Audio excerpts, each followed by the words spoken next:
Chapter 1. They called this era the Age of Mechs. It was not as if the introduction of mechs replaced other weapons of war. In the galactic war against the alien races that sought to wipe out humanity, warships and weapons of mass destruction still played an essential role. Yet a nuclear bomb was too destructive if used against humans.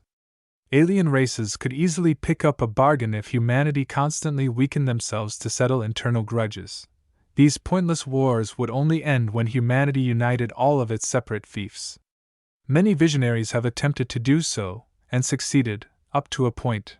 Peace never lasted. The human race had an inborn tendency to fall apart. The grand enterprise of unity failed time and time again. So people separated, still loosely allied by their common ancestral heritage, but with nothing else in common. Wars continued, but a complex web of treaties limited the destruction of essential war material. The human race stood a better chance of resisting alien incursions once it stopped destroying their own settlements and warships. It's all fine and dandy to conquer your neighbor's planet. At the very least, don't bring out the big guns and please leave the expensive stuff in space intact. Not the best solution, but somehow humanity muddled through. With the stagnation of naval battles, ground warfare took on new significance. Infantry, tanks and artillery enjoyed a resurgence of popularity as the fractious human race fought over their own territory. Naturally, any invaders didn't have it easy. Forced to operate on enemy soil, the conflicts often devolved into wars of attrition. Even if the invaders painstakingly triumphed over their enemies, was it worth the effort? They would find out in dismay that they lost more money from their army than what they gained in territory. Most of the warmongers realized that waging war was a money-losing business. Just as planned? The pacifists thought as they patted their backs. The treaties had been extensively drafted for just such an outcome. Without the tools to threaten a planet into a quick surrender, the warmongers had to rely on old and inefficient technology in order to conquer territories. It turned out the peace lovers celebrated too early. Ever since the legendary Mac Lu first stepped on the battlefield with a giant humanoid machine called a mech, war had changed forever. It advanced into a whole new paradigm. Able to perform ably in even the most inhospitable planets, the first mechs made a mockery of the slow-paced and static way of war of traditional armies. The human body is the best weapon of humans.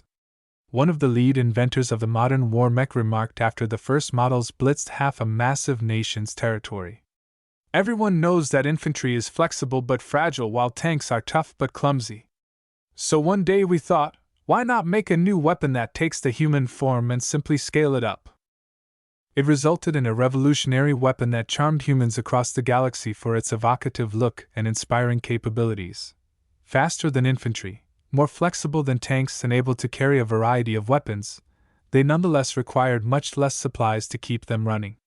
Their logistical footprint was a fraction of what a conventional army gobbled up. This alone ensured that mechs dethroned all other service branches. The Age of Mechs unfolded into splendor. Broadcasts surrounding mechs earned record views. Online and offline games brought the masses closer to glamorized new machines. Major arms manufacturers invested in the rapidly growing mech industry. Countless startups offering their own unique takes on the mechs popped up like mushrooms. The Age of Mechs seemed to herald humanity into a new golden age. Unfortunately, only a small number of elites could step into the true world of mechs. The most basic mech models involved hundreds of patents and other proprietary knowledge that would cost a fortune to license. Those interested in piloting an authentic war mech also needed the right genes. The highly arcane neural interface that allowed pilots to control their mechs as natural as moving their own bodies could only be piloted by a gifted handful. Those who ignored the warnings fried their brains. It took a long time for researchers to establish a clear view of how many people possessed the right potential. From the latest statistics, only a mere 3.5% of all of humanity possessed the right genetics to successfully connect to a neural interface. These privileged elites, tested for compatibility from their 10th birthday, enjoyed admiration and worship from the 96.5% who were doomed to never step into a cockpit. Not all of the 3.5% would actually go on to pilot a mech, but even the poorest potentate from the most backwater planet had to undergo training. Once they gained a basic proficiency in piloting, they were added to the reserves. Just in case, Ves Larkinson was born with the conviction that he belonged in the cockpit. His father was a mech pilot. His grandfather also piloted mechs. He could name at least 9 direct ancestors who all served honorably in the Bright Republic's renowned mech corps. Most of his aunts, uncles, and the rest of the extended Larkinson family had a long history of piloting mechs. "Dad, what's it like to be a pilot? It's dangerous, but it's also the only time I feel alive." His 10th birthday changed his life. His entire world crashed down on him once the doctor from the Republic announced the results. His genetics marked him as one of the 96.5%. In other words, he was a plebeian, a norm. No matter which word was in vogue, Ves became a commoner doomed to never to enter a cockpit in his life. "There's nothing dishonorable about having different genes," the doctor reassured the young Ves. He had already crushed the dreams of countless kids. One more hardly fazed him at all. No one is good at everything. The rest of the 96.5% get by just fine. Find some passion in your capabilities. Not everyone is destined to follow their father's footsteps. His father, Wrinkle Larkinson, half-hearted patted the young V's back as he gave him an ice cream. What else could he do? His frequent tours of duty left Ves to wallow in his depression alone, and so Ves turned from a precocious boy who dreamed about mechs into a sullen teenager drowning himself in games and partying. With a deceased mother and a father absent from frequent tours of service, no one could rein Ves in. He graduated from high school with less than stellar grades. What now? Ves finally pieced himself together once he considered his future. He couldn't waste away his life forever. "I'm not a pilot. I'm never going to be a pilot. All I really know is mechs. If I am never fated to pilot a mech, then I can still do something else. I'm still a Larkinson. Mechs are in my blood." Ves narrowed his goals. If he couldn't pilot a mech, then he'd be the one to make them. In the Age of Mechs, a mech designer led the development of mechs. Just as crucial as mech pilots, they came up with innovative designs of mechs and shaped them into reality. Some of these designers were just as famous as the aces who achieved incredible feats with their mechs. Some of the most prestigious designers worked for the major arms manufacturers. They were able to deftly spit out a casual new design that would be sold 1,000,000 times. These were the star designers, the superstars who had CEOs and head of states at their beck and call. Even a casual sneeze could impact the stock prices of the companies they worked at, for they were just too influential. Many of the larger human states relied on their exclusive designs to give them an edge in conflicts involving mechs. Then came the middle class of the mech designers, the entrepreneurs with at least a complete series of mech designs. Adept in all facets of what constituted a mech, these seasoned engineers could take a pile of random parts and come up with unique designs that filled most of the conventional roles any decent client demanded. Some designers focused on churning out loads of mechs at the most affordable cost, while others might spend their whole lives on a single model. What was left was the bottom heap. About 90% of all designers fell into this category. This included the fresh graduates, the failed entrepreneurs, and the washed-out old-timers with outdated knowledge. They couldn't design anything other than rip-offs or blatant copies of more successful models. Most of these dregs were doomed to serve as faceless cogs, working behind the scenes to repair or maintain other people's mechs. The lucky ones still get to be involved in mech design by fulfilling a niche in customization. They took existing mechs and changed them in little ways, or licensed an old, existing design and added their own flair to it. The cutthroat competition in the saturated market didn't allow many to stay afloat for long. Only some got by with this business model. Ves hoped to be one of them. With his SOSO grades, he could forget about attending a prestigious university. He only managed to scrape enough merits to attend a program offered by the Rittersberg University of Technology, an average institution from the Bright Republic's capital. All he got 5 years later was a bland degree from a bland institution. In other words, he was worthless in the eyes of employers. That was okay. His father Wrinkle supported him all the way through. He even spent much of his time gathering the capital to kickstart his son's business. They both had a plan. They would start a one-man mech boutique with enough automation to print its own parts and allow VS to assemble a mech from scratch. Wrinkle would refer him to his buddies in the service for cheap jobs and let VS dip into the world of customization step by step. Once VS built up his reputation, he might be able to move on to designing his own variants. All those plans came crashing down when VS returned to an empty home back in Cloudy Curtain, their home planet. Wrinkle enjoyed a good salary as a mech pilot, so he could afford a grand townhouse in the suburbs. He recently sold it in order to scrape enough cash to acquire a workshop just outside of town. It only offered enough space for a small living area. The workshop could use a makeover. The modular, prefabricated structure looked second-hand, as if it was salvaged off a battlefield or scrapyard. With the amount of rust and scratches its exterior sported, it was a miracle it hadn't fallen apart. When VS stepped inside, he sighed in relief. The essentials were still in one shape. The insides looked fairly clean. All of the valuable machines needed to run his enterprise were present, if second-hand. His dad might not know his stuff, but he knew plenty of people who did. "Where are you, Dad?" After weeks of silence, VS had to face the fact that his dad was missing. That shouldn't be a cause for alarm. His dad had been assigned to a regiment stationed at the border between the Bright Republic and the belligerent Vigia Kingdom. Any incidents that might flare up could cause his father to be recalled. When VS called his father's friends, he found out he never returned to duty. After contacting the police, it seemed that Wrinkle had never shown his face elsewhere. All the galactic calls and electronic messages sent to his father fell off a cliff. No one could find any trace of his presence. The Cloudy Curtain Planetary Bank quickly came knocking. It turned out the workshop components such as the spiffy 3D printer had been bought with a loan. A 3D printer was an essential machine that turned raw materials into factory-quality mech parts. His father had to borrow over 330 million bright credits in order to finance the acquisition of assets.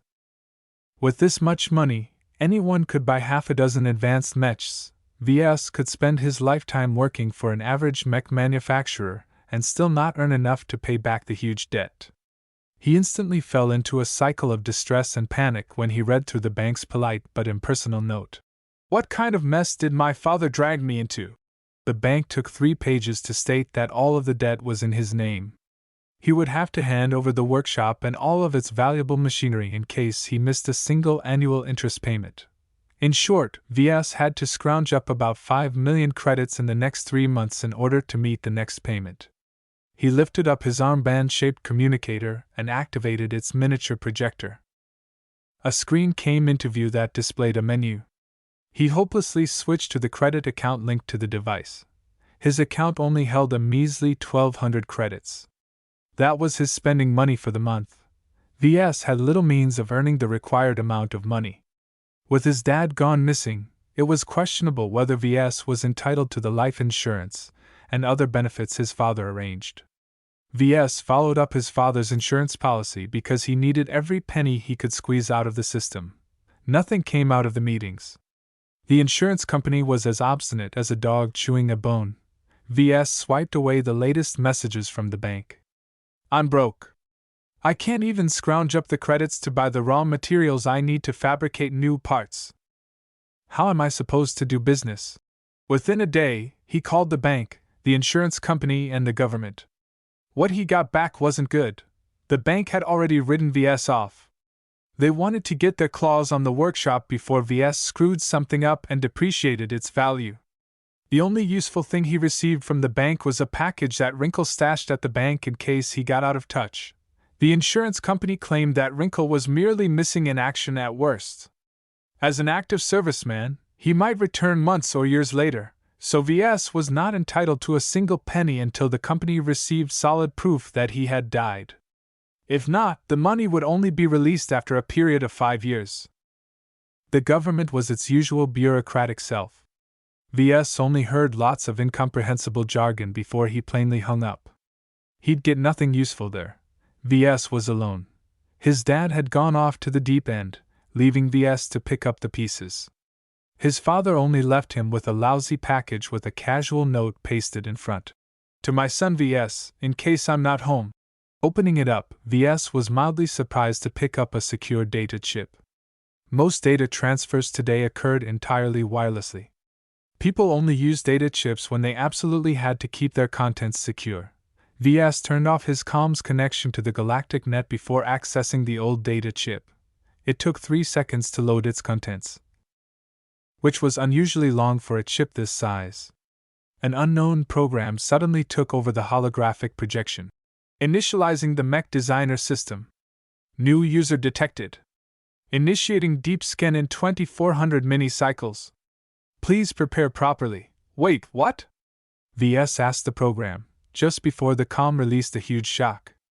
Ves passed out in an instant, and so began his journey as a mech designer. Chapter 2, Mech Designer System. When Ves woke up, he brushed a hand over his brown hair and wondered why he ended up on the floor. It was the data chip. Ves tried to find the data chip that dropped him like a log. After a quick search, he only came across a fried piece of metals and other melted bits. The chip self-destructed after following its programming. He bewilderingly turned his gaze to his wrist communicator, which was still in pristine condition. That's strange. Anything that could have fried this chip should have melted my comm in the process. How could the chip have melted itself without transferring all that heat to my comm unit? Cautiously, Ves activated his comm, expecting it to malfunction. Instead, it turned online without a problem. After browsing the menu, he found that nothing changed except for the addition of one new program, the Mech Designer System. The name already sounded boastful. The act of designing mechs was an intricate discipline that required years of study in the fields of mechanics, physics, materials science, and more. Even after graduating from college, you merely got your foot through the door. It took more than experience and brilliance for a mech designer to achieve true success. Just the thought of having a single app whip up a simple design in a matter of minutes rankled Ves. The mere thought of such a software devalued the 5 years he spent on becoming a mech designer. Still, his father left him this system for a reason. Ves had no idea where Wrinkle got his hands on this mysterious app. Since he couldn't get any more answers, Ves decided to run the app. Welcome to the Mech Designer System. Please design your new mech. The message ended there, leaving nothing for Ves to follow up. That's it. Deep scan complete. Registering new user Ves Larkinson. Welcome package granted. You got anything more than that? Please inspect your status. To display this page, say status. Status. Status, name, Ves Larkinson, profession, novice mech designer, specializations, none, design points, 0, attributes, strength, 0.6, dexterity, 0.7, endurance, 0. 6, intelligence, 1.2, creativity, 0.3, concentration, 0.9, neural aptitude, F, skills, assembly, novice, business, apprentice, computer science, incompetent, mathematics, incompetent, mechanics, apprentice, metallurgy, apprentice, physics, novice, evaluation, good for nothing loser. Hey, who are you calling a loser? User Ves Larkinson is a qualified loser for having spent half of your life wasting away your life. Your frequent diversions have left you ill-prepared for the future.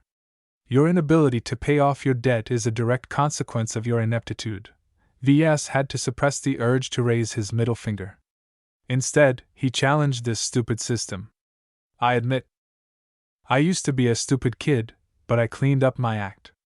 I'm a mech designer now. It is your lucky day. The Mech Designer System is the ultimate tool in this galaxy to design any machine that falls under the category of mechs. Any authorized user is allowed to use this system's many tools to design any mech imaginable with no conceivable limits. Who would believe such shameless boasting? So can I just whip up something that weighs 1,000 tons, runs at Mach 50 and can even travel faster than light?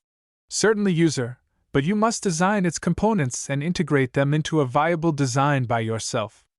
If you then wish to fabricate the design using the system, then you will be required to exchange a corresponding energy value expressed in design points. It sounded ridiculous that a piece of software can just wish a mech into existence with energy alone. How many design points does it take to fabricate a mech? How easy can I earn these points anyway?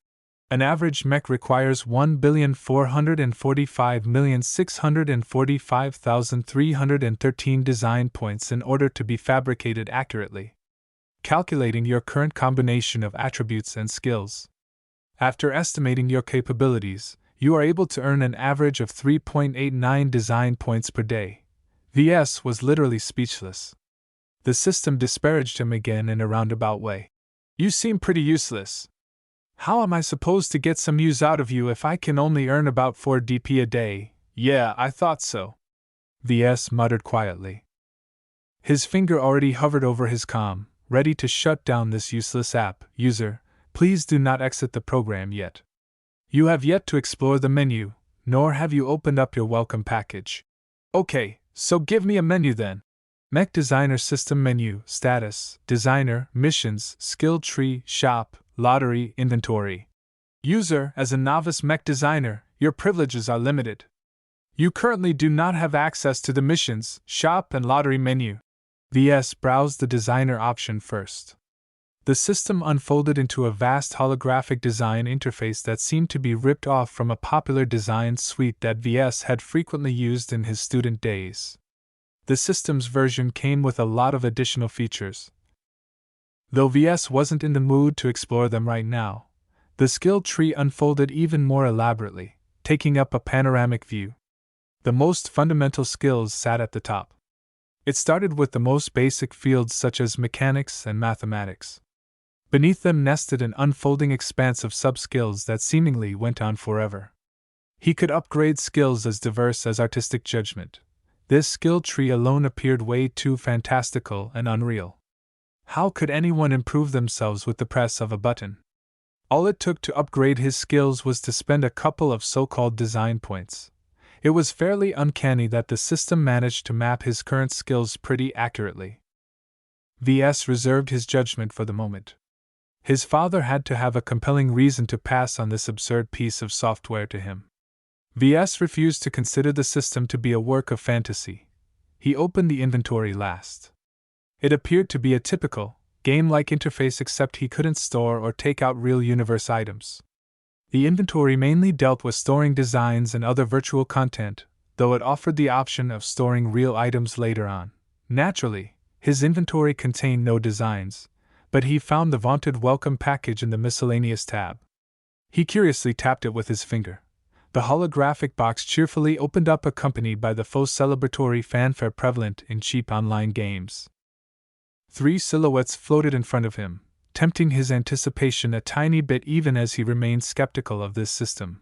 Congratulations, you have received 10 design points. Please spend them well.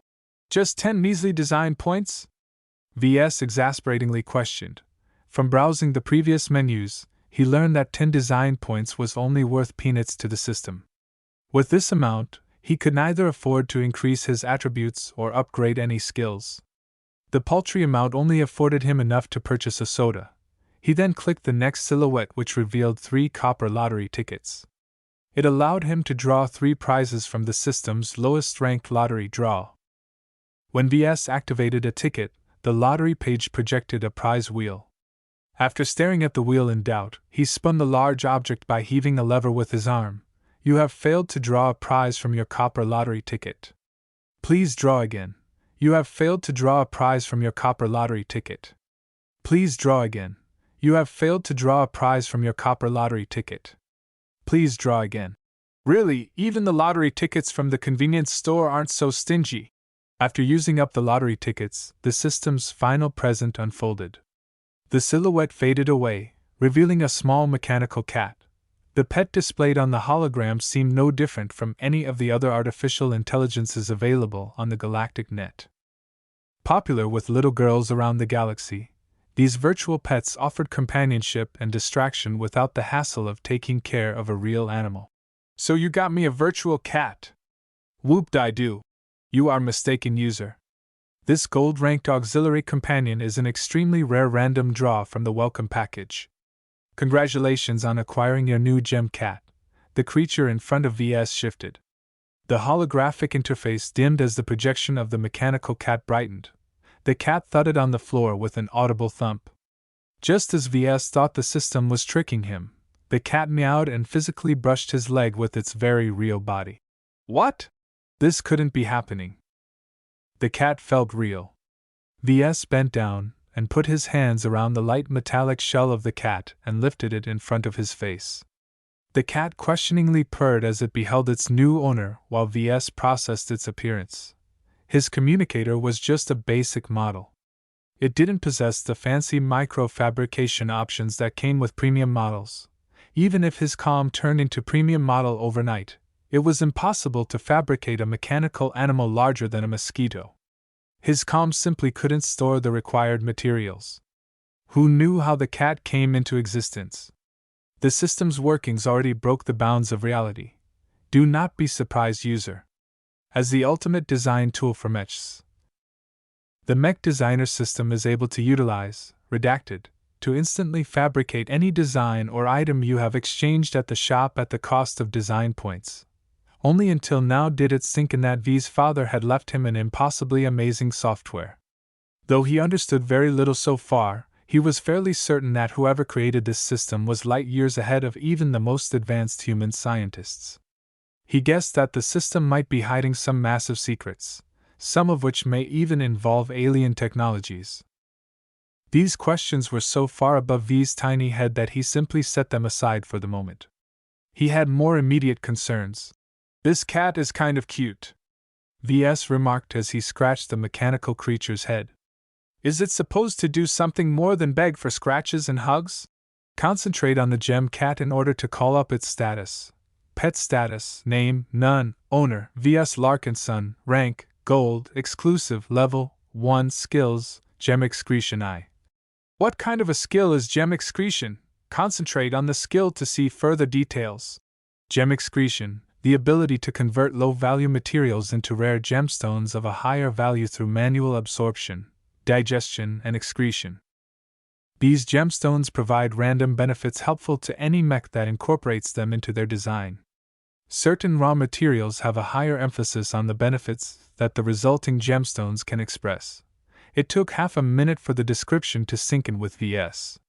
From what he could understand, this cat ate minerals, digested it into gems. These gems ought to be quite valuable depending on their effects. He might be able to earn some quick cash if he sold these shiny gems. Do not overestimate the gem cat. At level 1, the pet can only excrete 1 gem per week. VS sighed in disappointment. The cat booped his nose with its soft paw. "Well, I'm better off now than before, so I've got no grounds to complain. As for you, let me call you Lucky, since I'm counting on you to be my lucky charm."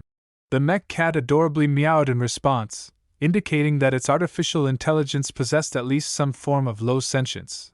VS searched the cabinets of his workshop and scrounged up a pile of loose ore. The random materials were likely left by the previous owner that his father didn't bother to tidy up when he bought them secondhand. VS took a head-sized chunk and the small cat somehow managed to gobble up the entire thing in a clear violation of the laws of physics. There was no way a normal mechanical cat could fit so much material in its cat-sized belly. Okay, this is clearly another freaky thing in a long list of impossibilities. No use cracking my head over these miracles. I've to take care of my money problem first. VS dropped the cat and left it to explore the workshop alone. He approached his desk and turned on the computer terminal in order to do some research. He briefly went over the manuals of the machines in his workshop. He found that they were basic but reliable models, and didn't differ much from what he used during his studies. He then checked the prices of mechs, parts, and raw materials at the public markets. Cloudy Curtain was just a regular boring residential planet, famed for its colorful clouds rather than any industry, so its mech market was anemic. If VS wanted to sell his products to a viable market, then he needed access to the bigger trading nodes nestled in the heart of the Bright Republic. Not anyone qualified to do so.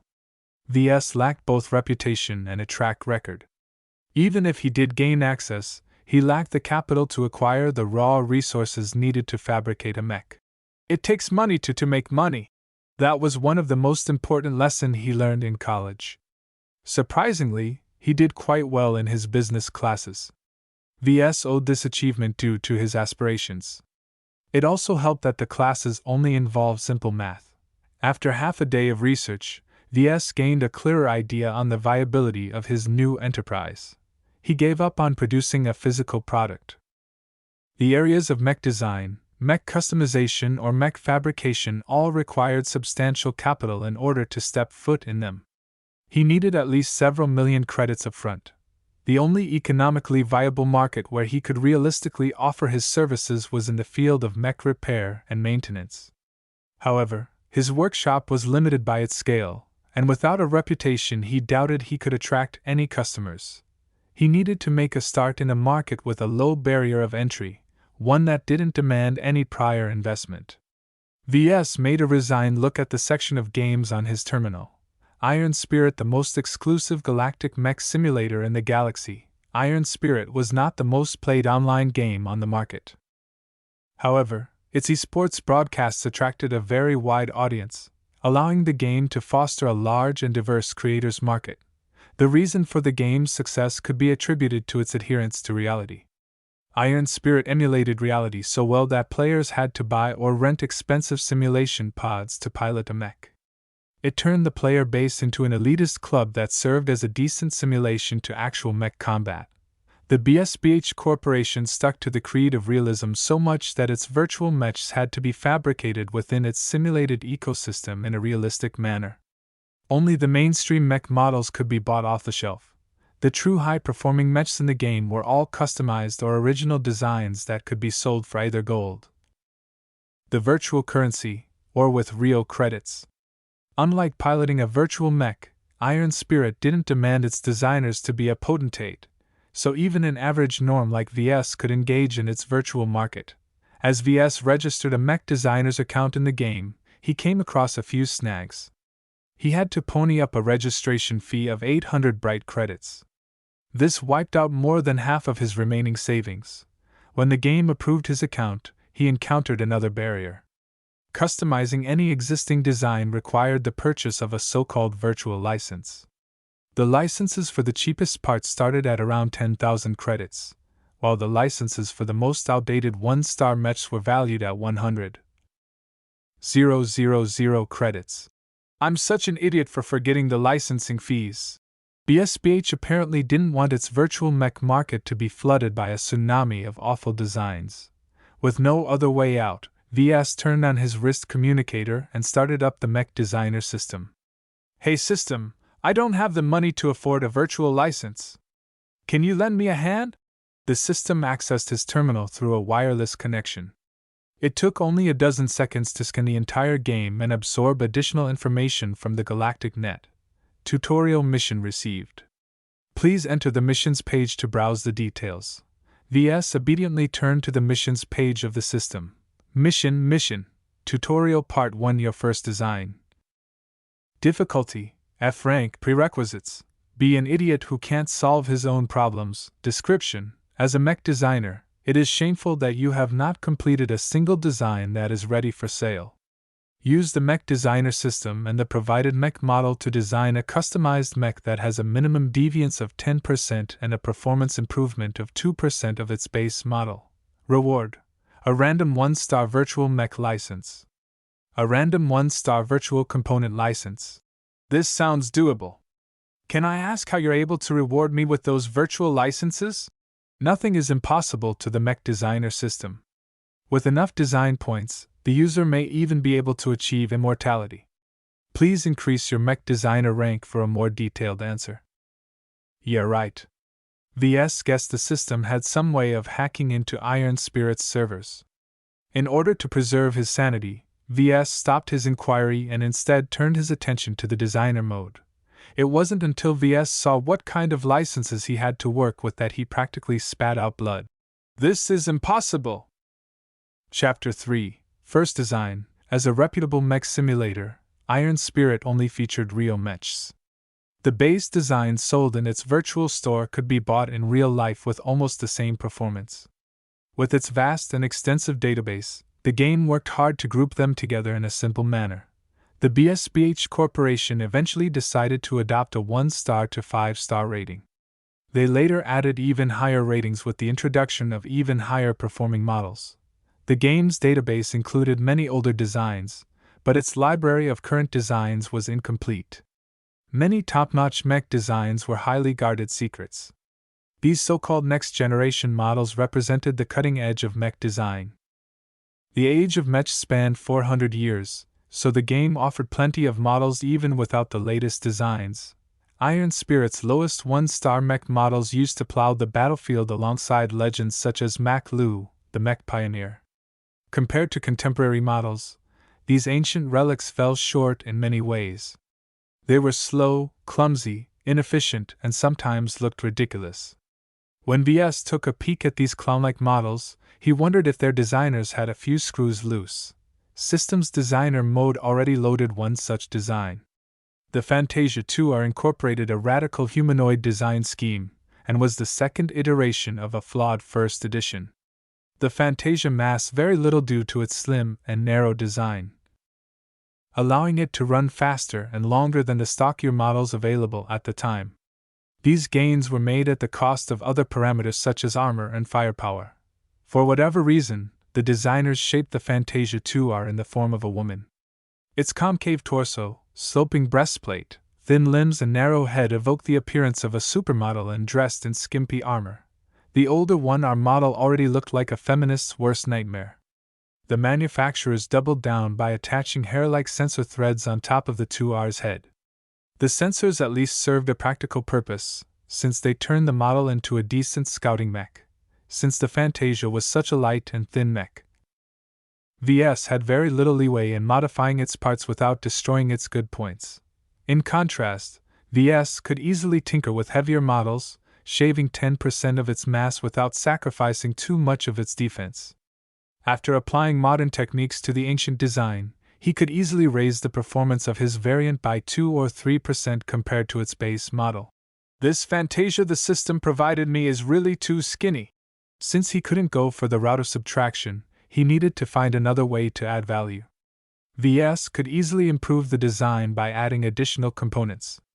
Unfortunately, the system only provided the license of a single component, giving him very little options. The virtual component license the system gifted him came with an overly lengthy name. The creators called it the Gemini Twin Rear Ejection Energy Booster. The complicated component did 3 things at once. First, it allowed a cockpit to eject from the rear in case of emergencies. It provided a fairly large amount of energy storage, allowing mechs to last longer without resupply. Lastly, it provided a large amount of straight-line acceleration with its boosters, though such boosts consumed a lot of energy. Normally, such attributes matched perfectly with the Fantasia 2R's focus on speed. There was only one major snag. The Gemini's dimensions were drastically oversized. The Gemini had been designed to accommodate the first heavy mech in existence, the Mega Crab.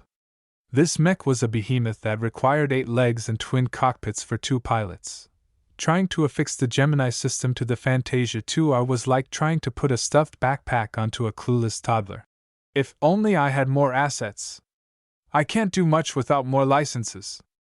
I'm not good enough to modify the base design extensively. VS tinkered with the system's designer functionality. Surprisingly, he found it remarkably easy to implement his modifications. The design tools responded to his thoughts alone, cutting back errors resulting from unsteady hands or faulty calculations. The designer's assistance to his work was like adding wings to a tiger. Despite his enjoyment, VS found it hard to wrap up a finished design in a single day. He reluctantly shut down the Mech Designer System and took care of his needs. He gobbled up a cheap nutrient pack and cuddled his new pet to sleep in an unfamiliar bed. VS wrestled with the problem for 3 more days. He spent most of the time trying various ways to combine the hefty Gemini add-on to the thin and wispy Fantasia frame. From a total of 17 attempts, he outright failed 15 times, leaving only a couple of barely functional designs. When he projected the design in all of its glory, he felt like finding a hole to burrow into. It looked ridiculous. VS had attached the Gemini to the rear of the frame. It sounded simple, but the Fantasia's various restrictions made it a tricky problem. The profile of the 2R's lower torso was so thin that the Gemini simply couldn't be attached to that location. He already tried to do so several times. From his many attempts, VS concluded he could only attach the Gemini onto the upper back or the lower waist. Since placing such a heavy add-on too high would severely unbalance the Fantasia to the point of tipping it over, VS could only add the Gemini onto the Fantasia's waist. The combination looked obscene. His cheeks turned red as he beheld the model's mock-up. Its only saving grace was that the custom design had improved on some points. Though the mech became heavier and less agile with the addition of such an uneven weight, its straight-line traveling speed rocketed upwards. The pilot also enjoyed a massive increase in safety with the improved cockpit ejection system. It could eject both cockpits at once, one real and one decoy. This provided a marginal benefit in Iron Spirit, as a successful ejection lowered the cost of repairing a defeated mech in the game. Alright system, does my first design make the cut? Scanning design. Simulating performance. Completed. Do you wish to name the design? Let's go with Fantasia 2RE. My variant's rear end is the only thing that's improved. Design evaluation, Fantasia 2RE. Variant name, Fantasia 2RE. Base model, Fantasia 2R. Original manufacturer, Kezia Armaments. Weight classification, medium light. Recommended role, sprinter/harasser. Armor, F. Carrying capacity, F. Aesthetics, A-. Endurance, C. Energy efficiency, C. Flexibility, D-. Firepower, D. Integrity, E. Mobility, B. Spotting, B. X factor, none. Deviance, 23%. Performance improvement, 4.5%. Overall evaluation. Horribly overweight for its intended purpose, the Fantasia 2RE is nevertheless redeemed by its amplified power and forward potential. Its improvement in open terrain and long-distance missions does not outweigh its anemic flexibility and horrible performance in close-quarters combat. The model's unique appearance may appeal to a small subset of pilots. You have received 1 design point for completing an original design. Congratulations on completing the first part of the tutorial. The rewards have been sent to your inventory. You have also received a bonus for exceeding the requirements of the mission. VS sighed in relief. He had worked hard to merge 2 entirely different things together. While he succeeded on a fluke, he still managed to pull through. Now that he finished this ungodly mission, he could move on and forget this abomination of a mech. He wiped away the projection of the design and opened his inventory. 2 gift-wrapped packages awaited his eager fingers. VS quickly tapped both icons, letting them unbox together. You have received a virtual license for the following mech, Kezia Armaments Fantasia 2R. You have received a virtual license for the following component, Maxedron Gemini Twin Rear Ejection Energy Booster. Really? You're giving me the same stuff I've been torturing myself for 3 entire days? You have received a new mission. Please read the details in the missions page. Mission. Tutorial Part 2. Your first sale. Difficulty, F rank. Prerequisites. Completed Tutorial Part 1. Description. You cannot call yourself a proper mech designer if your design isn't used. Please endeavor to sell a mech based on your first design. Reward, 1,000 design points. You're setting me up, system. Even if I can find someone stupid enough to buy the 2RE, I still don't have the credits to purchase the raw materials. Iron Spirit doesn't let designers fabricate a virtual mech for free even if I possess the necessary licenses. The game taxed mech designers by charging them for the raw materials. You have forgotten your bonus. Please look at the currency tab in your inventory. A red packet awaited VS when he switched his view. He tapped it, causing the virtual envelope to unfold into imaginary bills. It eventually landed into a neat stack with the total amount displayed on top. Congratulations for receiving 100,000 bright credits. VS widened his eyes. Exceeding the expectations of the system provided considerable rewards. With the sudden windfall, he had a lot more options to earn money now. While 100,000 credits might not let him purchase a license for another mech, he could still purchase plenty of cheap components such as armor plating, cooling systems, batteries, and even weapons. Before VS put his newly gained credits to good use, he first made sure to complete the mission. He uploaded the saved design of the 2RE onto Iron Spirit's virtual workshop. He then spent about 10,000 credits collecting the raw materials required to fabricate the design. While he could spend twice as much to let the game fabricate the design automatically, VS wanted to save every single credit, so he went for manual assembly. VS spent 2 days fumbling around the virtual workshop's 3D printer to print all the required parts. He then took 3 more days fumbling around the assembler trying to put all the diverse and heavy parts together. Somehow, VS felt a little closer to his first creation as he finally clicked the final part together. He even took some time and credits to paint the chassis purple and red. "You're not the prettiest girl, but you're my first." VS shook his head. "That sounds wrong." While trying to erase the unpleasant image of mech-human romance from his mind, he quickly put the finished model onto the market. He didn't choose to sell the virtual mech for real credits, though the option was available. Practically all low-tier mechs in Iron Spirit were sold in gold, the in-game currency that mech pilots earned when they won matches against their opponents. The market set a minimum price of 1,600 gold, reflecting the cost of raw materials if VS had paid for them in gold. "I'm not stupid enough to sell it at cost. Let's add 100 gold. My labors has got to be worth something."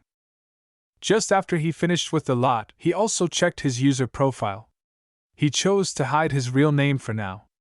It wouldn't do for his future career in mech design to be tainted with this awful design.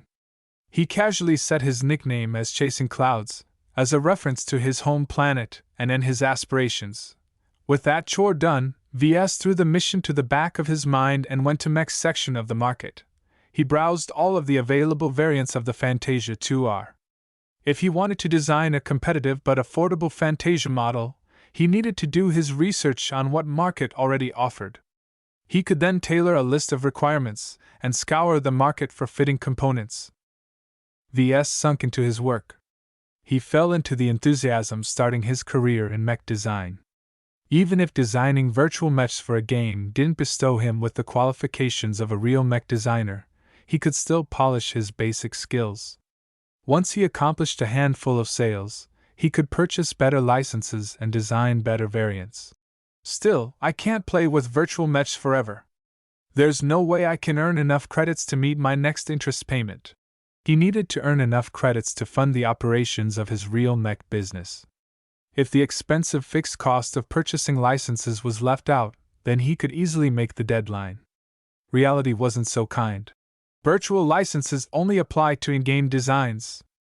There's no way I can afford a legitimate production license with my current assets. Actual production licenses came with prohibitive costs and restrictions. For the privilege of using another company's intellectual property, VS had to pay a high price.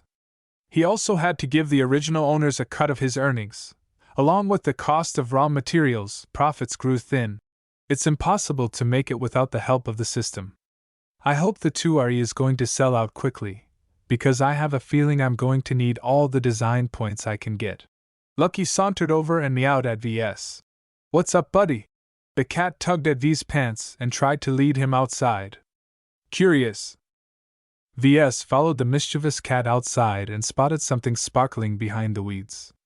VS came close and picked it up, revealing a green gemstone. Upon realizing its significance, he hurriedly dropped it down. "Even if you're a machine, I'm still not touching your crap," VS told the cunning cat. He scanned the gem according to the system's instructions. Emerald of Minor Armor increases the durability of a mech's armor plates by 0.5% when installed.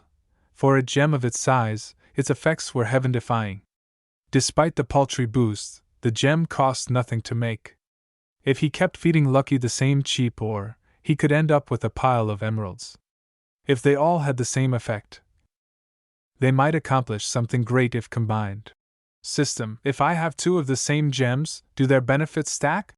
Of course not. A mech can only benefit from a limited amount of gems. Gemstones that provide the same effects do not provide more benefits when put into the same mech. Every time the system hinted at something amazing, it turned out to be limited. I need to feed my cat something better. Ves muttered and resolved to order something better and have it delivered to his workshop tomorrow.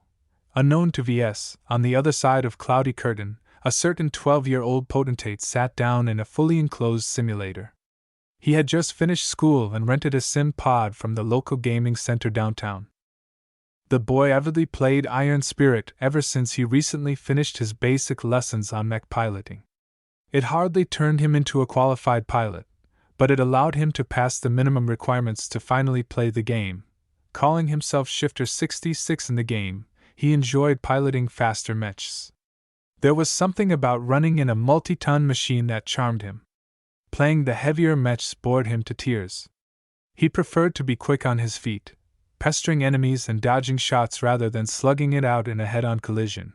As a 12-year-old, he couldn't lay any claim to greatness, but he thought he possessed a solid foundation in piloting the simplest of one-star mechs. He played a couple of hundred matches, and while he lost most of them, he still managed to put together a few thousand gold for a new purchase. When Shifter 66 visited the game's online market, he somehow wavered his attention to a line of feminine models. A young man like him already started to pay some attention to the girls in his school. He channeled that energy to the graceful models on display. He picked a random direction to explore further, coming upon the old but still fairly popular Fantasia series. While the boy only half-heartedly inspected the models, he made an abrupt stop once the random selection displayed a highly unusual variant. The boy held out his palm, freezing the image and allowing him to look at the model in greater detail. Fantasia 2RE, Tier 1 Star, Base Model, Fantasia 2R, Purchase Price, 1,700 gold. She looks perfect. A more demanding mech pilot might comment that the mech looked horribly out of balance. Any sane pilot might also complain that the added weight of the variant's rear addition served to slow it down to the point of making the mech useless in any short-distance engagements. Shifter 66, on the other hand, kept his eyes glued to the rear end. I gotta have it! And so V's first mech got sold. Chapter 4. Behold my ultimate move. Engulfed by the satisfaction of a new purchase, Shifter 66 hopped into the 2RE's cockpit. Without even spending time to grow familiar with the modified mech, he entered the arena and initiated a search for an opponent. Shifter 66 wanted to dive right into a battle with his new baby. As a fairly new and unskilled pilot, Shifter 66 naturally got matched against a pool of similarly low-skilled players. Iron Spirit featured a sophisticated matchmaking system, and the lowest segment was the Bronze League. Every potentate who played Iron Spirit started from the Bronze League. Only by winning a sufficient amount of times would one gain the opportunity to promote to the Silver League, which most mech enthusiasts consider it to be the real beginning of the game. That was because the developers enacted a lot of restrictions to the matches taking place in Bronze. Players could only earn a little amount of gold, though they also had few opportunities to lose it due to simplifying repair costs. Matchmaking in the lowest league also didn't cross star systems, which meant that most low-tier players fought against opponents from the same planet. Bronze Leaguers were also limited from purchasing any mechs rated higher than 1 stars, which really frustrated a lot of kids who wanted to dive right into big and modern mechs. As for Shifter 66, he hadn't been exposed to the world of mechs for long. The mechs he already had access to already occupied his full attention. His view changed into a preparatory screen. The game found an opponent for him. After confirming his mech, weapon and map preferences, he waited for his opponent to do the same. After a short wait, the boy's mech landed upon a grassy hill. The first thing he did was to engage his sensors to see if his opponent was in range. One of the few good things about the Fantasia 2R was its fantastic scanning power, courtesy of its hair-like sensor bundle attached to its head. The mech found an energy signature fairly quickly, which meant his opponent wasn't hiding. The boy eagerly commanded his mech to move forward, only to trip and almost fall backwards. His mech's balance fell apart. Ah, what the? Only until now did it sink into him that having a gigantic rear wasn't all that good. He wrestled with his neural interface for several minutes, trying to find a running posture that wouldn't tip him backwards. He finally managed to accomplish a crude stance by bending his mech's torso forwards, which had the unintentional effect of making his rear more pronounced. Who cares, as long as it works? Let's try the booster. Upon activating the Gemini's powerful thrusters, the Fantasia practically rocketed forwards. Only through some haphazard steps did Shifter 66 manage to keep his mech on his feet and vaguely control his direction forward. WHOO! As the boy further adapted to the mech's forward momentum, he found himself wild with joy. He could practically feel the wind whipping his mech as he casually broke through his personal speed record. Unfortunately, he neglected one thing. His opponent hadn't been twiddling his thumbs. Shifter 66 too bad you're piloting a light mech. My groaning hellmen eat light mechs for breakfast. The player known as Triceratops boasted. He had the wins to back it up. KRH Heavy Industries groaning hellman models offered a good balance between weight, energy, and armor. They generally suffered against heavier mechs, but anything lighter couldn't go through its armor before the GH pulverized them. The GH's design mimicked a gorilla, so it could bend down on all fours and sprint surprisingly fast in a short duration. Triceratops had already seen the blazing energy signature approaching him on his scanners, so he readied his posture to dodge and chase after the lighter mech. He already licked his lips as he imagined his GHS-powered arms tearing the soft Fantasia's frame apart. "Will you walk into my parlor?" said the spider to the fly. However, the Fantasia 2RE ran forward so uncontrollably that Shifter 66 doubted he could even regain control without crashing into the ground. Only until his forward view revealed his opponent's GH model did he realize he couldn't do anything but crash head-on. Unable to even fire his mech's pistol with all the jostling, the boy plainly threw it to the side, instead choosing to draw the Fantasia's default sword from the embedded scabbard in the back. "I don't believe my baby will lose to you." The GH appeared to be frozen in shock, but as the distance dwindled, it regained its composure and crossed its meaty arms forward. The sword glanced off one of the arms, failing to penetrate its thick armor. The forward momentum nonetheless allowed it to travel forwards and pierce the GH's chest. The armor yielded helplessly, letting the sword cut deep into the mech and slice through important systems and cabling. The GH lost 35% of its energy and all of its weapons on its left side. An even larger collision followed. The rest of the Fantasia's frame slammed forward, dealing more damage to the lighter mech than the GH due to the differences in mass. The Fantasia's upper torso disintegrated from the impact, shards and other debris flying in every direction. Its head crushed into a pancake against the GH's torso, somehow barreling past the heavier mech's armor and penetrating through the cockpit embedded deep within. Triceratops practically had a fright when his viewscreen burst apart. He hastily commanded his remaining functioning arm to toss the immobilized Fantasia from his partially crippled mech. "Get off me!" The feminine mech crashed against the ground face down with its rear pointing upwards. Triceratops had no time to do a detailed damage assessment. Instead, he lumbered his mech over to the fallen frame of his opponent's mech and aimed his arm cannon. While the pilot didn't recognize the Gemini module attached to the Fantasia's rear, he nonetheless recognized it was an essential component, unable to fire. Ammunition feed disrupted. The GHS pilot cursed and abandoned his ranged options. He readied his fist for a punch. Shifter 66 frantically tried to command his wrecked mech to move. "Damn it, why isn't she moving? This is the end of the road for you, punk!"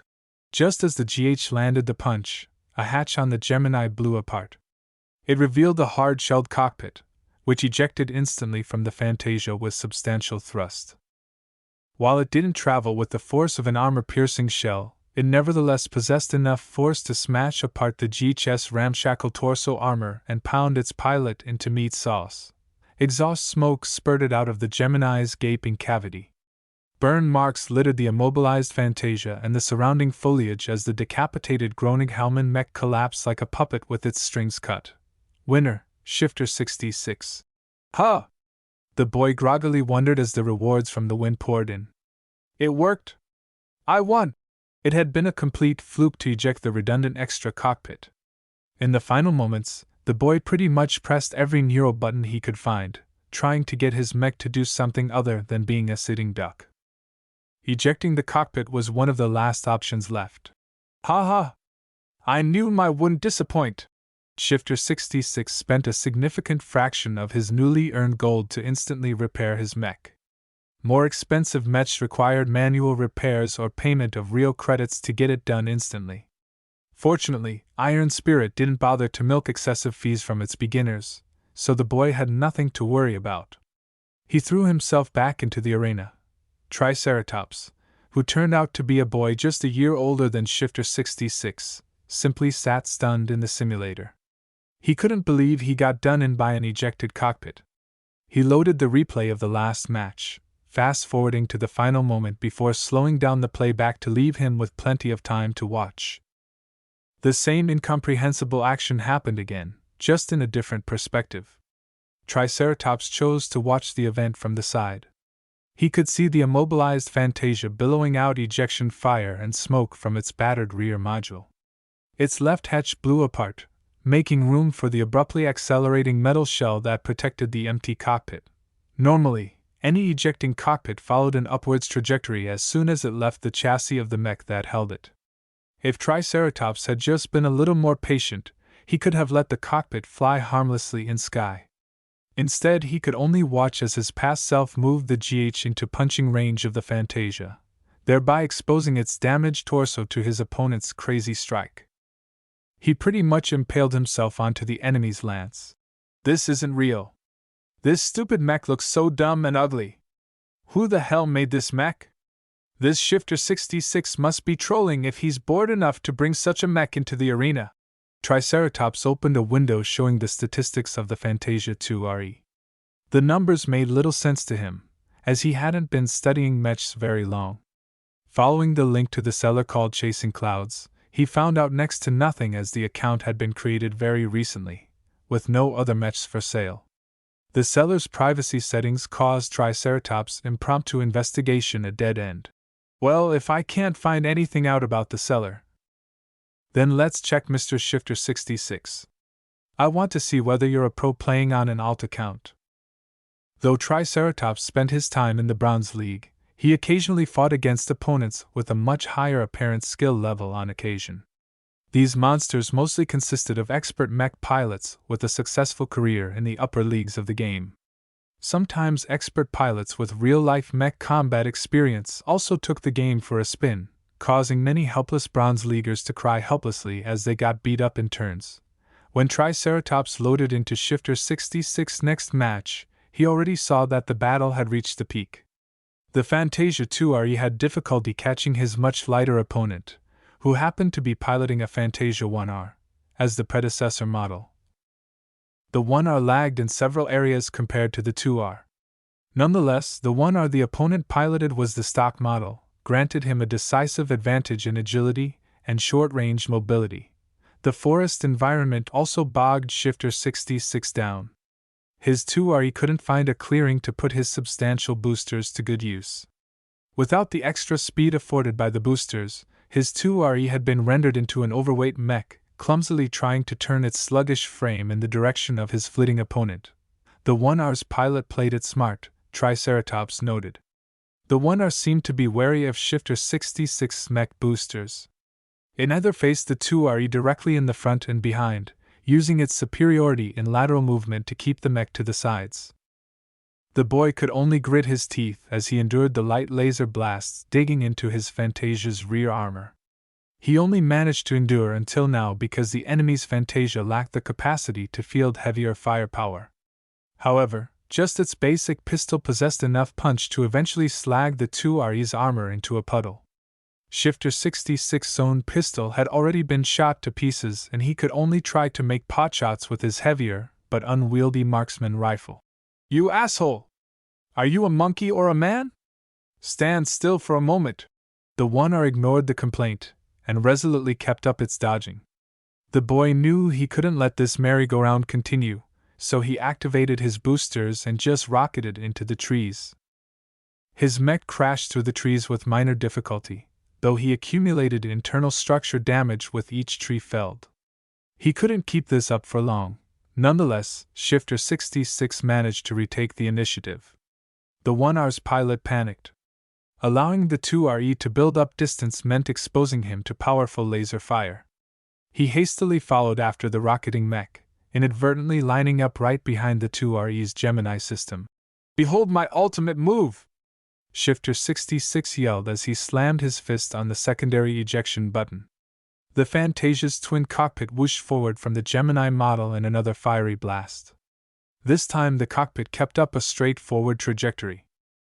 Changing that setting was the only thing the boy prepared in advance before he dove into his next match.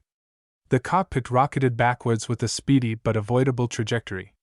The 1R could easily step sideways if it kept its chassis in the correct stance. Unfortunately, the stock model chased after the 2RE with full speed, allowing for very little leeway to dodge immediately. By the time the 1R managed to shift its torso, the blazing cockpit slammed its right shoulder to pieces. The Fantasia 1R massed much less than the GH, so the impact this time resulted in much heavier damage even though it occurred off-center. Practically half its shoulder and the entire arm blew apart. The battered cockpit flew off in a random direction with the Fantasia's gun stuck in its shell. "Ha ha, you're mine now!" The boy was ecstatic to see his gamble succeed. He stopped the boosters, causing his mech to abruptly slow down and trip. It took an embarrassingly long time to get his mech up its feet, but the kid felt too flushed with success to feel any bother about it. The 2RE lumbered back to the crashed 1R model. The loss of a shoulder and an arm shouldn't have crippled the Fantasia 1R. Most of its essential systems rested in its waist, so as long as it possessed two functional legs, it could still outplay the 2RE. The pilot eventually lacked the skill to compensate for its damage, as all he could accomplish so far was to run around in circles. The boy stopped his approach and raised his mech's rifle. The beams had a little difficulty keeping up a consistent aim, but the sheer number of shots succeeded in punching through the 1R's poor chassis. Winner, Shifter 66. "Ha!" The boy laughed as he raised his fist. He had won again, proving him that his gold was well spent. Though clumsy, his mech held a few surprises, and anyone who thought he was an easy target would get a nasty present. Triceratops, on the other hand, cursed Shifter 66's luck. He felt a little glad that he wasn't the only pilot who fell for the 2RE's trick. He kept spectating Shifter 66 as he mindlessly dove into the arena. Subsequent matches proved that the boy had celebrated too early. Matchmaking had adjusted Shifter 66's opponents after he kept relying on cheap tricks. These slightly more seasoned pilots recognized the Gemini add-on and knew what it could do. Though they laughed at the 2RE's rear-heavy appearance, they still treated their enemy seriously. The lighter mechs generally ran rings around Shifter 66, taking small bites at a time and leaving him with little opportunity to strike back.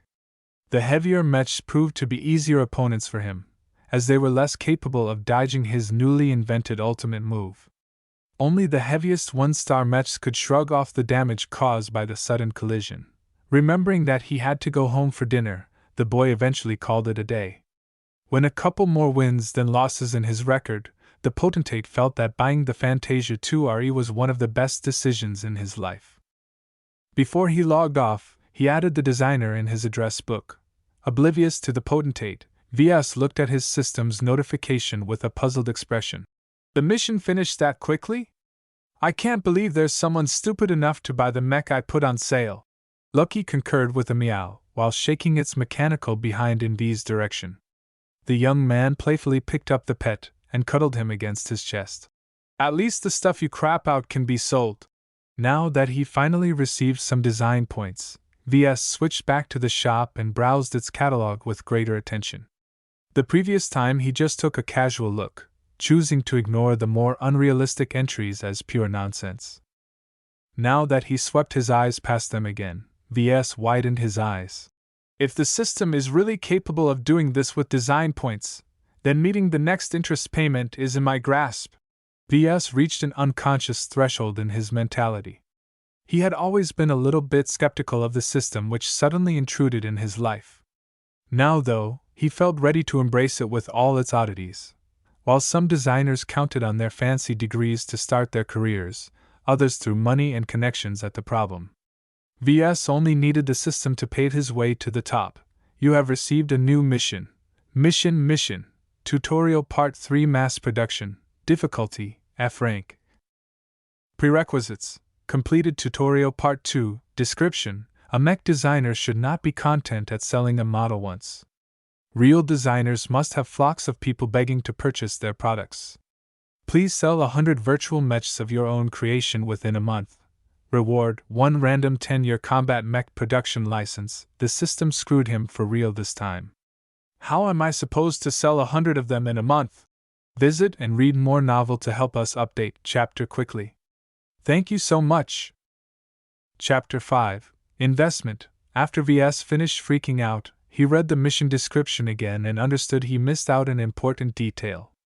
The mission demanded that he sell virtual mechs of his own creation. What the phrasing implied that he wasn't stuck with trying to peddle the ungainly Fantasia 2RE to a group of idiots. As long as VS spent the month designing a couple of decent variants and promoting them on the local net, he might reach the sales figure.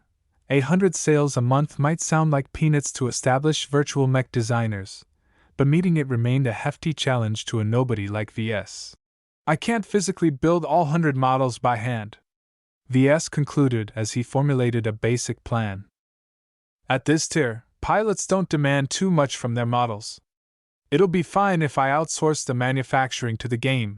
The game made it easy to automate production of any design as long as the owner had fabricated it in the virtual workshop by hand at least once. It came with hefty downsides if VS decided to enlist this service. The cost of production doubled and the quality of the finished mechs took a substantial hit. These were deliberately set by the BSBH Corporation in order to avoid the mech market being dominated by a small number of professional producers. The biggest challenge was to design a custom mech that was still worth buying even after its quality took a dive when put into mass production.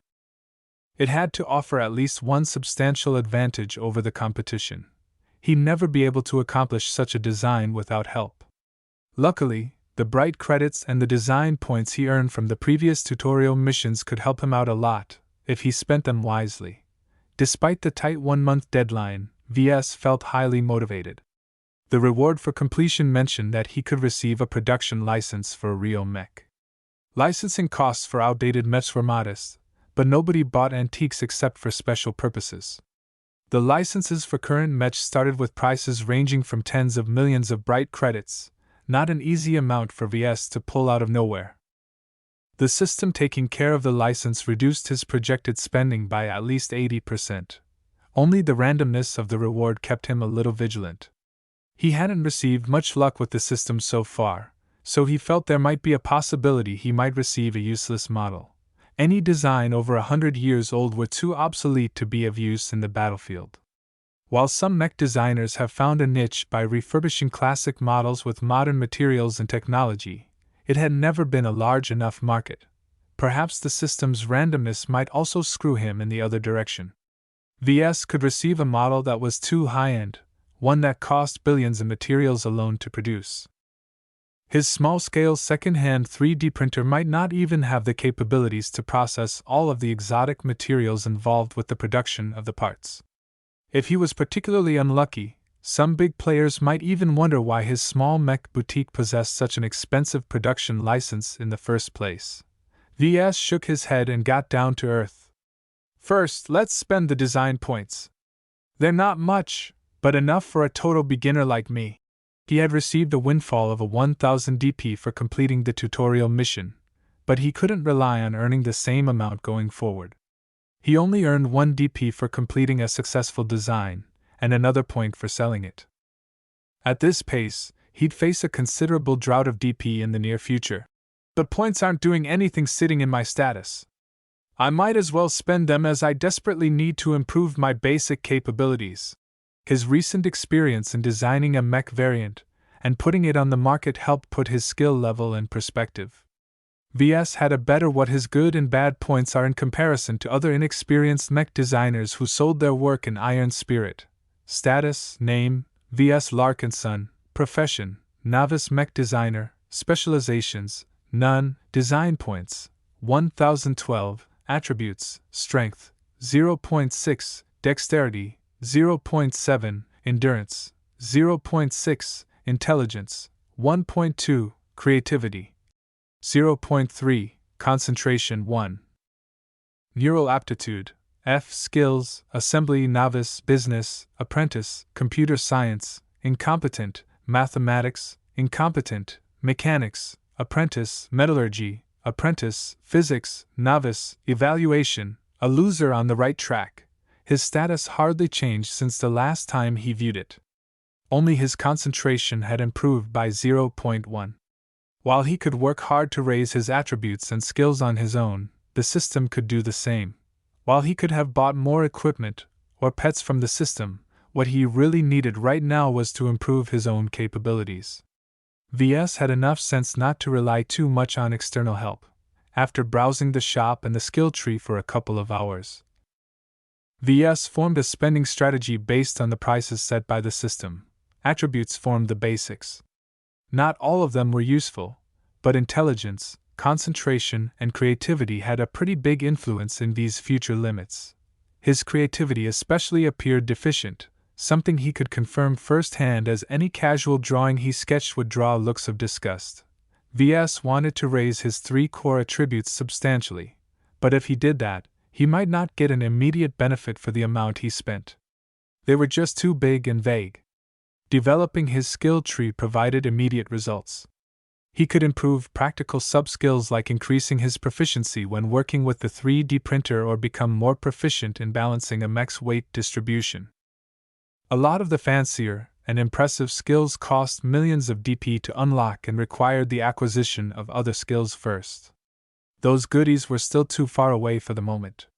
Ves spotted plenty of low-hanging fruit that could improve the value of his designs for a modest amount of DP. Frankly, Ves was spoiled for choice. But if he wanted to accomplish 100 sales within a month and earn enough credits to meet his interest payment, he needed to ignore the extras and focus on the money makers. Spreading himself out in too many areas of interest would dilute his gains, resulting in a marginal increase in the value of his designs. An improvement of 1% in every category was not as eye-catching as a jump in 10% in a single criteria. I need to think deep about this. My choices here will affect the rest of my career. Many star designers gain their fame from standing out in a particular aspect. Raul the Armorer Mendoza was a genius in the area of developing new armor alloys and employing them in ingenious ways in his mech designs. The mechs his company manufactured supposedly boasted the highest survival rate. Another star that Ves admired was Jonathan Rasmussen, known as Apollo. He only developed one line of mechs in his entire life, Sunburst series. Each of the Sunbursts incorporated fire attacks in its arsenal, and they grew increasingly refined with the development of every new generation. In 50 years, Apollo had introduced the Sunburst as a quirky but niche mech into the pinnacle of heat-based mechs. Naturally, there were also stars who went in the opposite direction. The polymath Claire Gramza possessed one of the most formidable intellects in human space. Any field she put her mind into, from physics to computer science, she reached the top. She was also notoriously prolific in pushing out designs, many of them incorporating the latest advances in whatever field of science she was studying at the moment. Ves knew he wasn't a genius who could spread his attention everywhere, so he had no intentions of imitating the polymath. He'd be better off imitating the previous 2 examples and pick 1 or 2 things he could do better. He always did better in the mechanical side of things. His skill proficiency and his status screen reflected this. Ves browsed the skill tree and picked a couple of interesting choices. 3D printer proficiency I, 200 DP, jury rigging I, 150 DP, lightweight armor optimization I, 200 DP, speed tuning I, 200 DP. His choices reflected a bias on light mechs. This was a practical decision reflecting his economic circumstances. Outside of games, heavier mechs were mainly employed in professional and military outfits, groups who generally did business with the major arms manufacturers and disdained taking orders from small, one-man mech boutiques. Lighter mechs required less raw materials to build up and the low-end production licenses were dirt cheap. The public market consisted mostly of less formal outfits who tried to save costs everywhere, so they widely used light and medium weighing mechs whenever they could get away with it. VS had little to worry about running out of buyers if he went with this route. He spent much of his remaining points on boosting his creativity attribute. It was a deliberate choice on his part. Though increasing intelligence might provide him with a better mind, it cost a lot more points to improve since it was already relatively high. His creativity, on the other hand, was severely dysfunctional. Designing mechs was not just a science, but also an art. As VS bought 0.7 points worth of creativity, he immediately felt the benefits as the amount of ideas bouncing around his mind had skyrocketed. He looked around and saw the world in a slightly different way. Everything looked beautiful, and each object had its charm. Lucky looked especially appealing, having been modeled after a cat but retaining its mechanical origins quite clearly. VS felt as if he had been seeing the world in black and white for so long, and only now did he start to see color. This major boost of creativity is really making a difference. I haven't realized that it has always held back my ambitions. Status, name, Ves Larkinson, profession, novice mech designer, specializations, none, design points, 12, attributes, strength, 0.6, dexterity, 0.7, endurance, 0.6, intelligence, 1.2, creativity, 1, concentration, 1, neural aptitude, F, skills, assembly, novice, 3D printer proficiency, I, business, apprentice, computer science. Incompetent, mathematics, incompetent, mechanics, apprentice, jury rigging, I, speed. Tuning, I, metallurgy, apprentice, physics, novice, lightweight armor optimization, I, evaluation, someone who likes them skinny. The results of his spending put VS in a good mood. He was itching to engage the designer and let his creativity loose once he finished selecting a couple of virtual licenses in the game. Just before he visited the in-game market, VS first looked up his 2RE variant and chose to let Iron Spirit take care of the manufacturing. The minimum price rose to 3,200 gold, which was still not too pricey but not the best deal available on the market. This time he left the price alone, as he wasn't intending to earn a profit this time. He just wanted to reach 100 sales as soon as possible. Not that anyone is stupid enough to throw 3,200 gold on an ugly mech like the 2RE. Now that I've raised several of my skills, I can see the flaws from its crude design. I'm really embarrassed I actually built such an abomination. Still, a sale was a sale, so VS hadn't deleted the design from his account. VS spent the next few hours scouring the components section of the market. His new sub-skills helped weed out the awful parts from his selection. His improved creativity allowed him to consider unconventional combinations.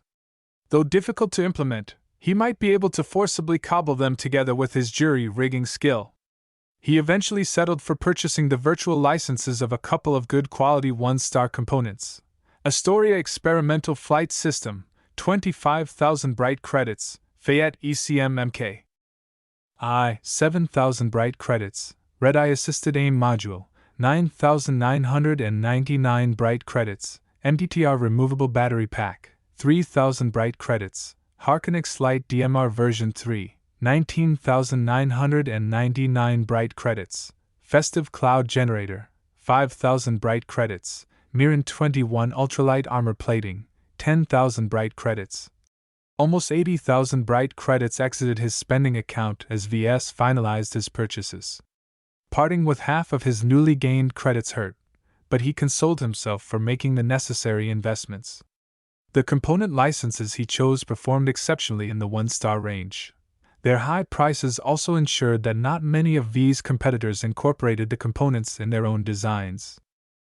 The 1-star mechs ultimately served as training wheels for new potentates, so it wasn't worth investing too much when one had access to much better mechs in a few years. Overall, the parts VS had licensed all revolved around enhancing flight. The early mechs such as the Fantasia lacked flight options due to the immaturity of flight technology back those ages. The Astoria flight system had been invented 100 years after the introduction of the Fantasia, and featured lackluster power, short flight capacity, and an oversized wing profile that was easy to damage. But it did the job. It had been one of the first successful modules to allow for mechs to fly in standard planetary conditions, thus introducing a new dimension in mech battles. Let's get to work. I have to integrate them into a single coordinated platform. Ves opened the systems designer and loaded the stock Fantasia 2R model in his virtual workspace. He loaded the components he just bought one by one and spent hours integrating them properly into the Fantasia 2R's frame. It was never as simple as bolting them on. Each placement needed careful judgment and tedious work. The Astoria wings came first, its huge skeletal wing bones flaring impressively outwards, making the Fantasia appear like a fallen angel. Its combination of thrusters and anti-gravity systems meant the wings had been designed to maximize its surface area. This also made it easy to damage, as any casual hit could reduce the component's performance and ground the mech. To combat this vulnerability, Ves chose to carefully bulk the Astoria's limbs with the Miran 21 ultralight armor plating. This was a delicate and error-prone job, one that could easily reduce the flight system's efficiency by a drastic amount. He ultimately had to spend an entire day trying to get it right. He placed the Fayette electronic countermeasure or ECM over the left eye, making sure to align it so the short antenna extended from the Fantasia's ear. The ECM ensured that automated and aim-assisted systems had a harder time tracking the mech. It worked particularly well against guided missiles, as long as they were from the same tier. The red-eye assisted aim module had been placed over the other eye, its red, gleaming lens giving the Fantasia a menacing look. The red-eye performed well against mechs without ECM, helping pilots keep their aim onto enemy mechs once they acquired their targets. Aim assistance was practically essential in all low-tier flying mechs. Pilots simply couldn't aim steadily enough if they jerked around in the air. All of these systems drained energy, especially the flight system. The modules came with their own energy storage, but as one-star parts they lacked endurance compared to modern alternatives. This required Ves to place rectangular MTTR battery packs anywhere he could fit on the Fantasia without overburdening the frame. The only place he could fit more battery packs was at the front upper torso. He papered over the vulnerable packs with additional ultralight armor plating. He placed most of them around the waist, making the chassis look like it wore an overfilled tool belt. The great thing about the MTTR was that the packs were disposable, allowing pilots to eject them once they were drained of energy. He covered them up with Miran 21 armor plates to make them less prone to damage. Finally, he added in an unconventional but potentially effective system, the festive cloud generator. A specialty of Cloudy Curtain, Ves had visited many mech shows on his home planet that used the colorful cloud generator to create patterns in the sky. Though its bright colors hardly helped with stealth, Ves thought that it might help obscure the Fantasia and its vulnerable wings if placed on the rear just underneath the Astoria. Once he had integrated all of these components, he set the Fantasia's default weaponry to be a bog-standard combat knife and the new Harkonix Light DMR.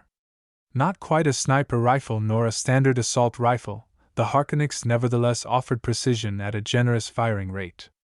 The rifle's hefty power requirements necessitated a power coupling with the mech, meaning that if the Fantasia dropped the DMR, it couldn't be fired anymore.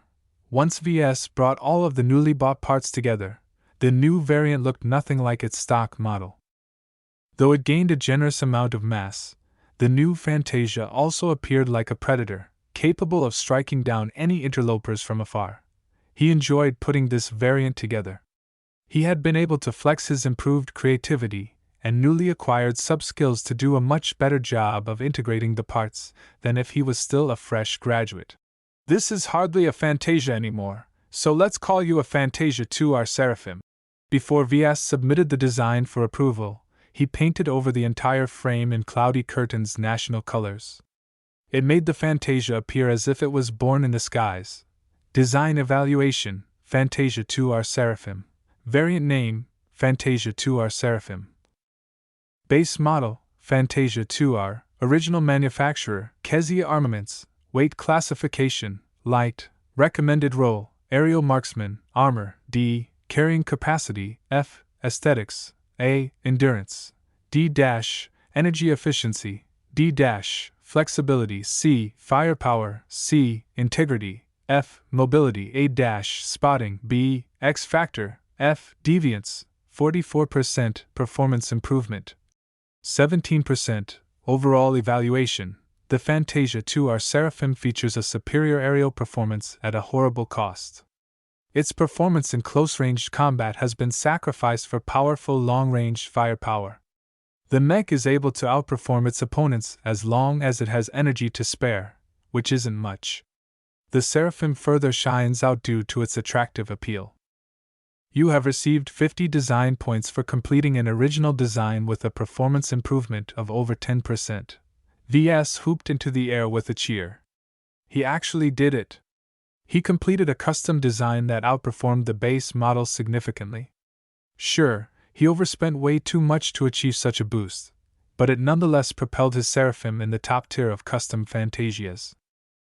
Chapter 6: Taking Flight. When Ves uploaded the new Seraphim design on the market, he quickly bought the required. Unlike the 2RE, the Seraphim boasted a much more complex integration of disparate components. A working model demanded that Ves take much better care of the fabrication and assembly of parts.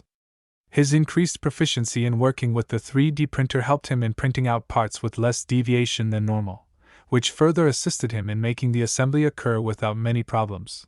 Ves received a nasty fright once he saw the final bill for the frame. I already have to spend 4,400 gold on the raw materials alone. If I let Iron Spirit automate its production, then the final price will at least be doubled. A 1-star mech that cost 8,800 gold to buy was an absolute luxury in the game. It took an average player months to build up such a fortune. Ves decided to add a credit price to his model. Since it's a high-performing model, I can at least feel justified if I charge real money for the Seraphim. He set a modest price of 3,300 bright credits per model, which was already at the floor of what the game asked of him. If he sold his mechs with bright credits, the cost of materials and manufacturing would also be deducted from the same currency, so in essence Ves earned no profits at this price. 3,300 bright credits still put the Seraphim well into the premium bracket. Ves felt a little nervous of competing against more well-designed models that mech pilots could acquire at this price. I don't believe my Fantasia will do too badly. It's one of the few flight-capable mechs in this tier after all. That's got to be worth something. Ves refused to sit on his laurels after he finished putting the Seraphim on sale. There were thousands of customized Fantasia models and millions of other 1-star variants in the market. Hundreds of new creations popped up every day, so Ves had to go the extra mile in order to make his product stand out from the competition. First, he visited all the major mech enthusiasts board on the galactic net, and shamelessly made some posts exaggerating the Seraphim's performance. He then visited Cloudy Curtain's virtual mech pilot community and exhorted the Seraphim as a patriotic purchase, as it integrated the planet's famed festive cloud generator. Though his online postings might generate a minor amount of attention, there was really too much crap on the net these days. His pathetic attempts at advertisement might as well be a drop in the ocean. After considering the issue for a few minutes, Ves decided to take the plunge and enlisted a short-term advertising service from the game. Iron Spirit featured a sprawling market, and the developers recognized that some designers wanted their own creations to stand out.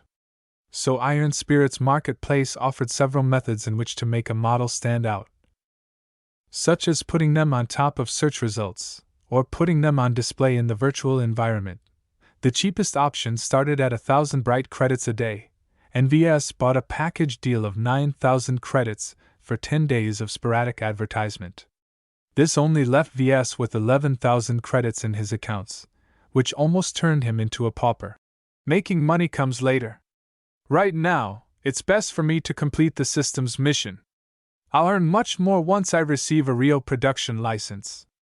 Peddling thousands of digital mechs in a game just can't compare to making a single sale in the real universe. After finishing his publication, Ves had plenty of time left, so he got back to the designer to come up with cheaper variants. His experience with modifying the Fantasia model helped him figure the areas that could be improved. Let's start with up-armoring the chassis. As Ves tinkered with his designs, someone else on Cloudy Curtain logged into Iron Spirit and checked out V's profile as a habit. Oh? Triceratops widened his eyes. Chasing Clouds finally uploaded a new mech. Let's see if it looks stupider than his first creation. The teenager figured the new Fantasia might sport an exaggerated chest or something. What he encountered instead was a marvelous visage. The highly customized mech looked like a Fantasia on steroids. Its wide, stretching wings occasionally poked out of the celestial clouds that emitted from the rear. The rainbow coloration offered little utility in combat, but it made the Fantasia look as if it stepped out of heaven. Only the custom mech's menacing red eye and lengthy marksman rifle gave the model some teeth. Triceratops quickly figured out the mech had been made for sniping in the air. Aerial sniping was one of the most difficult specializations a pilot could focus on, but at least this mech included a built-in aim assist module. So it's called a Seraphim, huh? It sure turned the Fantasia into something incredible. The mech excelled in both looks and performance. Though Triceratops intended to specialize in piloting medium-weight mechs, he nonetheless grew interested in buying the Seraphim and adding it to his mech stables. His eyes scrolled down the specification sheet in admiration before ending up at the prices. PFFF. What? 3,300 credits. That's a ripoff. At least the gold price looks more reasonable. Unfortunately, 4,400 gold was out of his price range.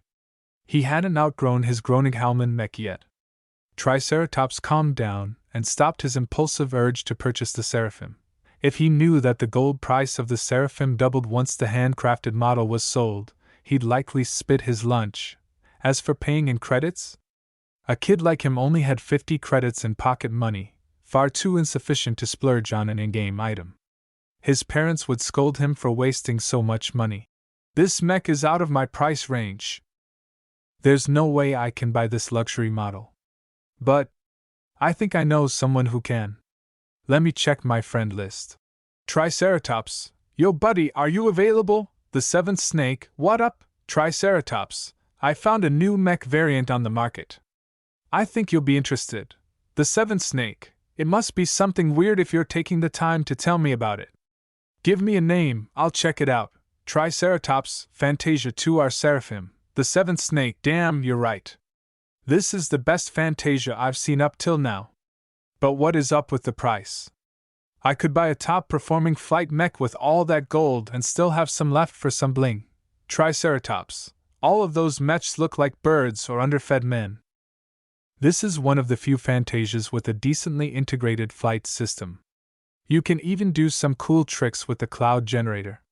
Just give it a spin, man. The seventh snake, why are you trying to push me this mech anyway? Do you know Chasing Clouds? Triceratops, nah. I lost an arena match against another custom Fantasia by the same designer. I've been keeping my eye on him since then, since he managed to come up with something stupid. The seventh snake, okay, let me see his profile. The Fantasia 2RE, right? It's the only other model on his account. Oh, Triceratops. The seventh snake, ha ha ha ha XD, Triceratops. Yeah, I know. The seventh snake, you've got to send me the replay footage of that match. Triceratops, forget about it. The seventh snake, play Oz. Triceratops, I'll send it to you if you'll buy the Seraphim. The seventh snake, sure. Done. Triceratops checked his friend's public profile, and indeed, the angelic mech had just been added to his mech stable. He was sure the seventh snake bought the mech with credits. Earning gold in the Bronze League was hard. The snake could afford to waste a couple of thousand credits away with a rich daddy. Having no other choice, Triceratops sent the replay file to his friend. A few minutes went by. The seventh snake, XD XD XD XD, no wonder you're so obsessed. You got pounded by someone's ass. That last moment is literally gold. Triceratops, please don't laugh too much. I'm going to have to live with it for the rest of my life. The seventh snake, you should show this replay in class, everyone will love it. Triceratops, ugh, not anytime soon. Are you entering a queue already or what? I want to see your Seraphim in action. The seventh snake, alright. As a bona fide second-generation rich kid, the seventh snake lived a comfortable life. He possessed decent looks, a wide circle of friends, and did well in school. Other than the frequent absence of his overworked parents, he lacked nothing in his life. Being a potentate was just the icing on the cake.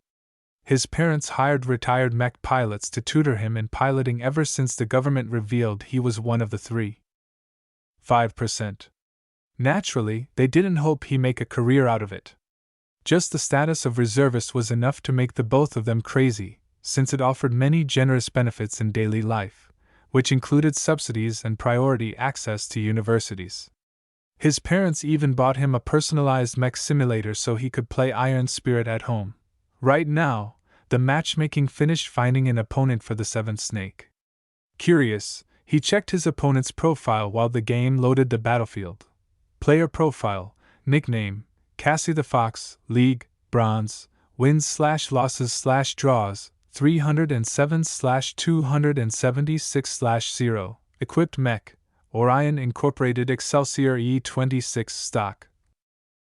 Weight classification, heavy. A girl, eh? The Excelsior is a tough nut to crack. Many players rank the Excelsior as one of the top 51 star stock mechs in Iron Spirit. Its 4 heavy legs provided remarkable stability, while its centaur-like torso boasted 20% more armor than a bipedal equivalent. What made the mech so infamous was that it had been crammed with energy weapons. It boasted enough lasers to tear anything in the air to shreds. Only the mech's slow speed, average target acquisition, and terrible heat venting issues stopped it from reaching the top 10. Lucky enough, the map selected by the game featured lots of canyons amid a desert environment. The Excelsior wouldn't be able to find a pool of water to assist it in venting any excessive heat. Once the match started, the seventh snake instantly engaged his Astoria wings and ascended the canyon, finally landing on top of a plateau with a commanding view. Though his flight had followed a jerky and unstable trajectory, it was nonetheless impressive that he maintained control of his mech despite flying the mech for the first time. The Astoria is a lot rougher than the flight systems I trained with. There's no stabilization. Regular reservists only learn how to control a flying mech in their last years in class. The seventh snake had a head start due receiving plenty of tutoring. Otherwise he wouldn't have been confident in purchasing and using the Seraphim in battle while his friend Triceratops spectated this match. You must be watching me, right? Let me give you a show then. The Fantasia 2R Seraphim extended its hair sensors in every direction as it engaged in active scanning. This revealed its position, but the seventh snake didn't mind it as he knew the Excelsior couldn't reach this high up. After a few seconds, his radar displayed a new blip. So she's not even hiding. Good, saves me the trouble of combing the valleys. Cassie the Fox chose to make her stand in an open field with only a few cliffs and canyons nearby. Her choice reflected a desire to keep all angles clear so her lasers would have a clear line of fire. Her Excelsior's quadruple legs had already dug into the soil, increasing the mech's stability. Cassie the Fox wanted to slug it out. I'm not afraid of you. The seventh snake roared as he lifted off and flew towards his opponent, toggling on the cloud generator in order to announce his passage.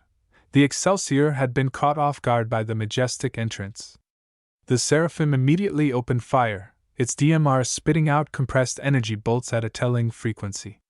Some of them even landed glancing blows on the Excelsior despite the Seraphim's speedy flight. The enemy pilot regained her composure upon getting his. She raised her Excelsior's arms and released a cascade of laser fire from its built-in barrels.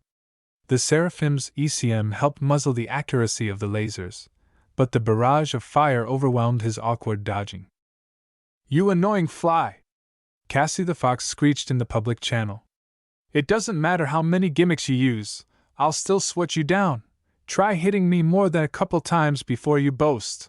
The girl realized she was overreacting and calmed down, slowing her fire rate. Though it meant her chances of hitting the Seraphim went down, it also delayed the time when her mech grew too hot to continue firing lasers. The battle between the two mechs progressed into a battle of attrition. The heavier mech relied on its prodigious armor to tank the DMR's punishing blows, while the Seraphim relied on its aerial superiority and ECM to avoid most of the lasers shot in its way. The Excelsior would be at a disadvantage once its heat had built up too much. But the Seraphim would also fall into trouble once its energy reserves ran out. Flying wasted a lot of energy. The Seraphim constantly ejected energy packs from its chassis as the seventh snake kept dodging in the air. The mech had painted half the sky with streaks of rainbow clouds, as if it was transforming the battlefield into a piece of heaven. All of that would stop once the Seraphim exhausted its energy. Without flight and a working rifle, the light mech was a sitting duck. It's so unfair to let heavy mechs fight against light ones. This really is the Seraphim's worst matchup. Heavier mechs offered more space for armor, energy, cooling, and weapons. They always won battles of attrition due to their higher overall capacity. The Seraphim would run out of energy long before the Excelsior could no longer handle the heat. Something had to change. He stopped firing his DMR and detached the energy feed before letting it drop. Instead, he retrieved the combat knife from its holster and held it with both hands. The Seraphim flipped in the air and proceeded to accelerate downward, knife slicing the air as it thrust the weapon forward. "Are you crazy?" Cassie the Fox asked in surprise, though she was whooping in joy as she narrowed her firing angle. Now that the Seraphim dove towards her Excelsior, it became a lot easier to hit. Several beams of superheated light landed upon the slimmer mech's head, ruining both the ECM and aim assist. This made it easier for her to land her shots. However, most of the lasers hitting the torso seemed to burn only redundant armor. Only the hits against the wings of the flight system achieved some real damage. Fortunately, the Seraphim pretty much relied on momentum to dive downwards, so the loss in downward thrust hardly affected the mech by now. Its cloud generator kept pumping out a colorful stream of vapor, making it seem as if the falling Seraphim was the embodiment of God's punishment. The distance between the two mechs closed rapidly, and just before the two mechs collided, both pilots moved. The Excelsior wasn't stupid to just stand there and take the hit. Cassie the Fox redirected her emergency power towards the Excelsior's legs, allowing it to jump to the side with a surprising spring. The Seraphim already anticipated such a move. With only 100 meters to go, the feminine mech made another aerial flip, adjusting its fall along the enemy's trajectory while pointing the mech's heels downwards. The two collided in a massive crash with an impact that echoed across the canyon walls. Triceratops, who had been spectating to the side with rapt attention, could not even distinguish whether the Seraphim's suicide bombing had succeeded. Smoke, flame, and colorful smoke engulfed the crash site, making it unclear if anything was still left intact. Damn it, who won? Chapter 7, Queen of the Skies, Winner, Cassie the Fox. I lost. The seventh snake sat back in his chair, exhausted even though he had been playing a simulation. The desperate dodging, the careful shots, that impulsive dive at the end. The high-intensity action echoed with his heart. He did not even begrudge his loss to Cassie the Fox. That final dive had been an attack that would have resulted in a Pyrrhic victory at best. Fighting in a way that killed 1,000 men while losing 800 might be fine in Iron Spirit where repairs were cheap and fast. In the real universe, such a reckless action was a good way to find yourself into a coffin or retire to a desk job. Triceratops. That was amazing, surprised face. The seventh snake. I know. I'm going to pay for it in repairs. Triceratops. Man, you really should have won. That dive was so brilliant, especially the way you contorted your mech at the last moment. The seventh snake. Nah, I deserve that loss. I was too caught up in the moment to realize the Fantasia's legs couldn't possibly penetrate the shell of an Excelsior. For all his practice sessions, he still lacked the maturity and experience of an actual pilot. He was still young, so he could afford to make those kinds of mistakes. Triceratops. So how was the Seraphim? Do you regret buying it? The seventh snake. It's definitely worth it, though I can't say the same for everyone. It has a very uneven performance. As long as you have enough energy, it's great, but if you run out, you're dead. I have a feeling I'm not going to be finished performing diving attacks. Triceratops. Yet it would suck if you have to face off against a heavy mech again. They could just tire you out. So how does it compare to your other flight mechs? The 7th Snake. The firepower isn't the best. It's fast and agile, but it came at a cost to armor and endurance. It's the perfect long-range harasser, but there's other mechs that can do the same job a little better. Still, I like this mech. It's really beautiful and I love the cloud generator. It makes me want to pilot this mech all day. Triceratops. Do you mind if I share the replay with the others? The 7th Snake. Haha, sure. Do what you want. While the 7th Snake dove back into the arena, Triceratops sent the replay to his friends with a note to check out the new variant. Not everyone watched it, as a lot of them were not in the game or weren't interested. Those that did found the Seraphim to be a very impressive-looking variant of the old Fantasia. Only when they searched for the mech in the marketplace did they receive a fright. Some of them even left disparaging comments in the mech store page. 8,800 gold apiece? I don't even earn that much in a year.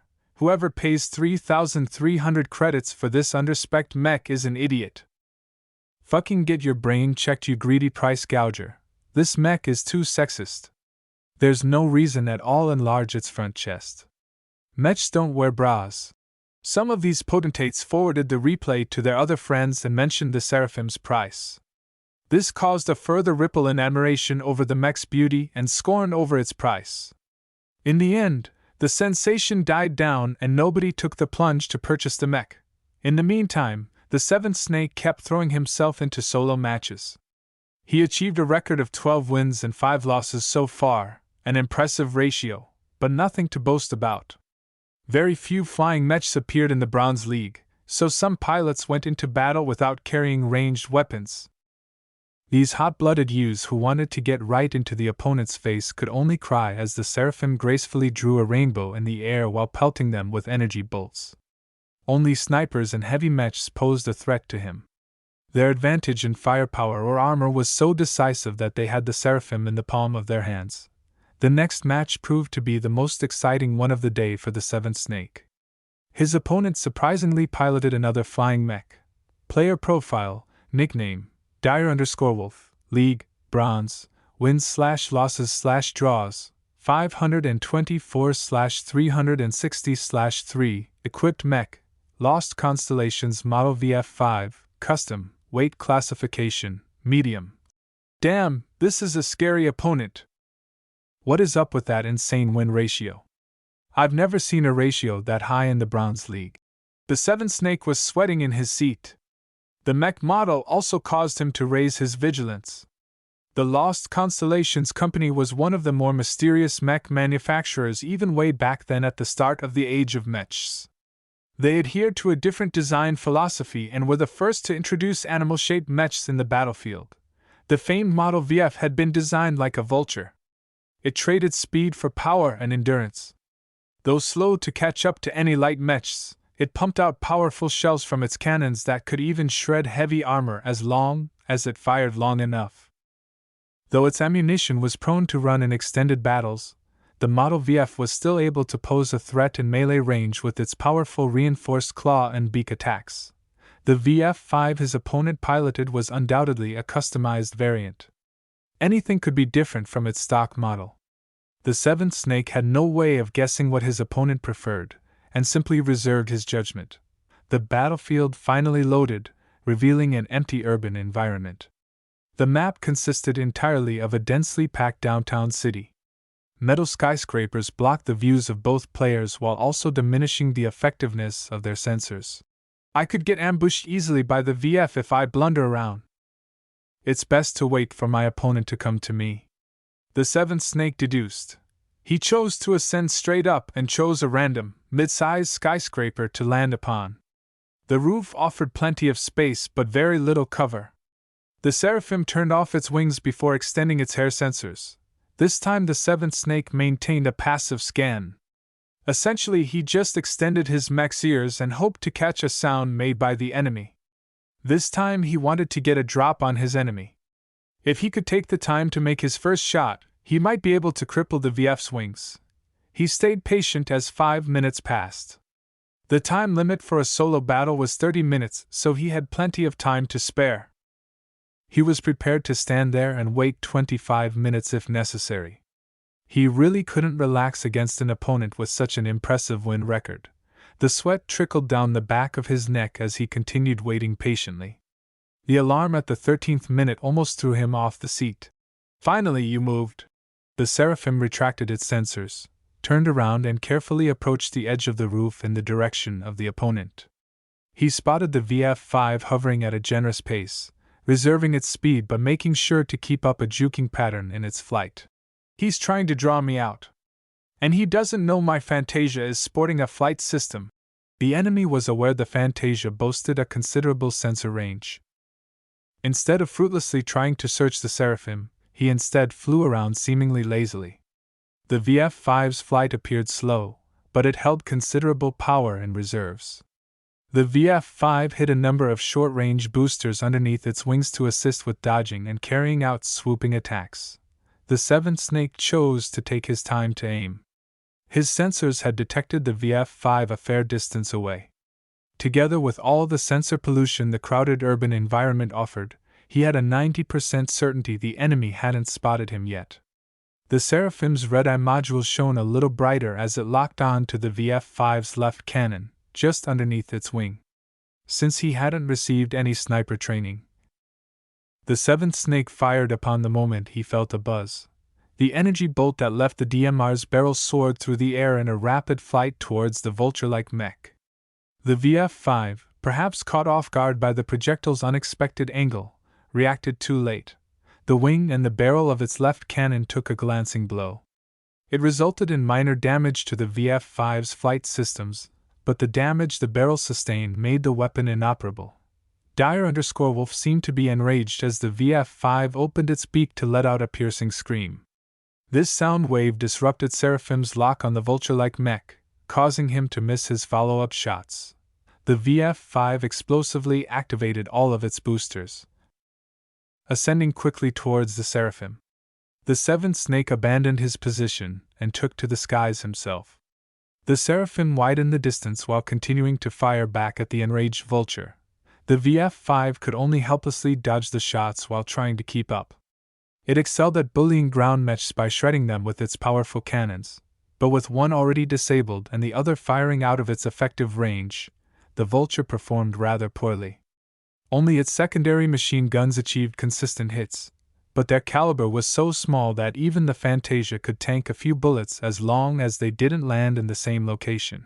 However, it somehow suffered only glancing blows on its chassis so far. The 7th Snake kept trying to hit the VF-5's essential systems, such as its wings or its engine, but only managed to clip armor or negligible systems. This bastard's dodging pattern is strange. The 7th Snake grew more suspicious as his shots kept leading away from where he wanted them to go. I got it. He's fooling my aim assist! The early versions of aim assistance were easy to fool. Certain movement patterns easily led its internal computers to overcompensate its aim in a faulty direction. This wasn't easy to accomplish in practice. It took an unusually avid mech pilot to even be aware of this solution. In any case, now that he knew what was wrong, he disabled the red eye. This pretty much had an immediate impact on his DMR's accuracy. His shots spread much wider now, sometimes missing the vulture by 30 meters even. He couldn't help it. Firing a rifle in midair was hard enough. Traveling swiftly while trying to dodge the vulture's return fire only added to the instability.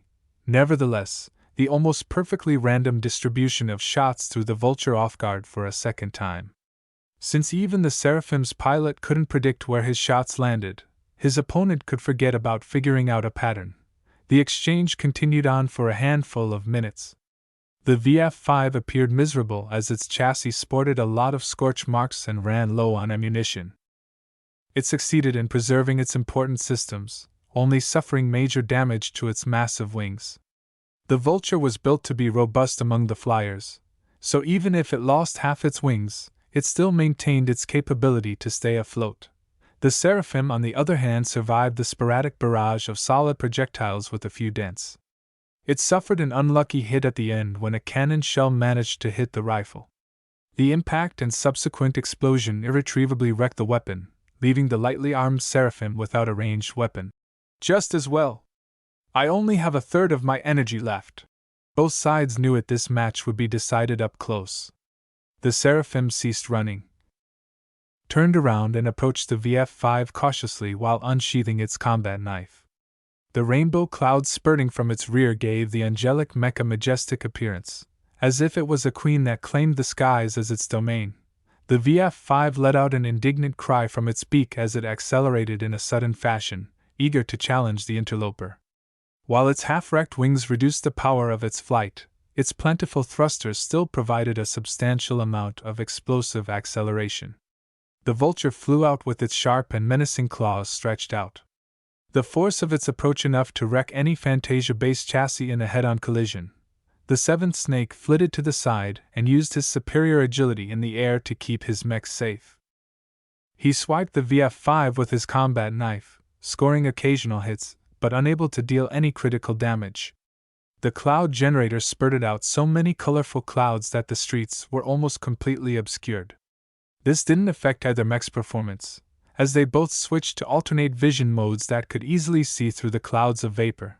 Somehow the VF-5's pilot managed to orient his mech in a way that presented its most armored portion towards the Seraphim. This let the VF-5 use its abundant armor to block the small knife. If the Seraphim's arms possessed more power and carried a better weapon, then it would have carved the VF-5 apart by now. Instead, it had to dodge the VF-5's fatal claw strikes with every approach, suffering a few glancing blows in return, one of which simply sheared off both its legs at the knees. The seventh snake felt constricted, and as his energy reserves fell to the last 10%, he again staked odds to a final blow. He stopped dodging sideways and flew towards the VF-5 head-on. The vulture noted the change in strategy and extended its claws and its beak in anticipation. At the last moment, the Seraphim chose to dodge to the bottom right, straight at one of the VF-5's claws. The reinforced limb tore through the Seraphim's thin armor plating. The angelic mech's head crunched loose while its torso had been sliced halfway through, disabling countless essential systems. The VF-5 suffered catastrophic damage in return. The Seraphim's combat knife sunk deep in its chest armor, and while it suffered little damage so far, the close-range strike possessed enough momentum to carve through its plates. Red liquid leaked out of the gaps. The Seraphim had succeeded in piercing the cockpit with its last gambit. Both mechs lost their propulsion and fell. Winner, the seventh snake. Chapter 8. Visitor. V's face soured as his eyes skimmed through his analytics page in iron spirit. Really, what am I paying so much crap for? I thought advertisements are supposed to work. He only had 20 days left to complete the system's mission of selling 100 virtual mechs. So far, VS only managed to sell his handcrafted Fantasia to our Seraphim. That meant the other mechs he sold lacked his personal care and attention. Not only did their specs degrade, they also sold for twice its already ludicrous price. When VS visited the Seraphim's store page, he encountered hundreds of disparaging comments. 8,800 gold XD. Do you lack a few brain cells? Are you autistic? Then go ahead and buy this gold-plated piece of turd. Can anyone lend me 8,700 gold? I promise to pay you back once I dominate the arena. No one can withstand my secret weapon of crapping rainbows. Don't buy this mech. This is an over-engineered piece of shit that simply slaps a lot of extra parts together. Just buy a real flying mech instead. With comments like these splattered over his mech, no wonder he couldn't make an additional sale. VS had learned a valuable but expensive lesson with this experience. I lost sight of my target audience. I thought I could have slapped a lot of components together without consequence. But the Bronze Leaguers are mostly a bunch of kids with little gold and credits to spare. One-star mechs acted as training wheels in the game. As training tools, most potentates didn't bother to make an emotional connection to the mechs they piloted, considering them to be horribly outdated. The Bronze Leaguers paid more attention to the amount of performance they could squeeze at a given price. It was a good thing he hadn't spent the rest of his time in vain. Other than stuffing Lucky with ores, he also extensively reworked the Fantasia 2R into a new variant. It had been his most major project to date, flexing all of his new skills to his limit, especially the light armor optimization sub-skill. The new Fantasia variant sported complete matte gray armor plating. Ves had painstakingly removed its original armor plating and replaced them with the newer and more efficient Mirin 21 ultralight armor plating. To retain and even improve the mech's durability, Ves had to recalculate every plate's profile and thickness, bulking up the mech in many areas. Despite the increase in armor, the mech's weight still enjoyed a considerable reduction, making it faster and nimbler on the ground. Ves felt highly satisfied with his work so far. He appreciated the miraculous powers of the system for allowing him to get accustomed to such amazing procedures in a matter of days instead of months. In a good mood and prompted by his rich creativity, he even added in the Fayette ECM and the festive cloud generator onto the custom mech's head. In keeping up with the Ghost theme, he set the clouds to generate only grayscale colors. Nicknaming the mech the Phantasm. Design evaluation, Fantasia 2R Phantasm. Variant name, Fantasia 2R Phantasm. Base model, Fantasia 2R. Original manufacturer, Kezia Armaments. Weight classification, light. Recommended role, Scout/Ambusher armor, C-. Carrying capacity, F. Aesthetics, B. Endurance, D. Energy efficiency, D. Flexibility, C. Firepower, D-. Integrity, C. Mobility, B. Spotting, B. X factor, none. Deviance, 8%. Performance improvement, 11%. Overall evaluation, you have received 50 design points for completing an original design with a performance improvement of over 10%. You have been rewarded with a lottery ticket for achieving superior performance improvement with minimal deviance. Ves widened his eyes at the second message. The system evaluated his custom work to the same standards as the industry, which made sense now that he thought about it. He had learned this in college but forgot about it when he grew delusional from possessing the system. Overenthusiastic designers who pumped in a lot of resources into a mech and only achieved a couple of % improvement over the stock model were regarded as trash. On the other hand, designers who changed only a few things here and there and can still achieve an improvement of over a dozen % were regarded as masters in their field. Ves had gained the system's approval with the Phantasm's economical design. With 3 cheap components, he partially re-engineered the old Fantasia 2R's frame into a stealthy predator. The Phantasm could do everything the stock model was capable of, but just a little better. The real star of the show was V's tedious swapping of its armor. The Mirin 21 might have offered less protection, but it weighed a lot lighter. Padding the Fantasia with additional form-fitting plates offered better protection but still managed to achieve an overall weight reduction. Not every newly graduated mech designer could accomplish the same. Without cutting down redundant and inefficient sections while making sure their spots remained somewhat covered, Ves could never have improved the armor so effectively. And now he held another lottery ticket. Like an eager kid with candy, Ves quickly switched to the lottery page and spun the metaphorical wheel. Come on, give me something good, like a production license or a bag of credits. You have received a strength candy. Strength candy increases strength by 0.1 upon consumption. Strawberry flavor. Ves fell on his knees and let out a frustrated scream. Come on, system! I worked so hard the last few days. Why don't you throw me a bone or two? He felt like a wizard who decided to pump some iron in the gym. Developing his muscles was an unnecessary luxury that provided little help in his predicament. Well, since he received it, he might as well use it. After popping the gift in his mouth, he checked his status again. Status, name, Ves Larkinson, profession, novice mech designer, specializations, none, design points, 113, attributes, strength, 0.7, dexterity, 0.7, endurance, 0.6, intelligence, 1.2, creativity, 1, concentration, 1, neural aptitude, F, skills, assembly. Novice 3D printer proficiency I business, apprentice, computer science, incompetent, mathematics, incompetent, mechanics, apprentice, jury rigging I speed. Tuning I, metallurgy, apprentice, physics, novice, lightweight armor optimization I, evaluation, should pursue a career in designing space shuttles. he hardly felt the increase in strength. But after looking at the other benefits the system had brought, he felt pretty content. The system might not think highly of Ves right now, but he knew it could change in the future. After I complete 2 good designs, I will have enough DP to buy a new sub-skill. The past week, Ves benefited a lot from the sub-skills he had already bought.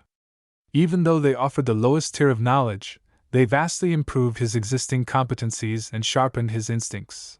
He currently considered whether to buy additional sub-skills, or begin upgrading his existing ones. One would widen his base of knowledge, and the other one would deepen it. Neither of the choices were wrong, so Ves had a hard time making a decision. The doorbell rang, interrupting V's introspection. He wasn't expecting any visitors, nor did he order something to be delivered. Curious, Ves activated the front door's camera. "Hey Vessie? Are you in?" "It's me, your cousin, Melinda," Ves exclaimed. He jogged over to the front of the workshop and met his cousin with a hug. "Long time no see, no thanks to you, little Vessie." Melinda smiled as she ruffled her younger relative's hair. "I see you changed your digs. It looks very small? I know it doesn't look impressive, but I'm stuck with it so I might as well make it my home." The two entered the workshop's small living apartment and sat down on a beaten-up sofa. Lucky, who had been happily napping in the middle, meowed with indignation as he was pushed to the side. "Oh, it's so cute!" Melinda gushed as she picked up the cat. "What's its name? I call him Lucky. I'm counting on him to turn my life around." Ves responded, then sighed. "I know you didn't come because you missed me. Tell me what the family wants." The Larkinsons had been an established family of mech pilots for at least 200 years. Though they lacked wealth and a deeper foundation in the circles of power, they managed to firmly root themselves in the military. Together with dozens of other families, they constituted the Bright Republic's unofficial military aristocracy. Grandpa's been busy at headquarters, so he couldn't spare much time searching for what happened with your dad. With his resources, the only thing he managed to figure out was that it wasn't related to the Mech Corps. Talk about B's missing. Dad lowered his mood. He tightened his fist. "I don't know where Dad ended up, but I'm sure he's still alive. We all hope so, Vessie. But life has to go on. We can't put our lives on pause. Your aunts and uncles are quite worried about the debt your dad accrued in order to afford all of this. It's too extravagant. They think you're still 20 years too young to take up the responsibility to run your own mech business. So they disapprove, huh? They only want what's best for you." Melinda replied as she put her hand on his shoulder. "You can still turn around and give up the assets to the bank. With your qualifications, my dad can fast-track you into the Mech Corps as a technician.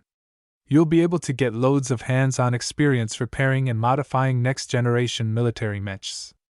Your job prospects will improve a lot once you've got a couple of tours of service under your belt." Ves shook his head. "It sounds safe, but it's too slow for me. I want to make a name for myself as a mech designer, not a technician or repairman. Most star designers start their career young. That doesn't mean you have to follow their footsteps. Without a formidable background like wealth or connections, you don't possess the qualifications to enter a cutthroat business like selling mechs." He wanted to tell Melinda that she was wrong. Ves did enjoy a background advantage. His father's Mech Designer System had given him a lot of help and could be counted on to help him find his footing in the business. But he couldn't mention it to his cousin. The system was strange and unique, and Ves might lose his life if others wanted to rob this advantage. "Melinda, I understand where you're coming from, but I chose to shoulder the risks. This is my father's legacy, after all. He gave up his home, his savings, and even his personal mech to scrounge up the loans to fund this little workshop. At worst, I'll just be declared bankrupt, and the assets will get taken away a little later. It's not shameful for an entrepreneur to suffer a bankruptcy. At least I'll be content to know I tried." His cousin sighed, but didn't press on. "I thought you'd choose to do so. I guess the only thing I can bring back to the family is to tell them about your resolve. Grandpa also told me that if you decided to stay this course, He'll lean on the bank to make sure they don't pull any dirty tricks. Thanks. It helps out a lot if I don't have to worry about the bank changing its terms. I'm confident I can work this out on my own. I already have some plans in the works. Oh? Can you show me some of your work? Ves brought his cousin to the working area of the shop. He activated the terminal and logged into his Iron Spirit designer account. I've been trying to make a name for myself as a designer in the game. I've made a deal with, I can't say who. I only need to do well and sell enough virtual mechs to receive some additional startup resources for my real business. Let me show you my 2 latest designs. The Seraphim awed his cousin for its graceful appearance. She grinned and pinched V's cheek. So you started to fiddle with the Fantasia, huh?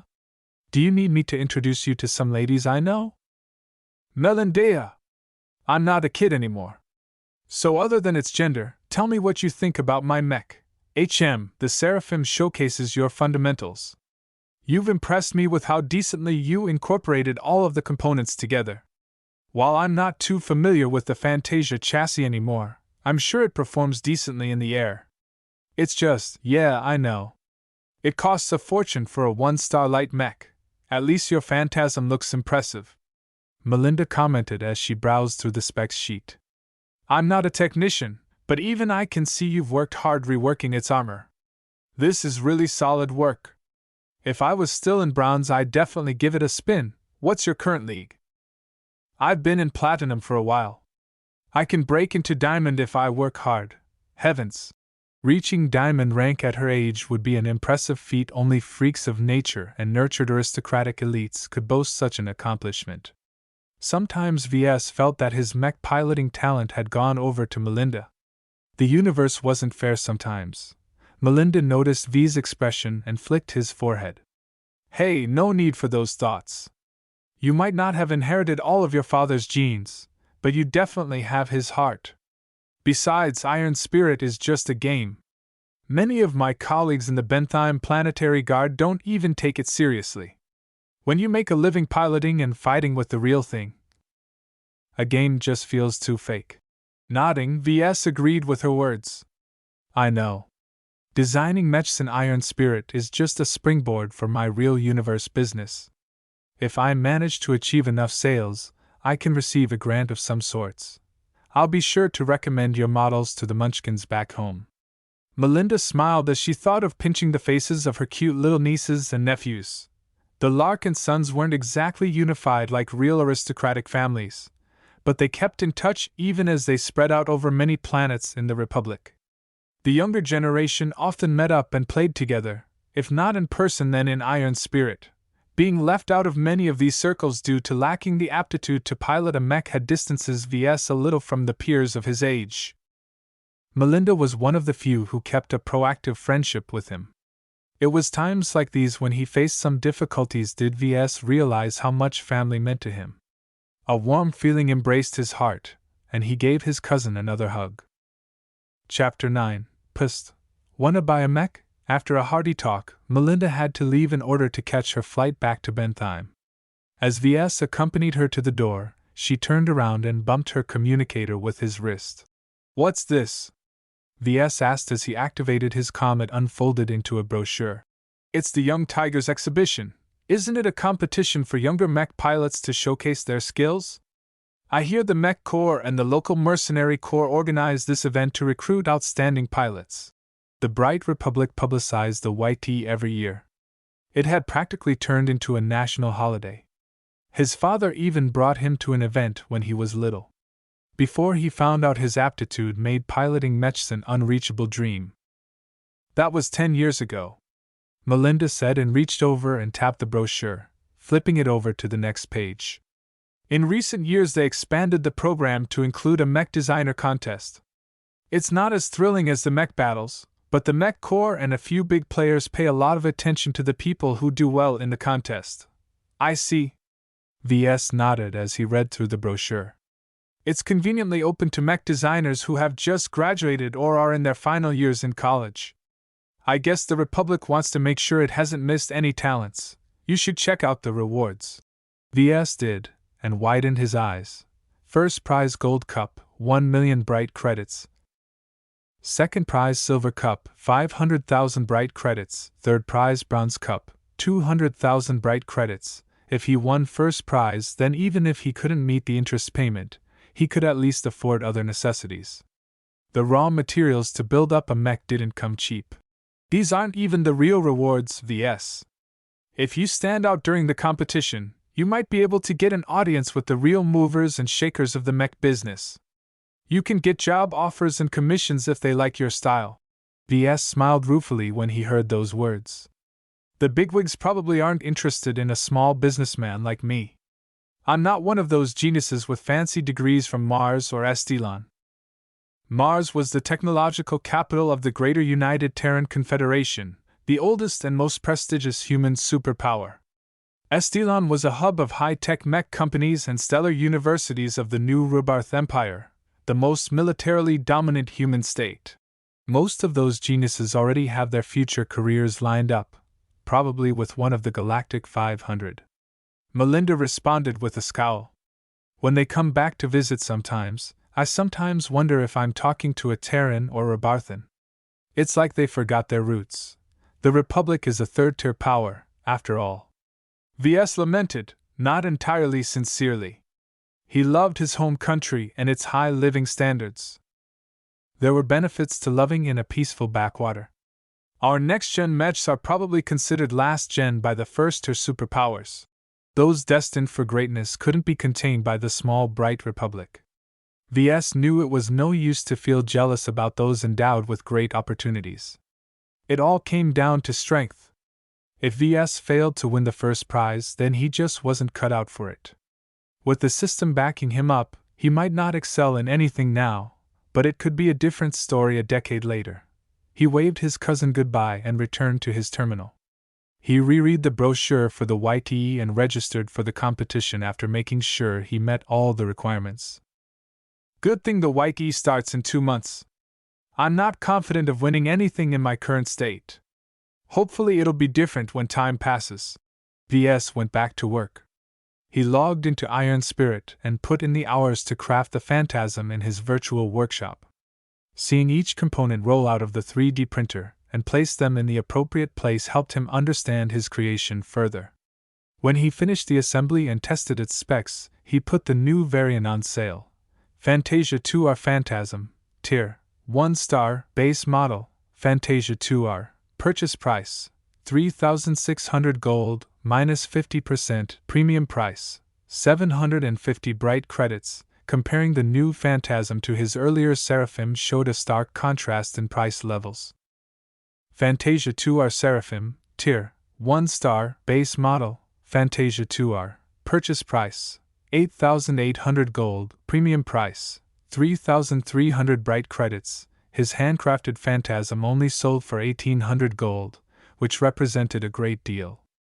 The next models after his first Phantasm would be fabricated automatically, leading to a slight reduction in quality and a doubling of prices. Still, at 3,600 gold, a customer would not be disappointed at the Phantasm's performance. After Ves proudly put his mech on the market, he visited the usual mech enthusiast boards on the galactic net and boasted shamelessly about the Phantasm. Not every mech designer chose to create a variant with a reimagined armor configuration. At the very least, Ves hadn't found any other Fantasia variant on the market with a full-body Mirren 21 armor replacement. A few days passed by. Nothing else changed except occasionally picking up Lucky's gems. The benefits it provided remained minor as ever, but Ves still remained optimistic. Once his cash flow improved, he planned to buy a few exotic minerals and find out if Lucky was worth his gold classification. Ves worked on a fourth Fantasia variant these days, this time focusing on endurance and energy efficiency. He wanted to design a model that lasted longer and could run over long distances without negatively affecting its performance in battle. Though it emphasized different demands, Ves could still copy most of his work on the Phantasm to save time. After all, the Phantasm really presented a total baseline improvement over the original Fantasia 2R. In the meantime, V's store page started to receive some views. Surprisingly, a repeat customer bought his handcrafted Phantasm. The seventh snake had also bought V's handmade Seraphim. Perhaps the seventh snake could be called a fan. Then came the younger generation of the Larkinsons. While most only intended to give their big sister Melinda face by take a look, some of them grew enchanted by the seraphim's regal grace or the phantasm's dark elegance. One rich nephew impulsively bought the seraphim with credits, wasting 3 months of his personal savings. A couple of other nephews and nieces purchased the phantasm, recognizing its superior performance as an ambush predator. A few even bought the 2RE as a joke, intending to surprise their friends with the model's ultimate move. Thus VS achieved 23 sales this week. Together with the original Seraphim, he achieved 24 sales in total, almost overcoming 1/4 of his mission goal. Only when VS finished his latest customization did he log back in to check out his store page. His eyes widened with satisfaction as he realized Melinda had given him some much-needed help. The Phantasm sold well enough at the start, but its sales tapered off as no one else seemed to be interested, as only an occasional customer would come and buy. They must have been defeated by the Phantasm in a match. Together with the 50 design points VS received from developing his latest design, he gained a total of 73 DP. He only needed a little more than a dozen mechs to accumulate 200 DP. Once he reached that point, he could treat himself to something good from the system's skill tree or store. He uploaded his newest work in Iron Spirit, and again he painstakingly built up its first model by hand. Just like when he fabricated the Phantasm, he felt a deeper connection with the Fantasia chassis by being involved in every step of the way. Once the model had been built up, VS immediately chose to put it on sale. Fantasia 2R Nomad, Tier 1 Star, Base Model, Fantasia 2R, Purchase Price, 3,400 gold, minus 50%. Premium Price, 700 bright credits. The Nomad weighed more than the Phantasm, courtesy of its extra energy packs and armor plates. The Nomad nonetheless came without the other model's Fayette ECM and Festive Cloud Generator modules, which ultimately resulted in a lower price. VS judged the Nomad's performance wasn't shabby, but it lacked a certain wow factor the previous two variants possessed. "I'm starting to run out of ideas. I don't think I can force myself to pump out another Fantasia variant again without purchasing new parts, which I can't afford." With only half a month left to go, VS needed to do something about the mission the system gave him. The Nomad's introduction to the market might help progress his sales, but he doubted he could achieve 100 sales before the deadline passed.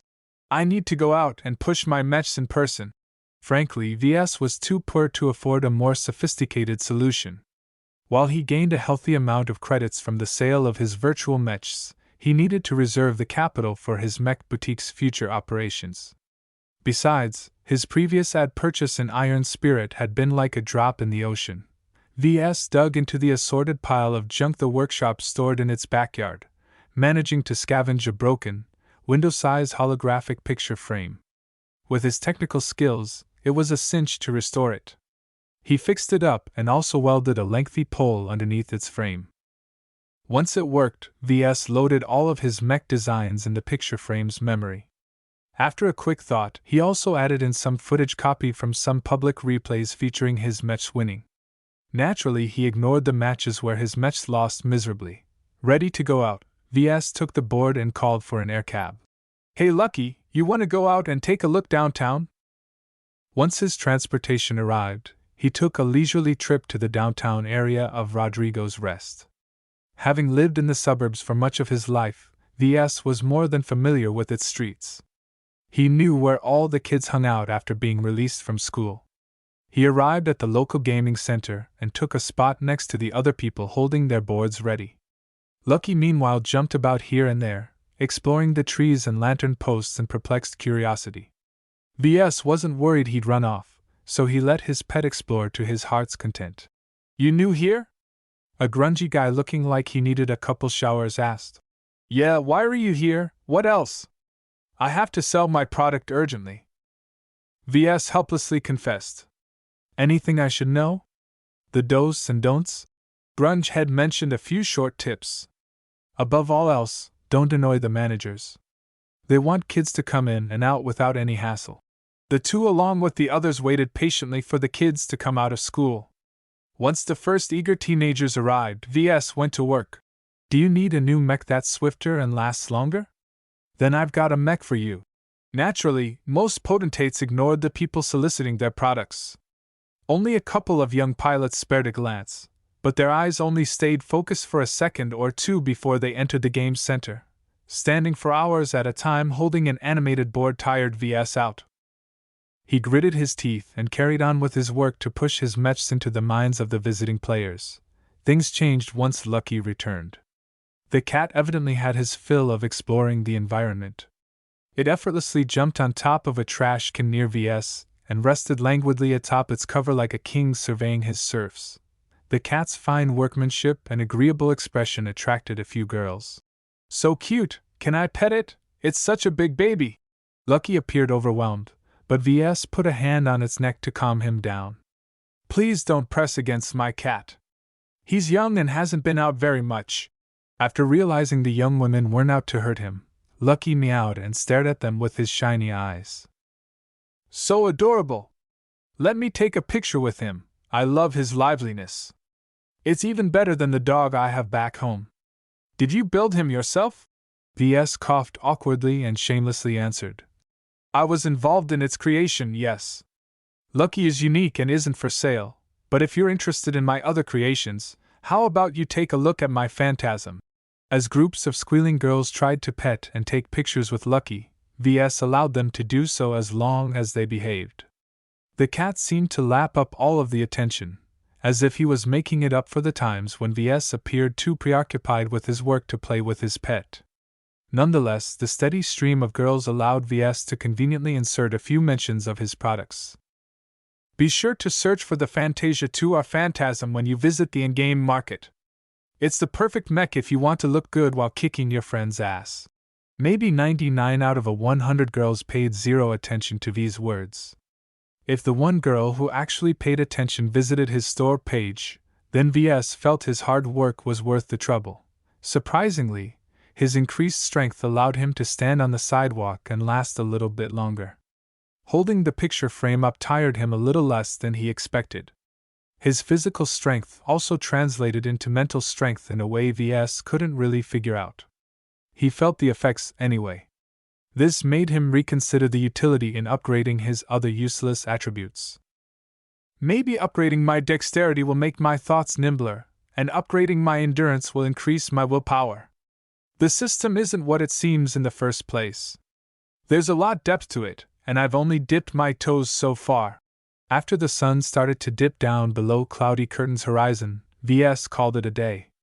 He ate a quick meal at a local restaurant and took a shuttle ride home.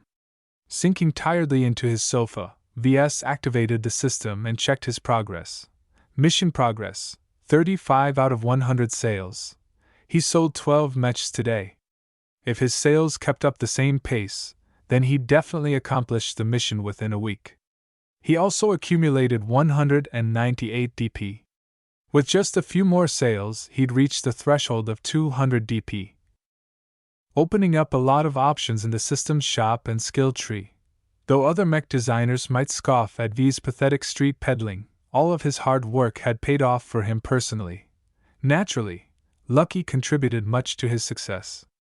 He picked up the sleepy cat and stroked his muzzle. You've done a good job acting cute.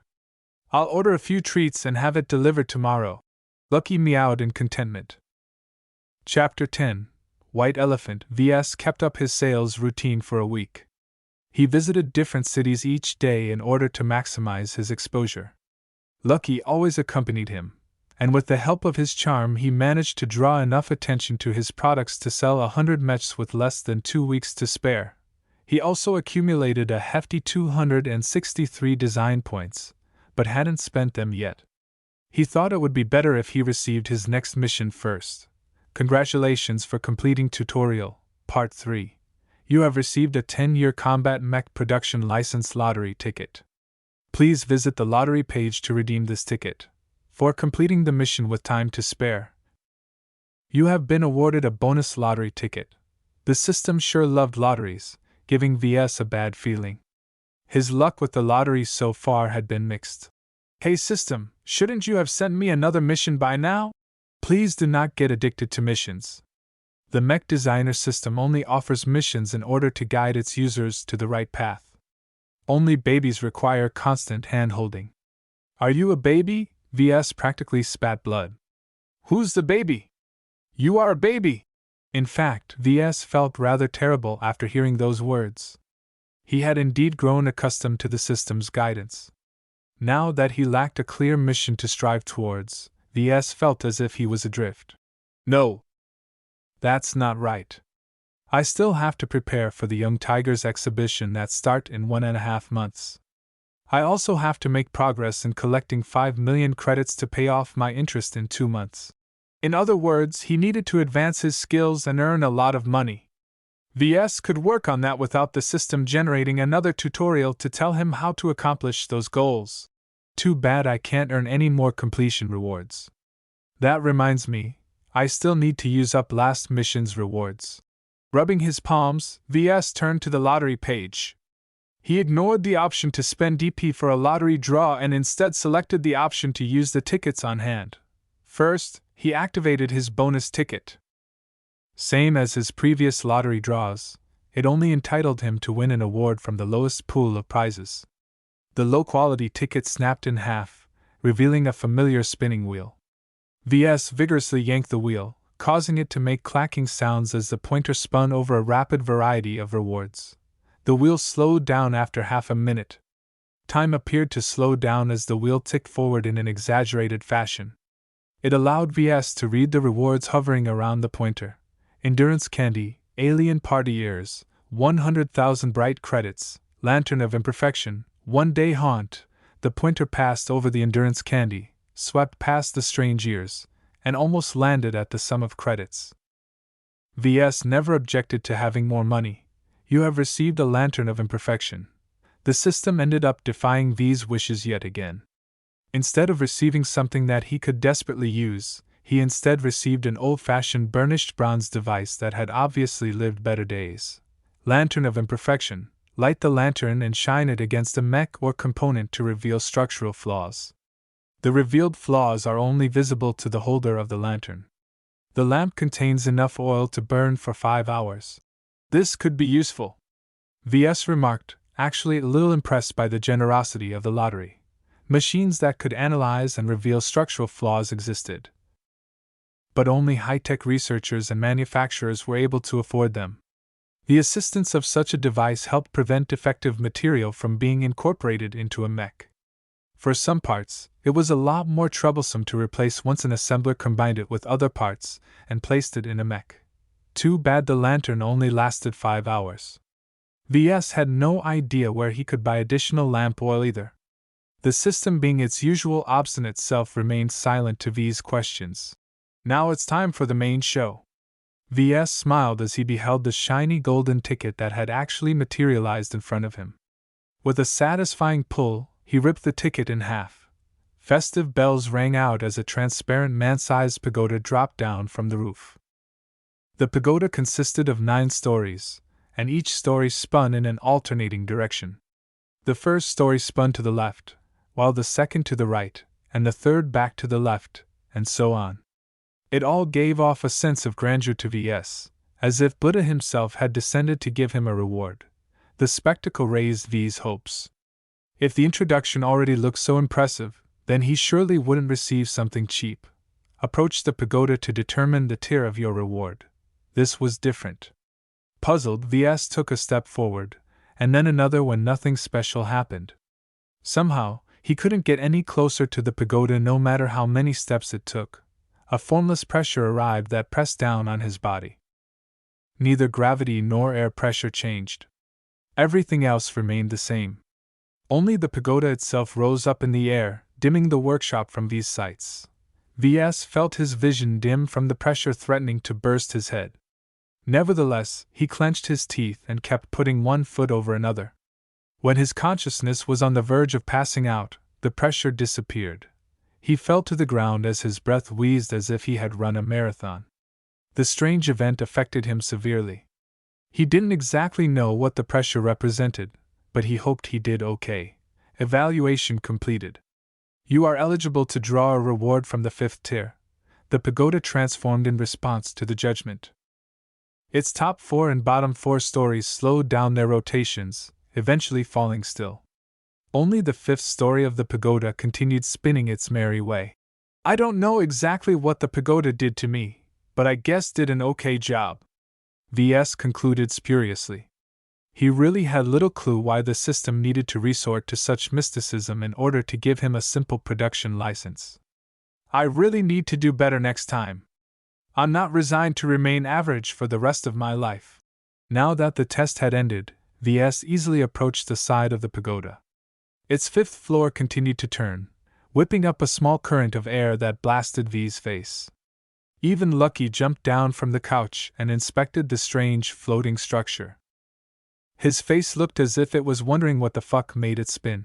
A small, hand-sized bell appeared in midair. It was one of those bells that hung in ancient Terran temples. A small cord hung from the clapper that allowed the bell to make its ringing. Please pull the cord when ready. Ves held the end of the cord and pulled firmly.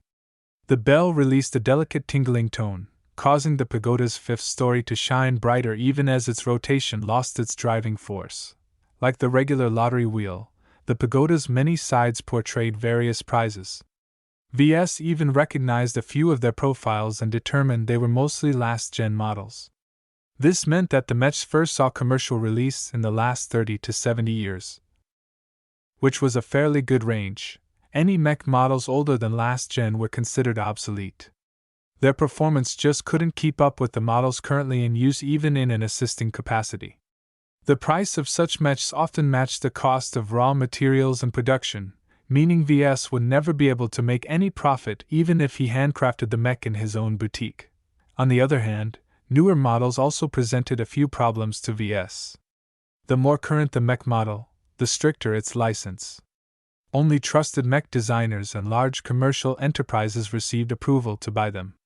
In addition, newer designs incorporated more advanced technology that required special machines to fabricate. His 3D printer was just a run-of-the-mill current-gen product with no special features. It was capable of printing almost any of last-gen's specialist components. But if it came to the current generation's fancy tech, then he may need to acquire millions or even billions of credits worth of production lines. The pagoda finally stopped its lumbering spin. V's stomach sunk as he recognized the white, medium-sized mech on its front-facing wall. Congratulations! You have received a 10-year production license of the following mech: National Aeromotive's Caesar Augustus CA1. Shit! Ves muttered as all of his excitement drained from his expression. His calm burst up as Ves received a new mail. He numbly tapped the message. It came with a lot of legal bullshit from the so-called Future Sons Technology Institution. Ves skimmed through the lengthy texts. We hereby grant you with an unlimited production license of the Caesar Augustus CA1, valid for a duration of 10 years from the signing of the included contract. No matter how many misgivings Ves had about the CA1, he was stuck with it. He quickly signed all of the contracts to get the paperwork out of his sight.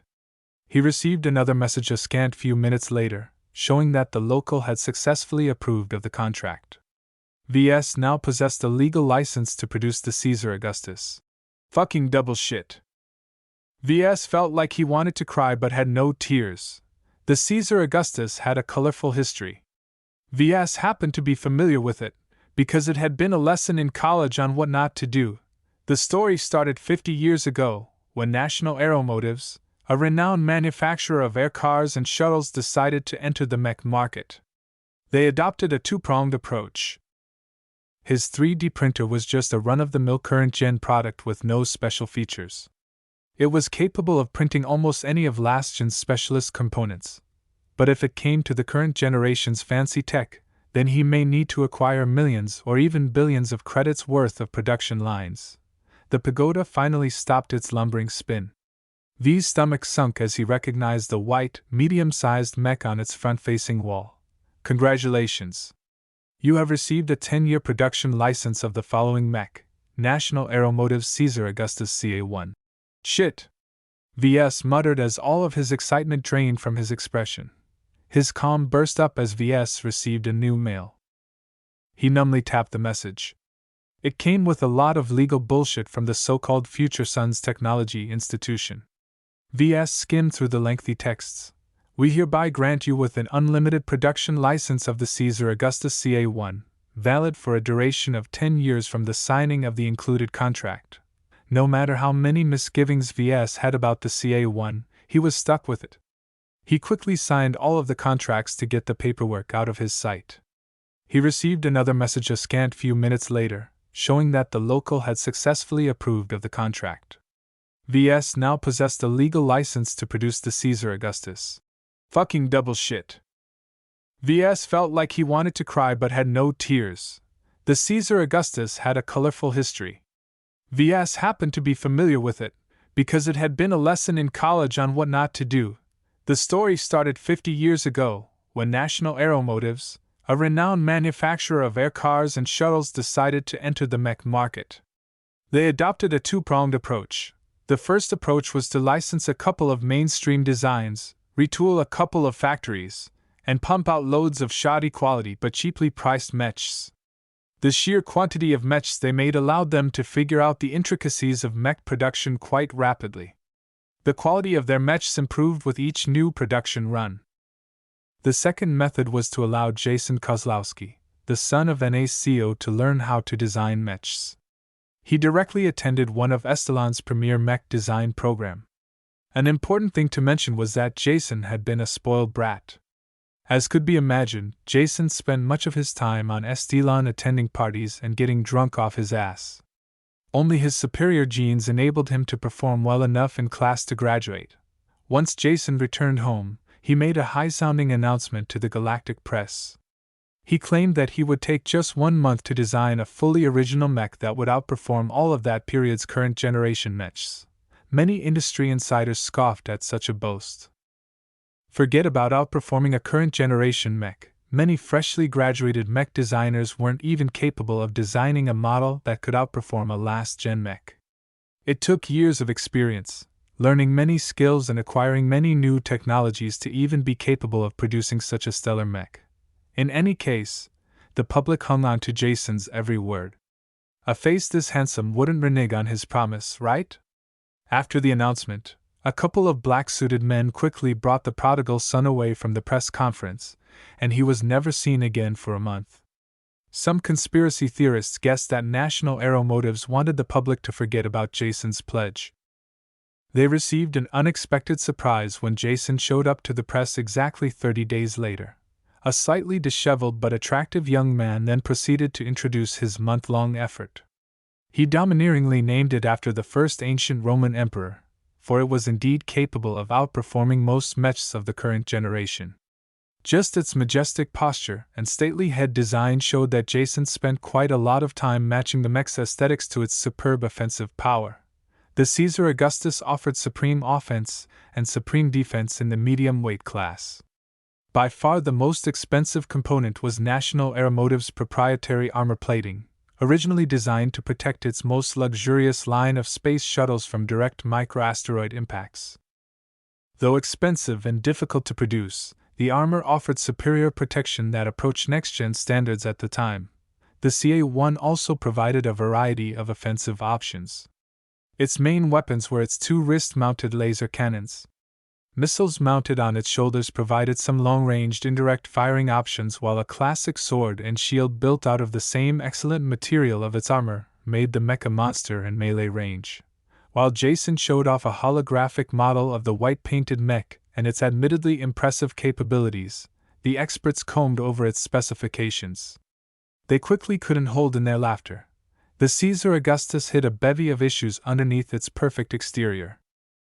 Jason crammed the CA-1 with so many gadgets that it affected the frame's integrity. Any damage that got past the armor could easily damage 5 essential subsystems, either crippling the mech or at least take it off the battlefield.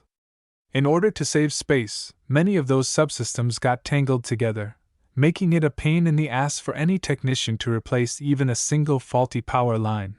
The mech also lacked endurance. It peaked early but had no staying power. Its missile capacity could be emptied in seconds. Its wrist-mounted laser cannons built up an alarming amount of heat that Jason had done almost nothing to mitigate. And even if he did, the mech's average energy capacity meant it couldn't feed the weapons long enough anyway. Fortunately, Jason hadn't been conceited enough to add a flight system to the already over-engineered mech. Its energy would just drain faster in that case. All of this meant that VS was now stuck with one of NA's biggest commercial flops in recent times. The CA-1 was a white elephant that was difficult to produce and required constant babysitting. The most troublesome thing about producing it was that its special armor plating required a dedicated machine to produce. V's 3D printer wasn't advanced enough to produce it on its own. It was impossible for VS to produce the stock model of Caesar Augustus in 2 months. He lacked the time, money, skill, and equipment to accomplish such a clusterfuck of a production. And even if he did manage to cobble up a model, it was a question whether it would sell. However, the system awarded him with only just one production license, and for better or worse, VS was stuck with the elephant. It's not like I'm stuck with the stock model. I still have the Mech Designer System. If VS could use the system to redesign the CA-1, he might be able to come up with a less demanding version of Jason's first masterpiece. He wasn't ready to give up. A tentative plan already drew in his mind. Chapter 11, Cash Woes. VS made the biggest gamble of his life so far. If he won, he'd be able to produce a stellar mech and sell it for a hefty profit, making more than enough money to meet his impending interest payment. Success danced on a string, and each time VS stumbled, he risked the whole scheme coming apart. First, VS needed to grow accustomed to the Caesar Augustus. Fortunately, a real universe production license also counted as a virtual license in Iron Spirit's terms of service. He only needed to send a copy of the license agreement to the game's support to be able to tinker and sell the model in-game. As a last-gen mech in today's standard, the CA-1 counted as a 5-star mech in the game. This meant only older, more skilled potentates had the capability to buy the mech.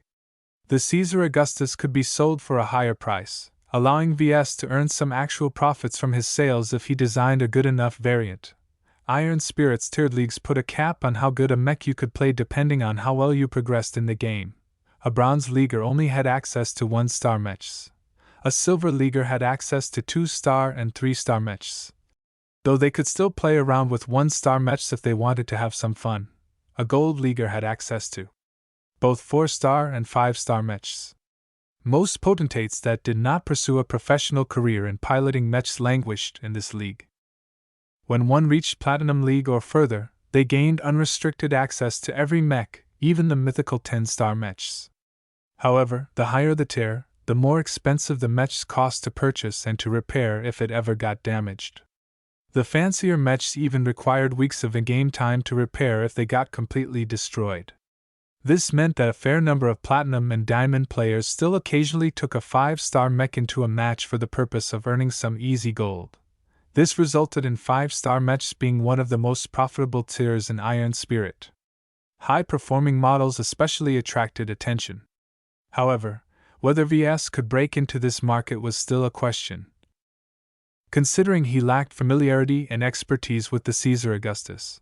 In the 45 days of time before the Young Tigers exhibition started, VS needed to produce an extensive and realistic redesign of the CA-1 stock model. He needed to acquire new sub-skills and credits to buy virtual licenses of the components he needed for his redesign.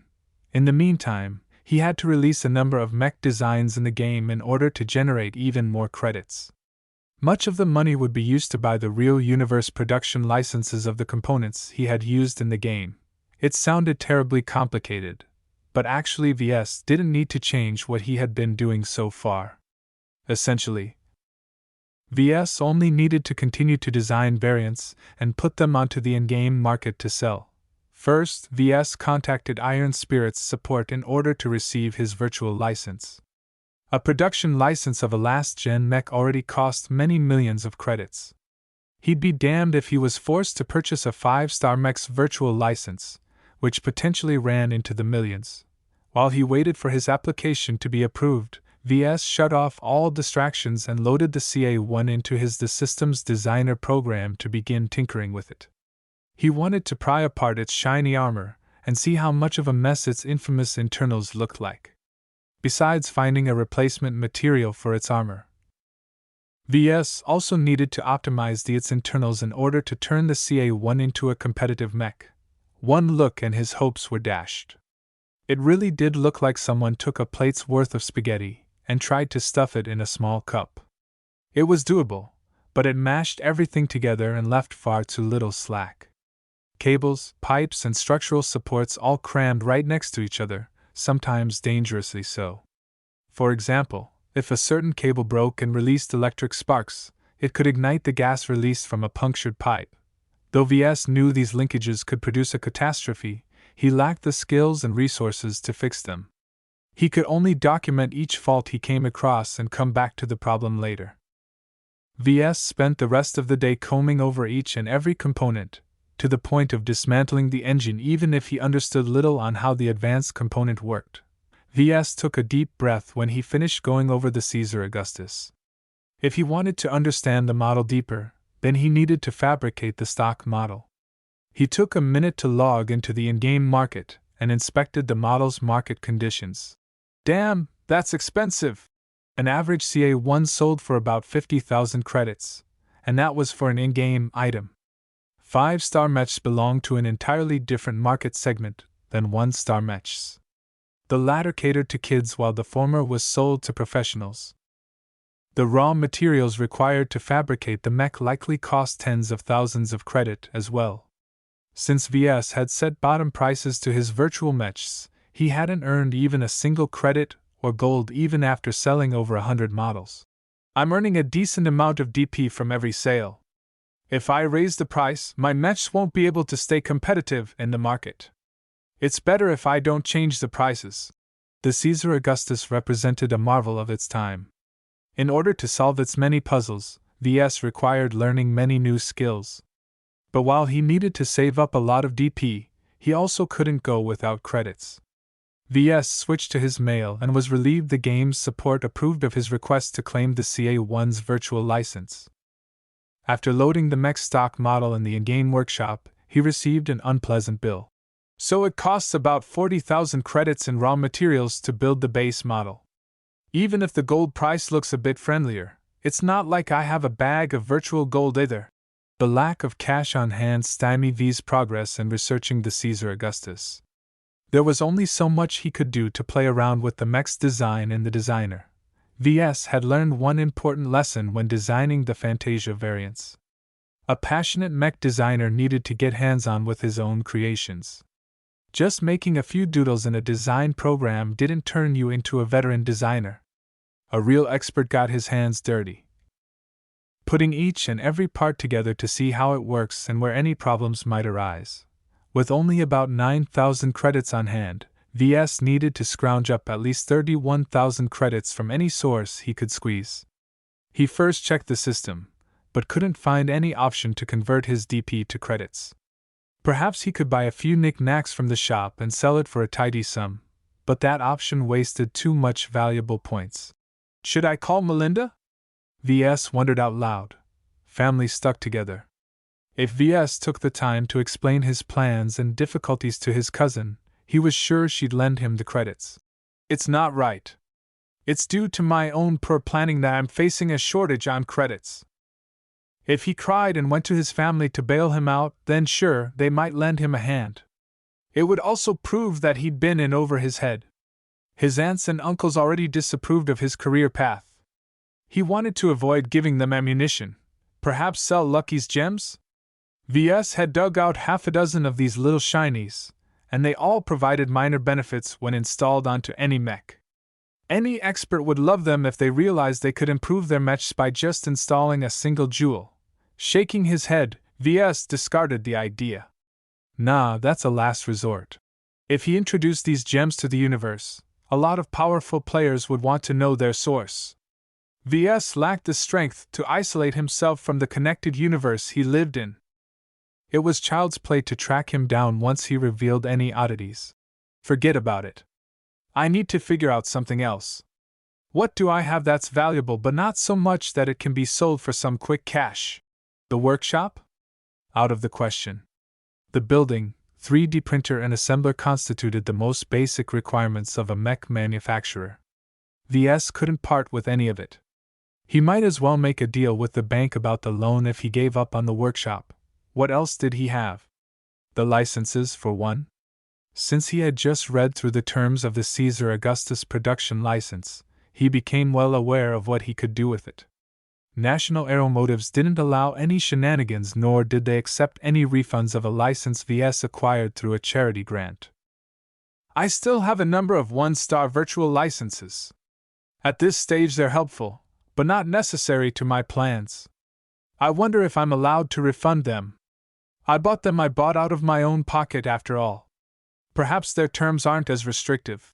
VS searched the galactic net to see whether he could get some money out of the licenses. To his relief, the BSBH Corporation indeed set down a standard policy for returns. A virtual license could be relinquished within the week at no cost if the purchaser hadn't used it in any of his current models. If the owner possessed the license for more than a year, then the game wouldn't give one credit back. VS fell in the situation in between.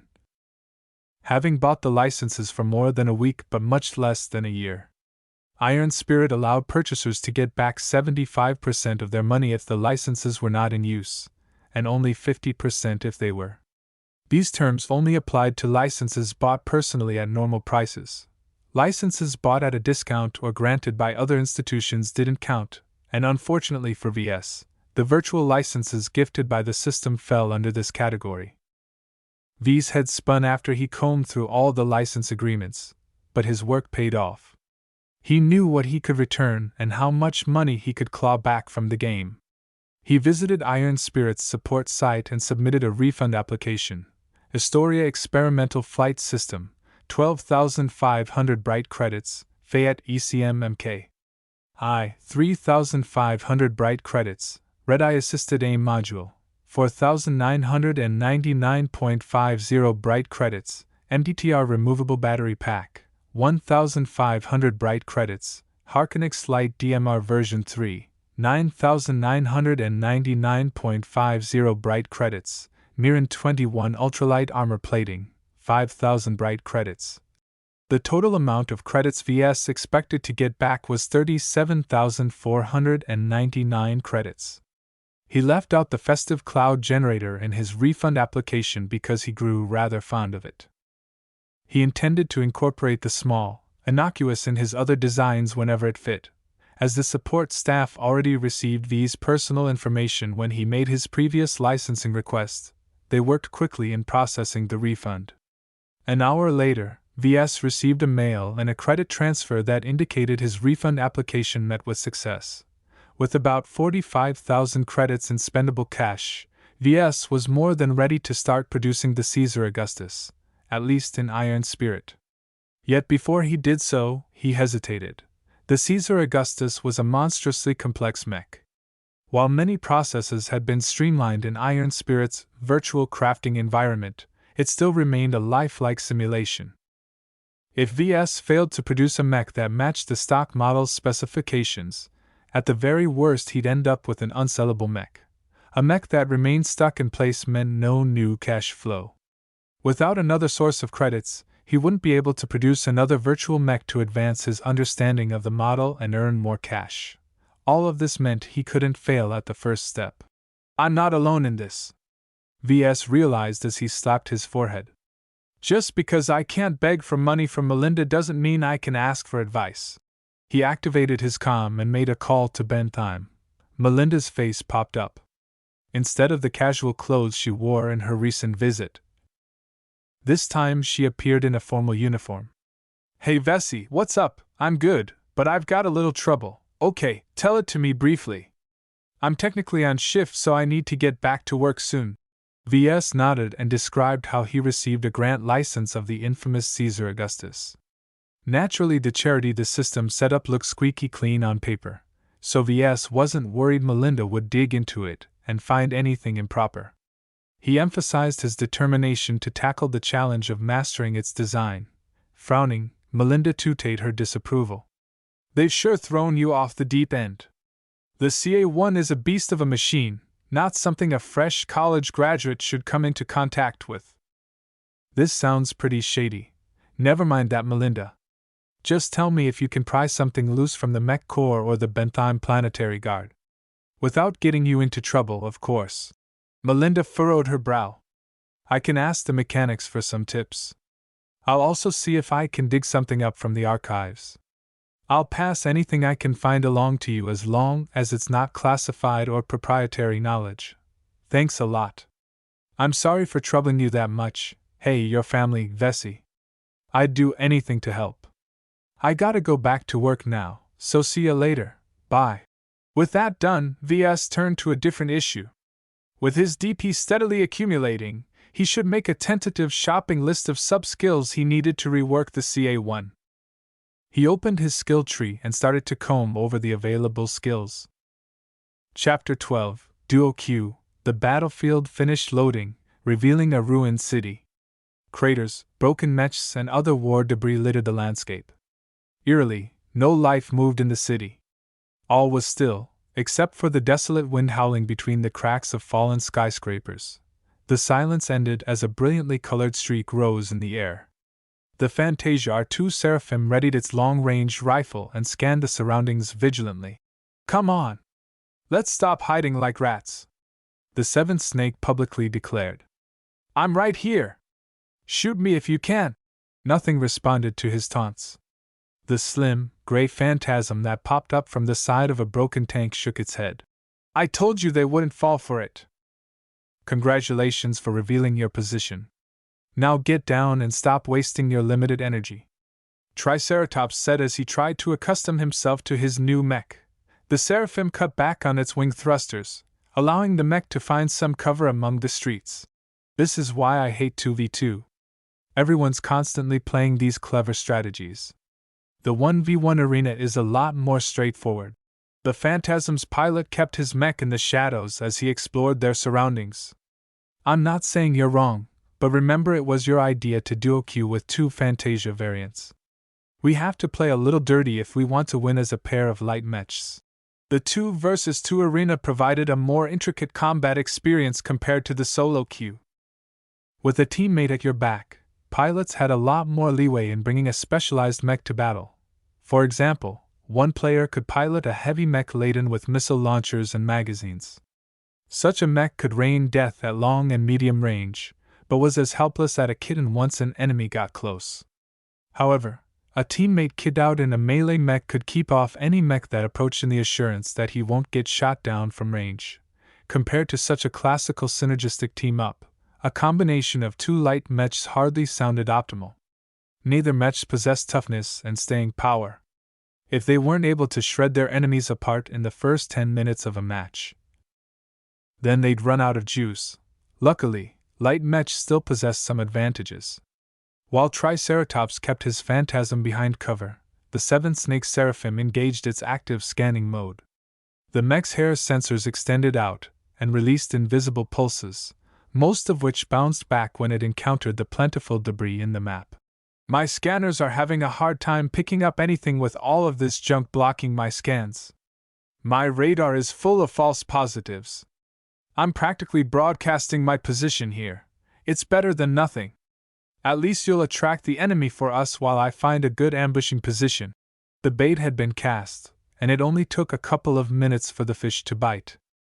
The Seraphim noted a large energy signature strolling down the main avenue. I got an incoming mech.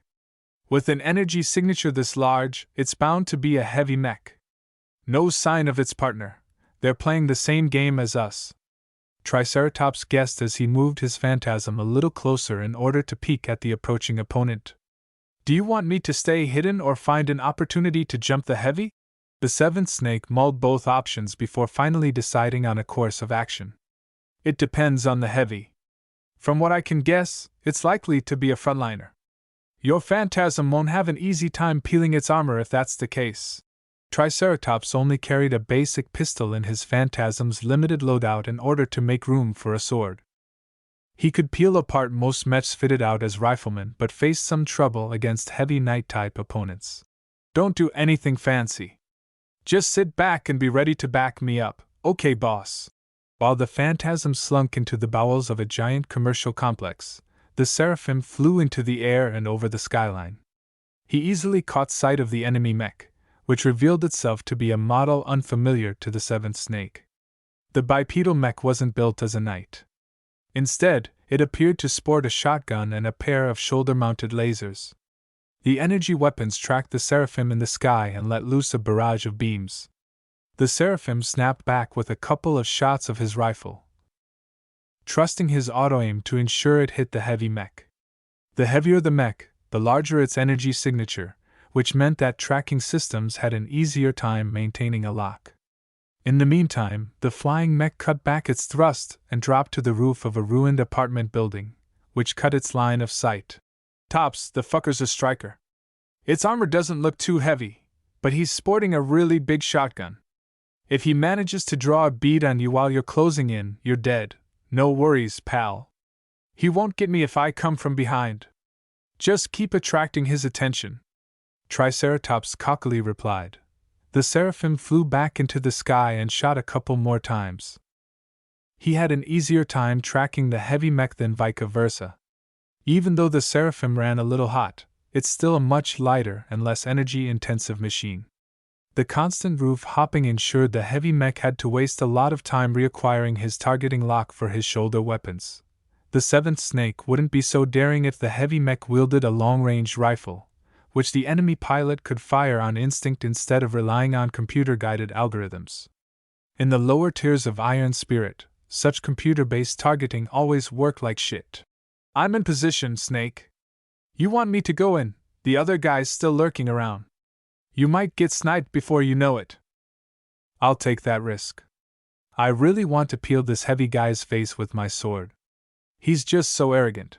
The Seraphim took a few glancing blows from the lasers as it rose to fire another volley. The seventh snake guessed that the pilot took over manual targeting for his shoulder-mounted lasers. That meant the enemy would take time to switch back over to his shotgun when pressed in close range. Okay, let's do it. I'll make a few dives to attract his attention. Don't wait too long or I'll get screwed. After taking a deep breath, the seventh snake jumped off the roof, spread his mech's wings and made a high-speed dive towards the enemy, all the while releasing a rainbow stripe. His rifle awkwardly shot a steady stream of energy bolts, most of which dug shallow holes into the heavy mech's plating. The Harkonix's light DMR fitted the Seraphim well. It possessed good range, a fairly high accuracy, and didn't gobble down too much energy. Unfortunately, its punch had always been a little undertuned among long-range rifles. The heavy mech, despite being under constant fire, practically ignored the DMR's shots, confident his armor could withstand the damage for the moment. The seventh snake gritted his teeth. I've learned a few new tricks. The great thing about energy weapons was that the wielder could change its power on the fly. He flicked a special switch and paused his shots. Instead, the rifle's chamber started to accumulate energy and heat. As the seventh snake jinked his mech to the side, he fired his overclocked rifle after a full second of charging. A bolt 3 times the size of his regular shots escaped from the barrel. The energy projectile drew a thin white line as it streaked across the air and hammered the heavy mech's shoulder, straight up crippling one of its laser cannons. The heavy mech panicked a little. It jogged towards the nearest structure, eager to find some cover against the threatening fly buzzing over its head. Its remaining laser cannon ineffectively released a barrage of automated shots, most of them missing due to the Seraphim's speed and active ECM, just as the mech barged through the entrance. Triceratops' phantasm dropped from the ceiling. Its emergence happened too sudden, and the heavy mech barely rotated its lumbering torso halfway before his sword sank straight down its neck with the full momentum of a falling mech. The heavy mech exploded into sparks as the sword managed to stab through its power source. The phantasm pulled out its weapon and flourished it with pride. Ha ha, suckmatic!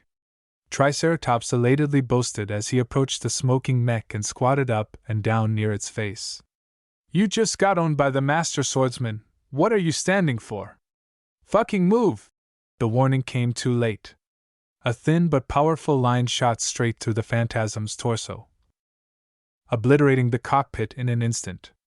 A loud sonic boom reached the mech moments later, not that it helped. A sniper! The seventh snake exclaimed, and flew full throttle in the direction of the previous shot. Why did he stay hidden to the point of letting his teammate die first? He already made a couple of conclusions after rethinking the hidden mech's previous behavior. This guy is confident in his marksmanship, but not to the point of handling two opponents at once. So he let his dumb, loud teammate take the lead, certain that we can't resist the bait. Once we're revealed, we don't have anything left to hide. While the Seraphim tried to vary his flight, the next sniper round snapped off half of its wings. The seventh snake struggled to maintain control. He chose to veer to the side but maintain his altitude. Whatever was left of his wings were redlining and were on the verge of shutting down. The seventh snake was in a bad position. Pinned down by a sniper and with half of his mobility gone, he hadn't even caught sight of his remaining opponent. What he did have was a general idea of where his enemy hid. He remembered clearly that the shot came from the direction of the tallest building in the city. I can make it! I only need a couple of seconds. The Seraphim's remaining wings glowed red as the pilot redirected an ungodly amount of energy in its direction. A brilliantly white flare erupted out of the damaged wings, propelling the Seraphim with supreme speed in the direction of the skyscraper. The unexpected overload happened just as the sniper shot his third round, causing it to miss narrowly as the Seraphim had already raced past its original trajectory. I got you now! The seventh snake yelled as his wings finally broke apart from the stress. His overheated mech blared warnings at him as his rear torso's internals were beginning to melt. Since he couldn't accumulate any more heat, he decoupled and discarded his rifle, instead choosing to draw his combat knife. Sheer momentum drew the Seraphim onto the roof of the battlefield's only intact skyscraper. The light mech's feet skidded across the surface of the roof as the Seraphim did its best to bleed off its momentum. The opponent's model surprised the seventh snake. It was another phantasm. The gray model set its unwieldy rifle aside and drew its own combat knife in response to the Seraphim's approach. This is going to be tricky. My mech has higher specs, but it's already half dead. My enemy is still fresh. The two mechs dove into each other, their knives clashing loudly while their limbs released punches and kicks. Both their cloud generators worked at full steam. The Seraphim generated a lot more clouds, but the black and gray smoke persisted in staying present. The duel between mechs progressed in the same manner. Knowing that his mech couldn't hold on for long, the seventh snake summoned all of his passion and unleashed it onto the opponent with only a casual regard for defense.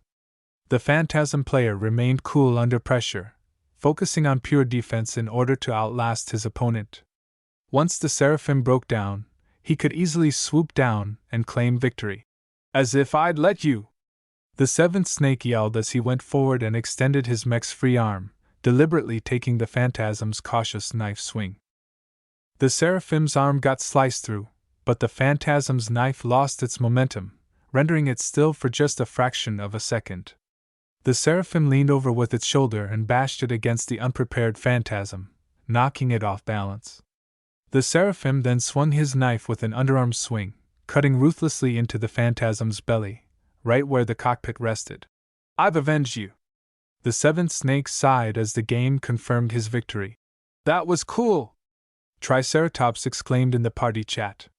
That last moment when you sacrificed your arm, I swear the enemy Phantasm just froze. I guess he's too new. His marksmanship is top-notch, but I think he lacks experience in close-quarters combat. Kind of funny how he chose to use that particular model as a sniper. It's not a bad choice in the lightweight class, but there's better options out there. It's the third Phantasm I've seen so far this week. The Fantasia variants from Chasing Clouds are beginning to pop up here and there in our local server. Triceratops let out a disappointed sigh. They used to be our secret. You're practically his first customer. You got all of his mechs right? Yeah, except for the 2RE, the one with the big behind.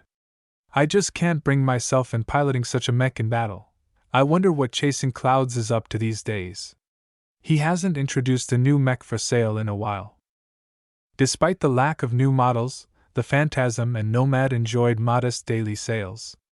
In fact, a couple of potentates even bought the 2RE a couple of times as a joke. These initial attempts to push his models onto young girls had achieved a small ripple effect. Other girls interested in the feminine-looking mechs bought them to play together with their friends. Boys wondering what the fuss was all about checked out the mechs in the store, and bought them as well for different reasons.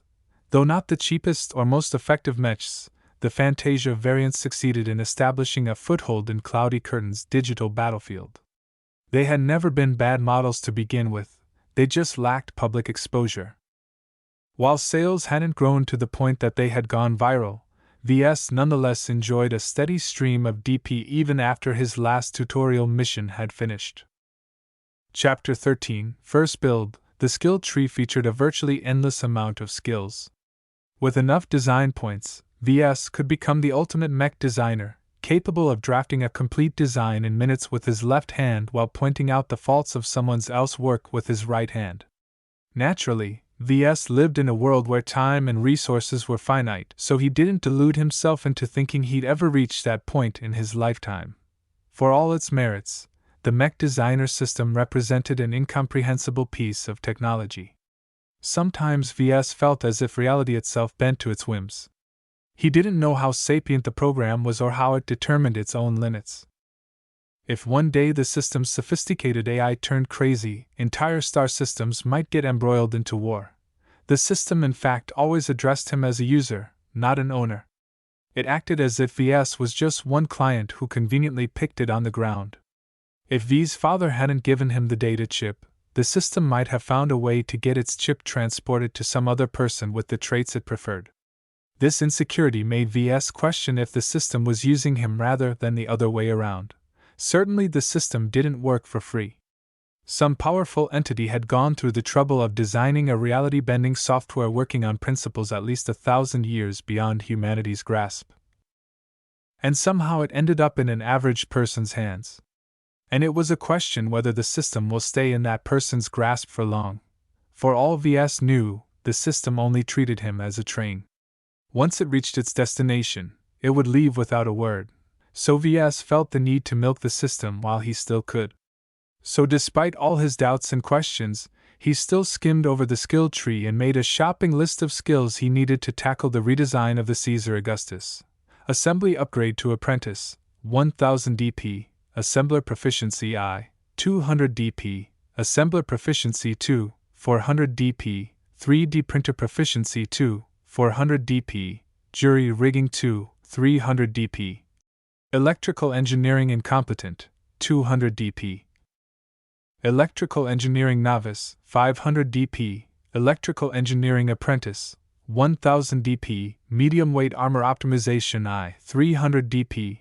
These were the absolute minimum required to produce or to redesign a Caesar Augustus. Ves needed to become much more familiar with the tools in his workshop in order to fabricate the CA1's notoriously delicate components and put them together. And if he wanted to redesign the mech to make it easier to produce, then he needed to become proficient in electrical engineering pretty fast. Since Ves was attempting to fabricate a stock CA1 in Iron Spirit, he felt he should make a start on a purchase. He picked the cheapest option in the list and bought it immediately. You have spent 200 DP to acquire Assembler Proficiency I. Please view your status in order to confirm your skills. Status, name, Ves Larkinson, profession, novice mech designer, specializations, none, design points, 98, attributes, strength, 0.7, dexterity, 0.7, endurance, 0.6, intelligence, 1.2, creativity, 1, concentration, 1, neural aptitude, F, skills, assembly, novice, 3D printer proficiency I, assembler proficiency I, business, apprentice, computer science, incompetent, mathematics, incompetent, mechanics, apprentice, jury. Rigging I, speed tuning I, metallurgy, apprentice, physics, novice, lightweight armor optimization I, evaluation, halfway stepped out of the stupidity cave. His status hadn't changed much except for the painful loss of so much DP. Now that he had the means to produce a virtual version of the Caesar Augustus, Ves got ready. He logged in the game and entered his workshop. It was a good thing the machines in the workshop scaled to the mech you were working on. Iron Spirit remained a game, even if it touted itself as a simulator, so it didn't want to scare people off by being too greedy. However, some people spread rumors that the game would introduce a future update that enhanced the gameplay experience of designers by forcing them to start paying for upgrades in their equipment. For now, the game simplified many things for VS, which he felt grateful for. He only had to pay 40,000 credits to get the raw materials for the CA1 delivered to his virtual workshop. And actually, the cost of raw materials didn't actually represent the value of the digital goods VS received. The pallets of metals, plastics, ceramics, and other materials he received were just a bunch of data that could be infinitely duplicated. The payment acted more like a tax in another name. Some of it ended in the hands of the taxmen, in V's case the Bright Republic. Another portion got sent to the intellectual property owners of the many mechs and components VS used in his designs. Only a relatively small portion of credits remained as revenue for the BSBH corporation that ran Iron Spirit. Well, now it's time to transform these ingots and pellets into working components. VS rubbed his digital hands as he approached the virtual workshop's 3D printer. The house-sized machine was a souped-up version of the one he had in his real universe workshop. Much of its features and quirks carried over. With a familiar hand, VS started loading the blueprints of the frame, the most fundamental part of a mech, representing the skeleton that anchored the other components. Since it mostly consisted of solid pieces, with the occasional hinges and joints, the production occurred smoothly. The young Jason Kozlowski hadn't messed with it evidently. Still, due to the higher quality alloys used in its composition, the construction of the frame took up half a day. Next came the power reactor, the part that generated energy from energy cells or processed fuel. In general, the power reactor was a mature piece of technology. Developers only tinkered with it here and there to provide a few more % of efficiency or maximum capacity. They could be easily scaled to tailor a mech's weight class, and the CA1 featured a fairly well-designed medium reactor. As a long-standing manufacturer of cars and shuttles, National Aeromotives produced their own lines of power reactors. Jason borrowed a premium reactor available from the company's RD division and stuffed it in his design. The reactor required extra precision in the fabrication of its many miniature parts.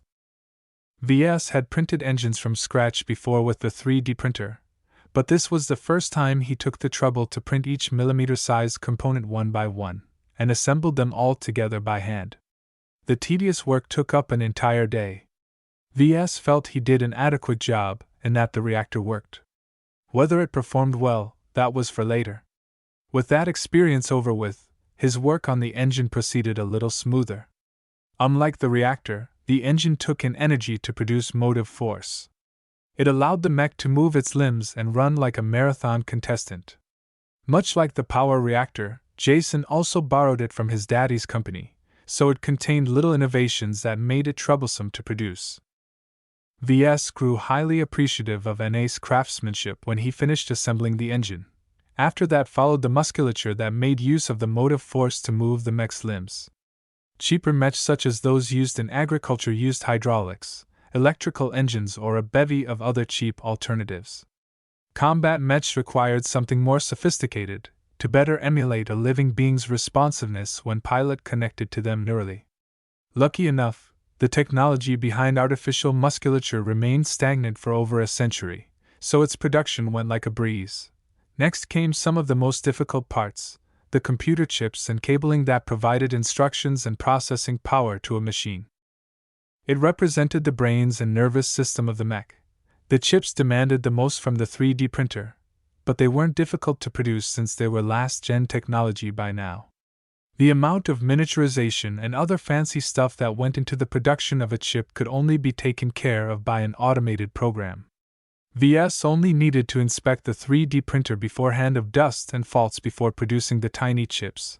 Ironically, the cables required more finesse. As if aware his mech required too many cables, Jason chose a special mix of metals and insulators in different proportions depending on the size of the cabling.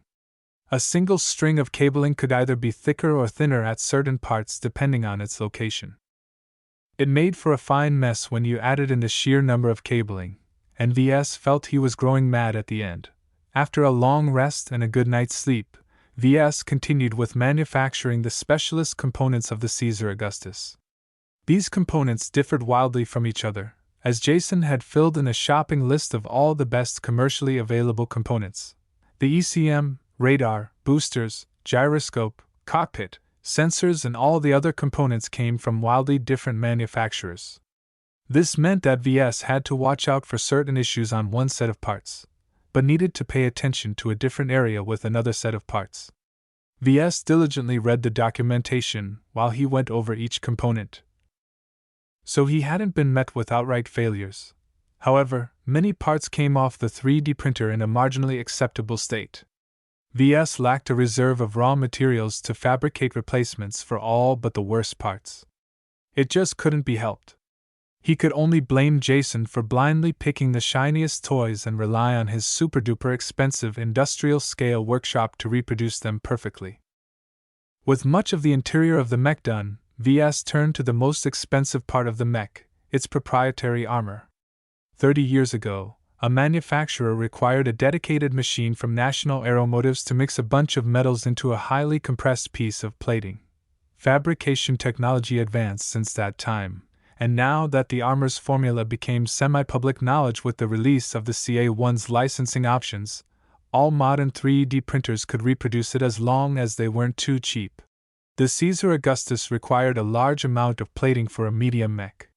The large, bulky sword and shield also added to its total weight, almost pushing the mech into the heavyweight class. The production of the plates came with its own challenges. Due to V's inexperience, some of its armor plates came out of the 3D printer with higher than normal stress or other issues. If the virtual 3D printer wasn't so good, VS might get stuck with a number of half-failed plates. Damn! VS sighed as he finally finished producing all of the CA1's components. This is more tiring than I thought. There's a world of difference between 1-star and 5-star mechs. Hundreds of years of technological progress only made things harder to build. I really missed the simple Fantasia. The challenges he faced with this step alone broadened his vision of what mechs were capable of. Working on a near-modern mech meant for elites taught VS what this target segment looked for in a war machine. An elite mech has to meet different requirements than regular frontline mechs. They pack as much armor and punch as possible in a reasonably mobile package. Energy efficiency isn't necessarily a problem when you can swap fuel or energy cells from a support group on the field. Jason wasn't wrong to design the CA1 along those lines. He just went a little bit too far with it. Competing mechs could do almost everything the Caesar Augustus could do, but lasted a little longer in the field. Sometimes that extra time counted, so procurers wanted to be safe than sorry by picking the less exaggerated choice. The Caesar Augustus was also a bitch to maintain in a chaotic battlefield, so generally only wealthy ace pilots who cared a lot about peak performance bought the models. Next up, assembly. To assemble the mech from scratch, VS first put together the frame. The parts that composed the mech skeleton were built to be big and robust, so VS easily got to practice his enhanced assembler sub-skill without much risk. The skill improved his ability to manipulate the lifters and arms that composed the assembler module. The parts that he wanted frozen stayed still, while the parts he wanted moved got shifted around just enough but no further. As VS already assembled the power reactor and engine by hand, he only needed to place them delicately in the slotted areas of the frame. After that, VS added the other components and systems that made up the functionality of the mech. The biggest piece was the cockpit, followed by the energy storage unit that stored the replaceable energy cells.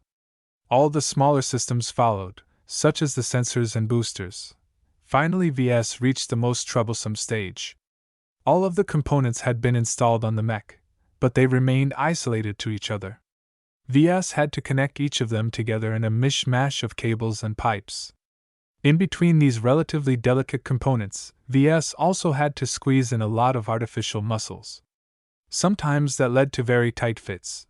The work tested VS the utmost. He screwed up many times, having to remove the cabling and do the placement all over again.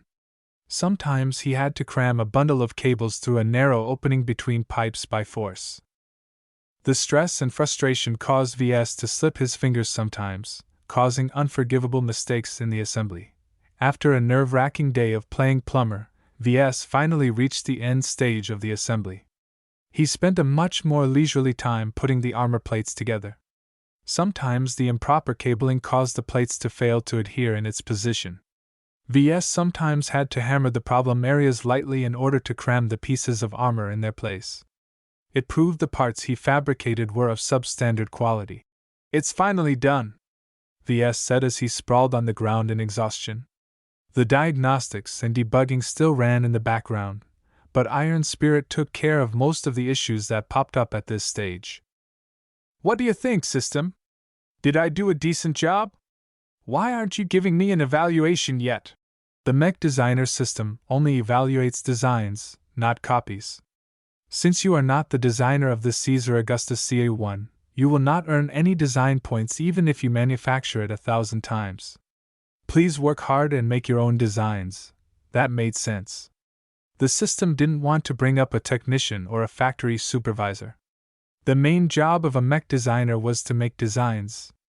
The act of fabricating a mech in person was only done in order to understand the mech better or to ensure its quality. Ves could only rely on the numbers given by Iron Spirit in judging how well he built his first Caesar Augustus. And from what he read so far, the news wasn't looking good. Chapter 14. Fiddling. Reading through the mech specifications, Ves felt all of his satisfaction disappear. He accomplished the difficult task of building a highly advanced mech, to be sure. His lack of understanding and his poor proficiency with the equipment caused several problems with the mech. The Caesar Augustus he fashioned paled in comparison to a factory standard stock model. Several criteria showed a few percentage points of deficiencies. Those percentage points might as well be a chasm in the mech market. When pilots wanted to buy a stock mech, then they at least demand them to adhere to standards. There was no way any sane pilot paid full price for a substandard licensed copy. Ves took the time to search up the Caesar Augustus and its variants, what few they were. Unlike in the real universe, the Caesar Augustus enjoyed a little more popularity. Logistical issues such as limited energy mattered little when you played Iron Spirit's shorter game modes, such as the 1v1 and the 2v2 arenas. The tricky problem of frequent repairs could be solved with a wave of the hand, as the game took care of everything as long as you had gold or credits to spend. The players who bought the Caesar Augustus tended to be more affluent than normal, but also demanded more of their mechs. Their willingness to pay a little more for a higher performing mech didn't help Ves at the moment because his own product was trash. "Still, I have no choice but to get rid of it. I've pumped a fortune of credits in its virtual construction. I should at least be able to recoup the cost." With no other choice, Ves switched to the sales page and put his first Caesar Augustus on sale. He put a tentative price of 45,000 credits. The price range made it seem like a deal, even if it didn't perform up to spec. Caesar Augustus CA1, Tier, 5-star, base model. Caesar Augustus CA1, purchase price, 750,000 gold, minus 50% premium price, 45,000 bright credits. Hopefully some schmuck will snap it up without reading the specifications too deeply. Otherwise he'd have to go back to the store and lower the price again in order to get rid of it faster. He still lacked a lot of credits, and had no reserve left to build another virtual mech. "I'll check back in a few days," Ves said hopefully, but he could not keep out the grimness from Chitone. "One thing's for sure. If I want to untangle this clusterfuck, I desperately need to become proficient in electrical engineering." Ves checked his status, and found he had gained enough DP to afford the first skill in the skill tree. As a major skill category, electrical engineering was cheap to learn but very expensive to master, but that was a problem for later. Right now, he spent 200 DP to acquire the first tier of the skill, which the system called incompetent. Raw information and knowledge streamed into V's mind. More knowledge than he could handle tried to nestle within in his brain in a span of minutes, and it almost caused him to blank out. He dropped to the floor and tried to hold his screams as he held his head. Countless irrelevant pieces of data pressed against his mind. Lucky even got frightened enough to jump up to a cabinet, wary of any intruders. The pressure eased off after 10 or so minutes. Ves let out deep breaths as he tried to regain his composure. Most of the data seemed to have been tossed to the back of his mind, inaccessible for the moment. Perhaps the subsequent skill upgrades unlocked portions of it. Strange. In order to regain his calm, he took a break, taking Lucky out for a walk. He and his father lived near this stretch of forests and plains for many years. The house of his childhood in the suburbs had been sold, the new owners taking in the property with gusto. Instead, his father moved to build a second-hand modular workshop just outside the town. Its location closer to nature afforded better privacy, and made sure nothing else got damaged if his workshop blew up for some reason. "Do you remember a life before the system gifted you to me?" The gem cat meowed with a puzzled tone as he explored the nearby bushes. "Don't know, huh?" Ves said as he stretched his arms and raised his head to look at the wispy, colorful sky. "This is my home planet. I lived here for almost my entire life. The only time I left was when I went to college in the capital. The planet Rittersberg seated the government of the Bright Republic. They heavily controlled the climate in order to make it optimal for human to live there. Sprawling cities, fancy villas, and vast stretches of terran and indigenous wildlife turned it into a paradise, an expensive one, but idyllic nonetheless. Still, Ves vastly preferred the rugged and untamed lands of Cloudy Curtain. The terraforming corporations who transformed the ball of rock into a life-sustaining planet only stuck around to do the bare minimum. They left with their fat paychecks even as incongruities popped up. The local air smelled different than the standard Terran norm. The summers never lasted long, and it was cloudy pretty much every day. This was his home. He was an inhabitant of Cloudy Curtain first, and a citizen of the Bright Republic next. Few woes occurring in the rest of the galaxy concerned him here on this quiet planet. This corner of the galaxy was on the outskirts of civilized territory. It held few stars, not much exotic resources, and only a few small alien polities shared the Bright Republic's rimward borders. Mech battles only happened occasionally. Besides the wars between the Republic and the aggressive Vesia Kingdom, the most the Mech Corps had to handle were lone criminals and small bandit groups too weak to prey in the bigger neighborhoods. This led to a life of peace and stability, an enviable state of affairs for some people. His father purposely left the livelier planets of Rittersberg and Bentheim in order to make his home in snoozy Cloudy Curtain. When Ves grew up on this planet, he felt no different from his classmates and other people around him. Only when he studied at Rittersberg did he realize that the rest of the galaxy moved in different speeds. It both scared and excited him.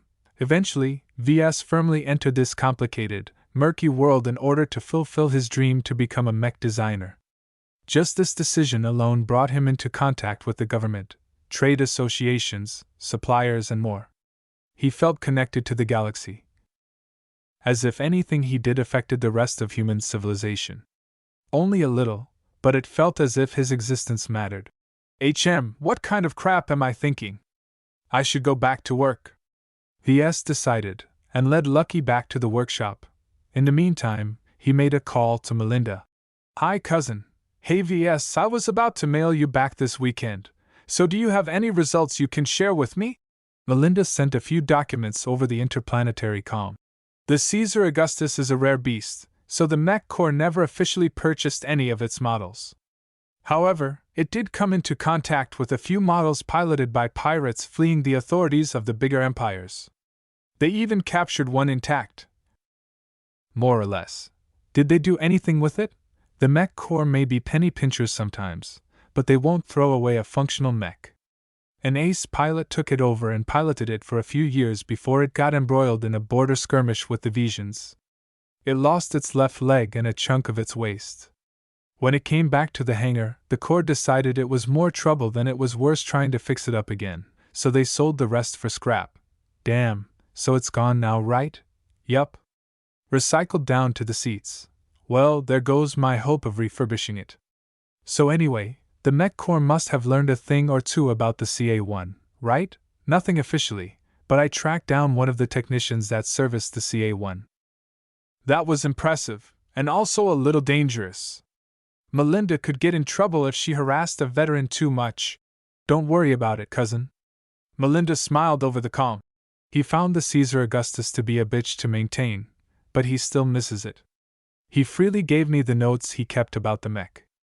I've sent it through this connection, so you should already have them in your storage. That's going to help out a lot. Thanks for taking the time. I'm looking forward to what you can do.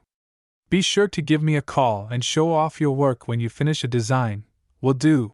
When Ves returned to his workshop, he perused the documents Melinda sent over. The retired technician had conveyed his thoughts in a haphazard manner, with no apparent order in his many ideas. Ves spent quite some time to iron out the disordered words and plentiful jargon into something legible. What he got opened his mind. The technician was evidently proficient in improvisation and jury rigging.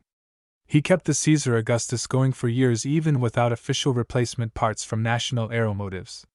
Though the notes contain no schematics or blueprints, just getting to know the changes and the reasoning the technician came up with already gave Ves ideas for his own customization plans. His newly gained skill in electrical engineering also helped him puzzle out the crude drawings of rerouted cables and shifted systems. The retired technician spent some of his spare time trying to come up with a better layout for the most problematic tangles.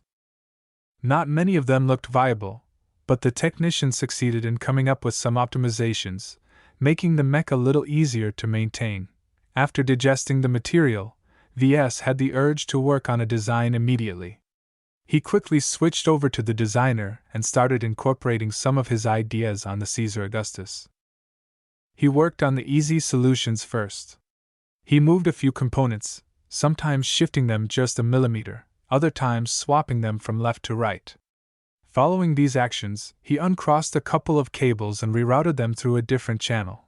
When Ves stepped back and admired his changes, he realized the technician's suggestions did have a basis on reality. The modifications he made according to the suggestions made the mech a little less troublesome to produce and maintain. Now that I've picked all the low-hanging fruit, it's time for the real work to start. Ves intended to redesign CA1 practically from the ground up. Just making a few changes here and there just didn't cut it. So Ves bit his lips and started to test the viability of more drastic modifications, some suggested by the technicians and some he figured out himself after handcrafting its design in the game. The changes he sketched improved the base model only incrementally. With limited knowledge and a lack of component licenses, Ves faced limitations everywhere. At its heart, a humanoid mech imitated the workings of the human body. Though hundreds of years of progress have made a mech's mechanical workings increasingly more sophisticated, it still adhered to the same rules. If Ves arbitrarily cut off a few cables or messed around with its proportions, he might cause the design to cascade into an unworkable mess, just like if he messed around with an actual human body. Some people started to question whether mechs would evolve to constitute life. Ves wasn't interested in these philosophical discussions that popped up every once in a while in college. He did not delude himself into thinking he was playing God by fashioning new mechs. Ves always thought his classmates who talked that way treated the mech designer occupation as a luxury. Ves preferred to hang out with the more down-to-earth crowd that treated the job as a way to assist the mech pilots that defended their homes. A week went by as Ves made some accomplishments. He also earned enough DP to upgrade his electrical engineering skill to novice. With his improved insights in electrical engineering, he also simplified a couple of problematic spots. This necessitated a drop in performance, but what he lost in specs he gained a lot more in ease of manufacturing and repair. While Ves had made some minor progress in taming the beast, it still maintained its essential wildness and ferocity. I still have a long road ahead, but I'm reaching the limits of what my skills and imagination can do. He only managed to come up with a half-finished design. While he wanted to wait until he could afford a few more skills with his steady income of DP, he had to validate his design by fabricating it personally. Without getting hands-on, all of his work remained theoretical. Ves finalized the design when he reached the limits of what he could do. He named the variant the Nero after a famous person who lived in the same time period as Caesar Augustus in ancient Terran history. Frankly, Ves knew very little about history. He just made a casual search on the galactic net for some cool names, and Nero popped up as some dude with a mixed evaluation. This fit in nicely with what he thought about his, which is what he also thought about his recently finished design. At least he hadn't gone ahead and named the design the Bastard Son. The system's evaluation of the design was mild, to say the least. All of its core systems and armor remained the same as its stock model, so the system gave him a low rating for effort. The only thing VS managed to pry from the system was a base reward of 10 DP due to the design being based on a complicated last-gen model. He was ready to start fabricating a virtual mech. When VS logged into Iron Spirit and visited the market section, he found to his surprise that someone actually bought his half-baked Caesar Augustus, the Grand Green Road. The username sounded like a complete stranger.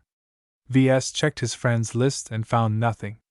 Searching the galactic net only revealed that the player wasn't a celebrity. Who the fuck is the Grand Green Road?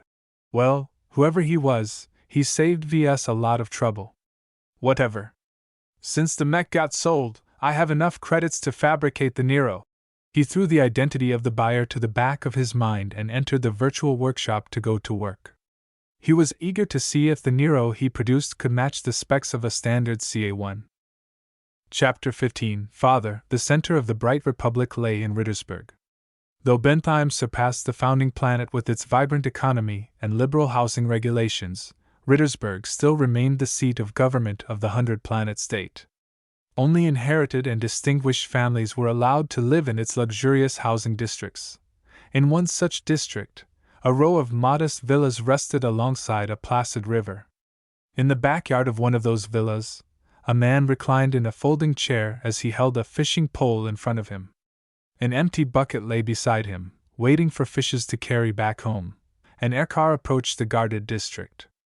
After the local defense systems checked its transponders and scanned the vehicle for any threats, it approved the vehicle's approach. The aircar smoothly descended onto the landing pad next to the garage. The door opened to reveal the chiseled face of a man in uniform. The man marched briskly towards the back, as if already aware the occupant of the villa spent his time there. Father! Benjamin Larkinson turned his gaze away from the bobber and beheld the new arrival. Arkansas. As carefree as ever I see. You've even taken the time to visit your dear old dad. How are the kids, rambunctious as ever? The uniformed man smiled a little as he loosened up. I don't know how you managed to raise all 7 of us. I had a good wife, as do you, Arkansas. No matter how much the service takes up your time. Don't forget your family. You can do anything if the happiness of your wife and children are at stake. It's half the reason why I made it this far. Ark nodded. Speaking of which, I might have news of my elder brother, Wrinkle. I have no idea what he's embroiled himself with. He's always been the most reticent of you bunch. He loves his own son like a treasure, so why did he not come to me? Does he think I will treat him any less? Pa, we've spent some time digging into Wrinkle's movements of the last year before he disappeared. There's a couple of times when he went off the grid. I suspect he went incognito in order to visit a conflict zone. Accounting for travel time, it should match the times he couldn't be traced. Benjamin grimaced at those words. Pirates. What has my boy done now? I didn't raise any of you to make dealings with the scum of the galaxy. The trail ends there, unfortunately. We don't possess enough information to infer which conflict zone Wrinkle frequented. We're analyzing all of the data devices he left behind, but he's been very disciplined with the trails he left behind, so we're not expecting much from those sources. Sighing, Benjamin closed his eyes as he leaned back on his chair. Tell me about my grandson.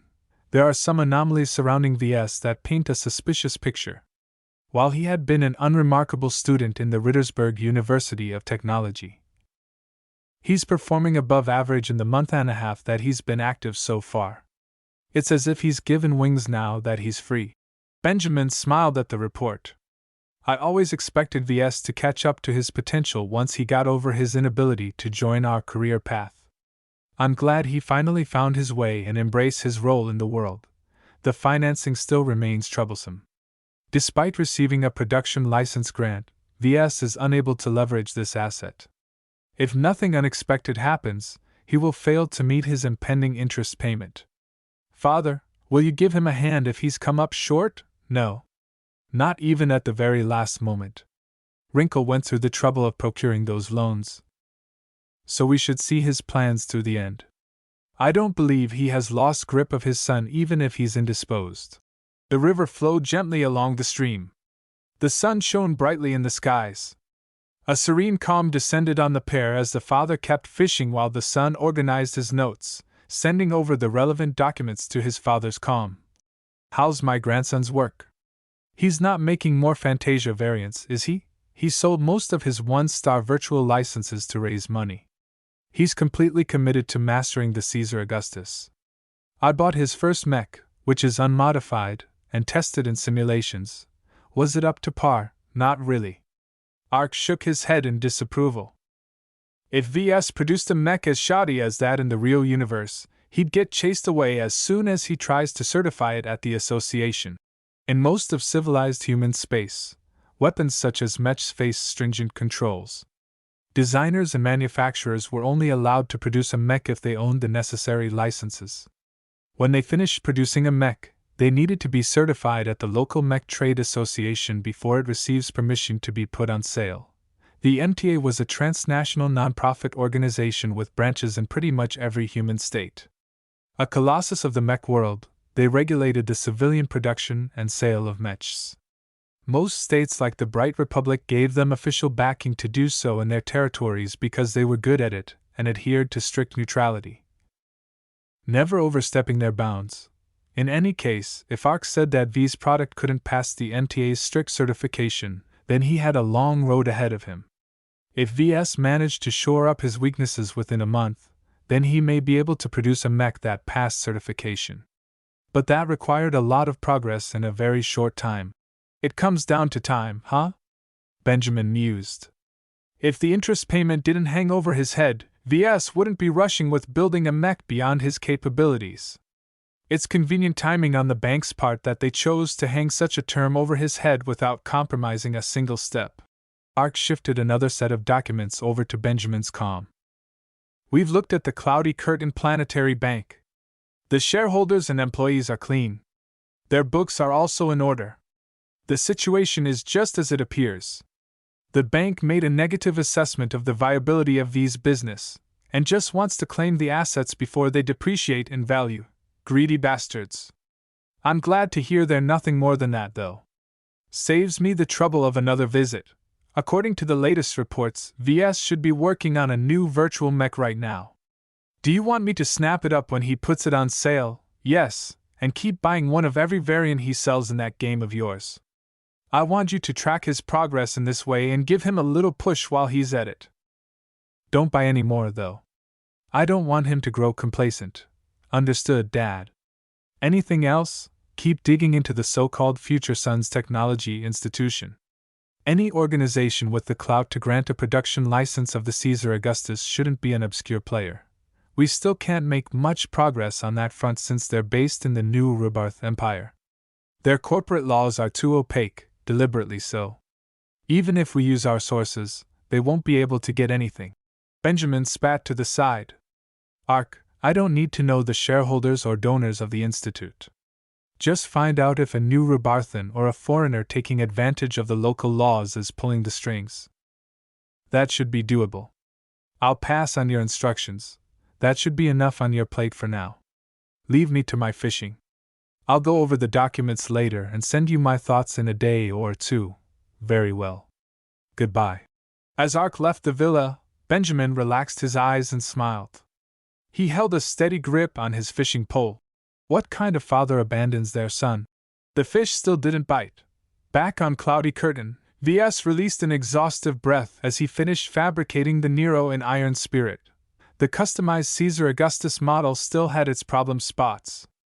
However, with prior experience and the various modifications he made to mitigate a few bad spots, VS encountered fewer risks during fabrication. The CA-1A Nero, as he named it, still caused some difficulties, particularly with its armor plates, which VS hadn't modified. Finding a solution for the armor plates, the system offered a fallback. Its stores sold various goods as long as VS could afford the price. The cheapest alternative armor he could find in the shop cost at least 1,000 DP.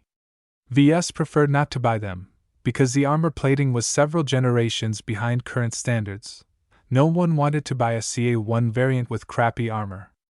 A big part what made the Caesar Augustus was its sword and shield, which were made out of the same expensive alloys as its armor. Cutting back on the armor meant not just lowering the CA1's defense. It also affected its offensive power. Luckily, it wasn't a problem he needed to concern himself with today.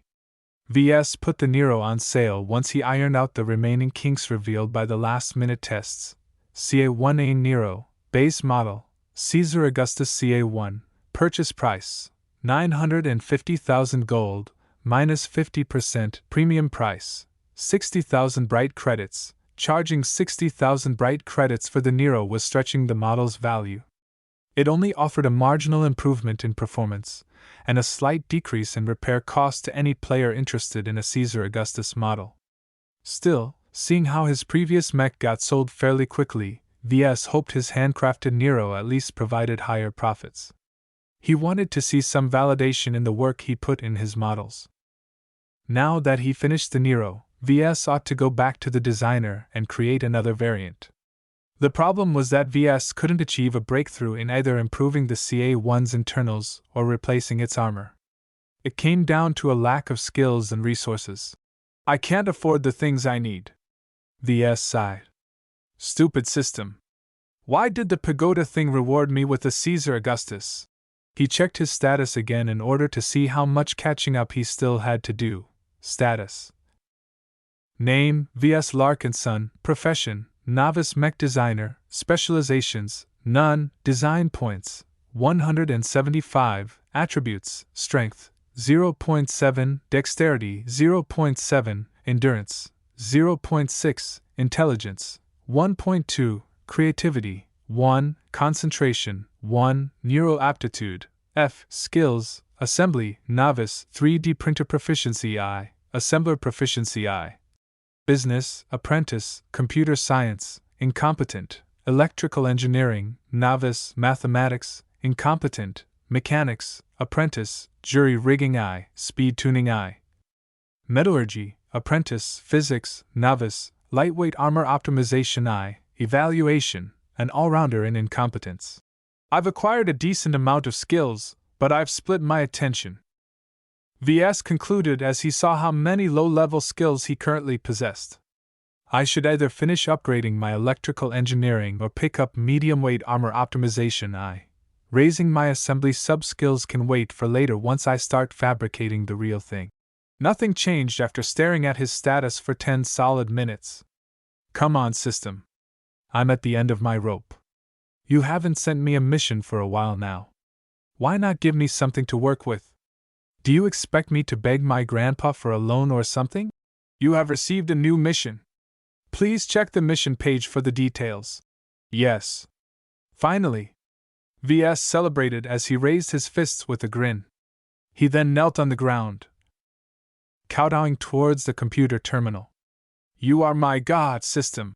He kept praising the system and its timely missions, completely forgetting the times he cursed the system for giving him missions with ridiculous demands.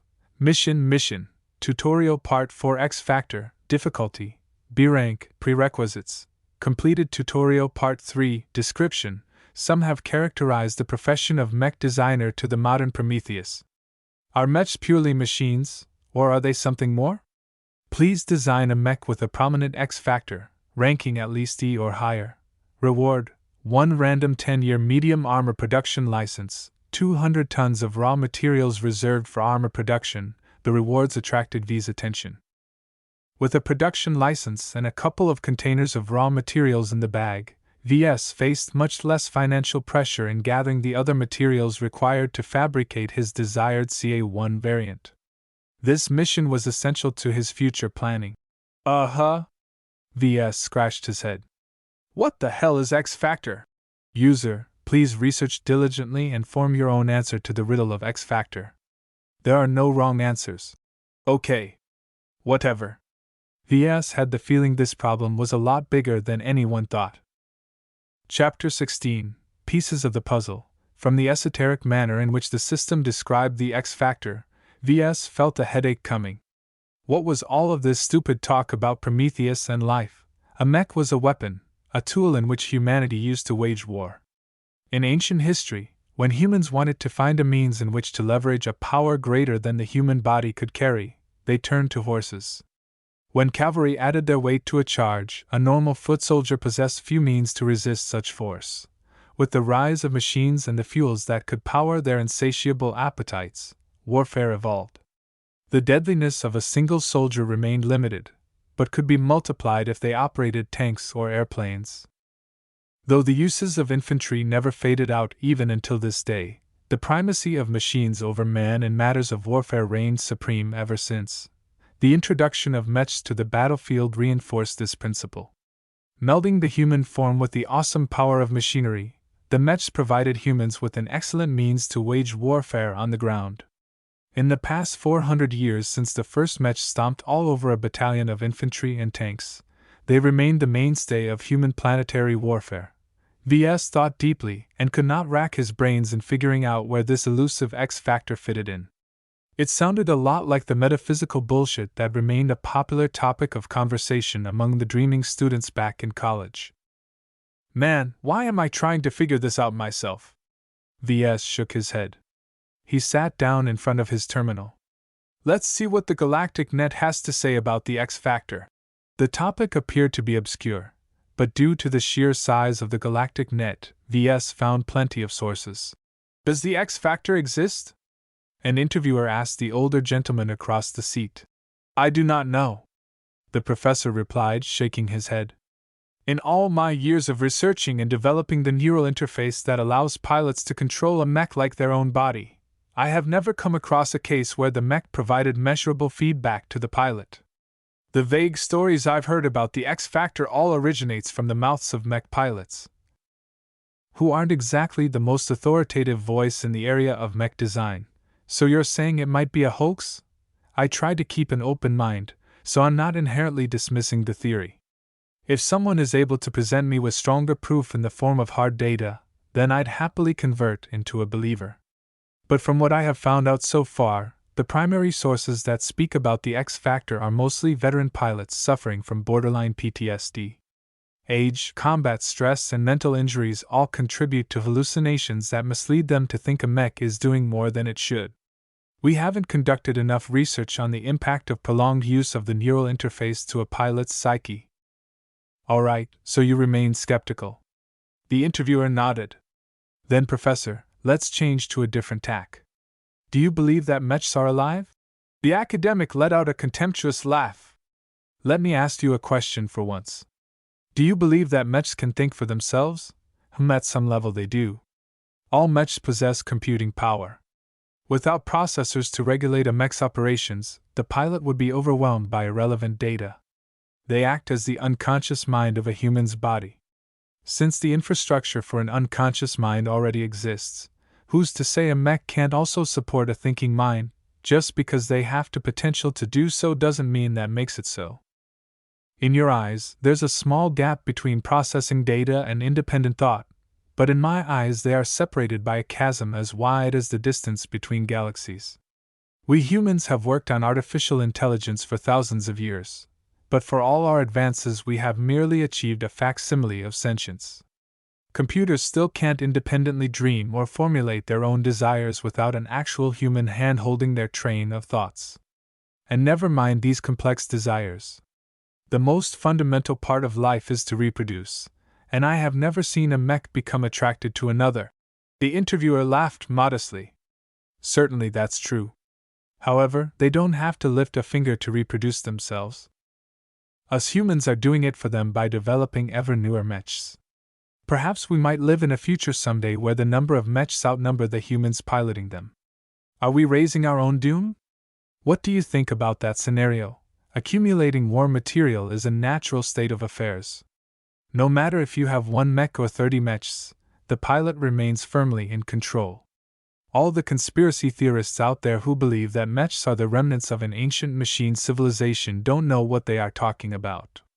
The first mechs have been developed using gradual advances in technology, all neatly documented and traceable without any alien influence. The interview went on for a few more minutes along the same vein. VS had an inkling of what the X Factor was all about. I suppose most people think just like me, that mechs don't think for themselves. VS mused as he scratched his head. But can I still say the same now that I have the system? VS had gone through a lot since the first time he received the system. He interacted through its menu like it was a software program, but he also talked to it like the system was an individual. Certainly the system responded like a living being, even showing some emotion underneath its robotic exterior. The question was if displaying these emotions merely fell into a programmed response. Was the system programmed to follow instructions all this time? Goddamn it, this is just like the chicken and egg problem. It just goes round and round. He learned to disregard problems he couldn't solve in a short time. Ordinarily, he'd just ignore this issue, but since the mission forced him to figure out the X Factor, VS had no choice but to continue racking his brains around the question of life. Man, let's find a more practical source of information. I need more hard facts and less wishy-washy talk. VS thought as he went back to the starting page of the Galactic Net. Interviews provided by mech pilots tended to be more direct. Since they weren't scientists, they didn't fear ridicule if they said something wrong. Eric is my partner for life. A female pilot gushed as she watched over the technicians servicing her damaged mech. I can't count how many times he saved my life. The more I pilot him, the more I become him. I put half my mind in his body every time I connect with the neural interface. I don't believe Eric hasn't learned a thing or two from me in all these years. There were many moments I got into trouble in the battlefield. If Eric hadn't mentally nudged me here and there, I might have never escaped those deadly moments. If it was legal to marry a mech, I'd already be standing here wearing my bridal dress. I don't know why I'm still alive. A wounded mech pilot rasped as he beheld the stumps of his arms. I knew I was a goner as soon as 3 bastards popped out of nowhere. My mate died, his cockpit blown apart before he could dodge. Something just snapped then. He was my friend, the partner I always shared my patrols with. Even our mechs had been a pair ever since they rolled off the factory. I guess my mech felt the same, because he fed his anger into me while I channeled my fury back into the frame. You know what happened next. We tore those bastards to shreds. A shaggy-haired prisoner of war sat down on a metal chair behind a metal table. He looked around the interrogation room with distaste. You want to know my secrets? Ha, you unfeeling murderers don't know the first thing about the mechs you're piloting. Have you ever rubbed your hands against them affectionately? Have you sat down next to their gigantic feet and tell them about the stars? Did you for one tiny moment stop murdering innocents long enough to treat your mechs like a person? I guess not. That's why I've been able to kill over 200 of you bastards with just me and my mech. Because I was never alone. I've chased after the oft-rumored X Factor for my entire life. An elderly executive stated as he sat behind an imposing desk in his office. I bought and piloted over 3,000 mechs. Bipedal, quadrupedal, humanoid, avian, reptilian, whatever the shape, you can be sure I piloted it at least once. I've also painstakingly tracked down over 100 damaged, scrapped or second-hand mechs piloted by some of the most famed aces in the galaxy. All of them were excellent machines, especially after I restored them to their glory. So did you manage to fulfill your life's ambition? The old man smiled wistfully. Perhaps. Perhaps not. I certainly think that the X Factor exists now more than ever. But is everyone fated for it? Perhaps us 3.5%ers are not the cream of the crop we believe to be. Maybe only 3.5% of the 3.5% of humanity possess the right aptitude to trigger the X Factor. But these so-called superpotentates cannot all be blessed. They need the right mech to unearth their full potential. But that's just a random idea I'm tossing out, don't take it too seriously. A mech is lifeless. It isn't born, it's created. It doesn't die, it gets destroyed. A famed New Rabarthan ace pilot said as he resolutely stood before his mech in a hangar. All of these myths about the silly X Factor are mistaken. I believe in the endless potential of the human heart. When one puts his body and soul to a single purpose, he can achieve 110% or even a 120% of his maximum potential. The mech is not the source, but the means in which we pilots can achieve miracles. I don't disrespect the pilots who believe in the X factor, but they attribute too much of their success to their mechs and not enough to their humanity. Ves always believed mechs were machines. They were born for the purpose to be used. And if they failed to perform up to spec, then they'd be discarded as heartlessly as one would throw away a broken chair. You might feel some affection for sitting on it for years on end, but in the end it was just a piece of furniture. But now he came across plenty of hearsay that suggested that mechs were more than unfeeling tools. They had the capacity to think, to feel emotions, to make decisions on their own, even if only faintly. Was this what the system referred to as the X factor? Though skeptics provided plenty of viable alternatives, Ves leaned more in favor to the idea that mechs could possess life. Still, his beliefs changed nothing by itself. His mission wasn't to uncover the mystery behind the X factor. Instead, he had to design a mech that incorporated the vaguely defined X factor. How the hell was he supposed to bring life to a mech? Then he remembered that he might have already touched the threshold. He activated the system and switched to his old designs. He called up the Seraphim's evaluation. Design evaluation, Fantasia 2R Seraphim. Variant name, Fantasia 2R Seraphim. Base model, Fantasia 2R. Original manufacturer, Kezia Armaments. Weight classification, light. Recommended role, aerial marksman. Armor, D. Carrying capacity, F. Aesthetics, A. Endurance, D-. Energy efficiency, D-. Flexibility, C. Firepower, C. Integrity, F. Mobility, A-. Spotting, B. X factor, F. Deviance, 44%.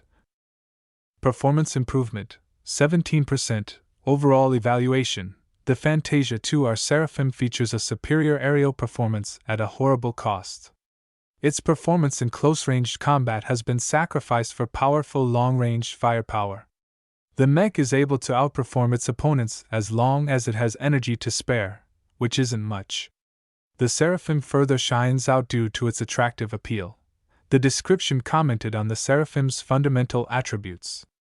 Nothing in it hinted at anything metaphysical, yet the system still gave him an F in X factor. Ves almost couldn't believe it. The Seraphim, a kludgy variant of the 400-year-old Fantasia model, carried the potential to ignite a mech pilot's performance beyond its pinnacle. What makes the Seraphim so special? The R2E, Phantasm and Nomad are also based off the Fantasia, but why don't they have a whiff of X factor? The puzzle nagged at Ves. He felt as if he had the pieces in front of him, but he just couldn't make it fit. He doubted spending more time in the galactic net would help. A lot of the people who researched it never experienced the X factor for themselves. Maybe he should find someone closer. He considered calling Melinda, but he didn't want to distract her from her work. Serving in the Bentheim Planetary Guard was a great honor for a pilot as young as her. Ves already crossed the limit when he asked her to pass over information on the Caesar Augustus. I don't need to find a real pilot. Iron Spirit is supposed to simulate reality accurately. Can it also simulate the X factor? It was an interesting question that Ves had no way of answering, but he was willing to bet the answer was favorable. He went to his store page and checked his sales log. Only 5 players bought the Seraphim. 4 of those only piloted the mech occasionally, with mixed results. Only 1 player piloted the Seraphim frequently and with considerable prowess. A bronze leaguer with the nickname the Seventh Snake. Chapter 17. Capture the flag. Joshua drained the energy drink down his throat and tossed the can to the ground. A cleaning bot appeared out of nowhere to take the garbage away. Mom! I'm home!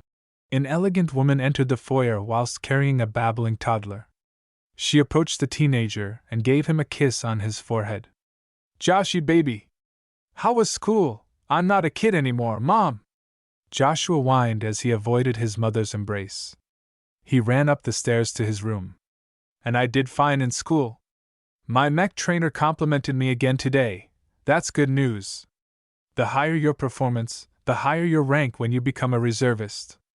Just don't join the mech corps. I'm not going to, Mom.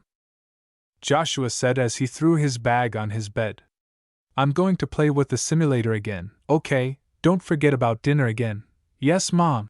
After fending off his nagging mother, Joshua left his room and went downstairs. He took 2 flights down and entered the basement. Situated in a cooled and isolated room was his personal mech simulator pod for Iron Spirit. An expensive piece of machinery, it outperformed the rental pods at the game center. His parents even forked out the money to dig a secure set of cables to the nearest galactic net node in order to ensure his bandwidth never conked out. All of this turned Joshua's pod into the best performing unit on Cloudy Curtain.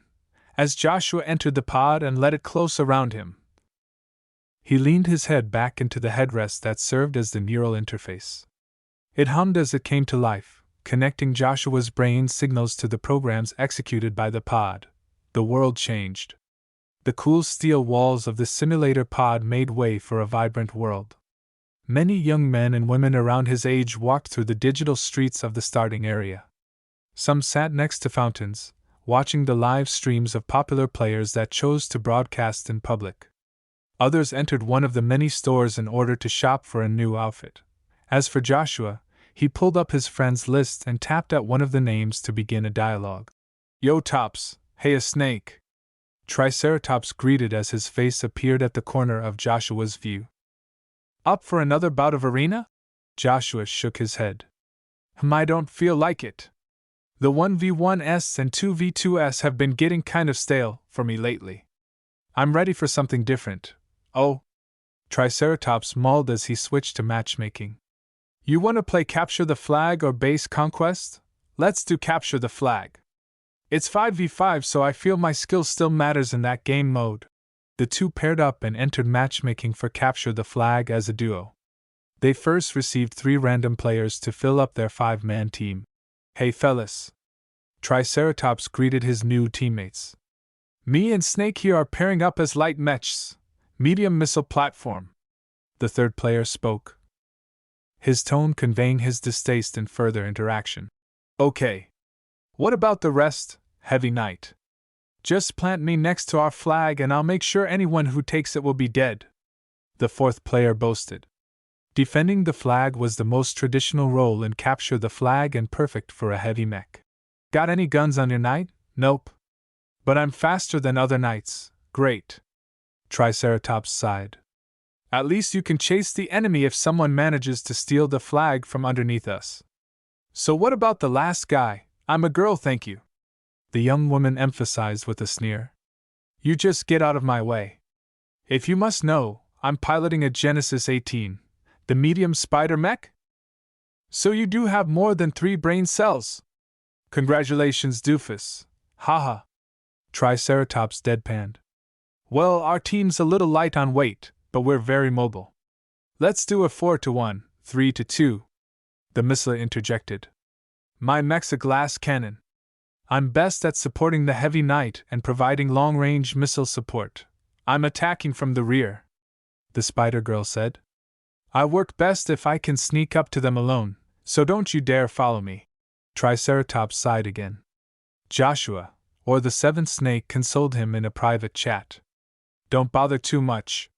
Getting your teammates work together like we learned at school doesn't always work. A lot of players just want to blow off steam." "God, I hope they make an effort then. My win rate for Capture the Flag is already in the dump due to getting teamed up with egoistic morons."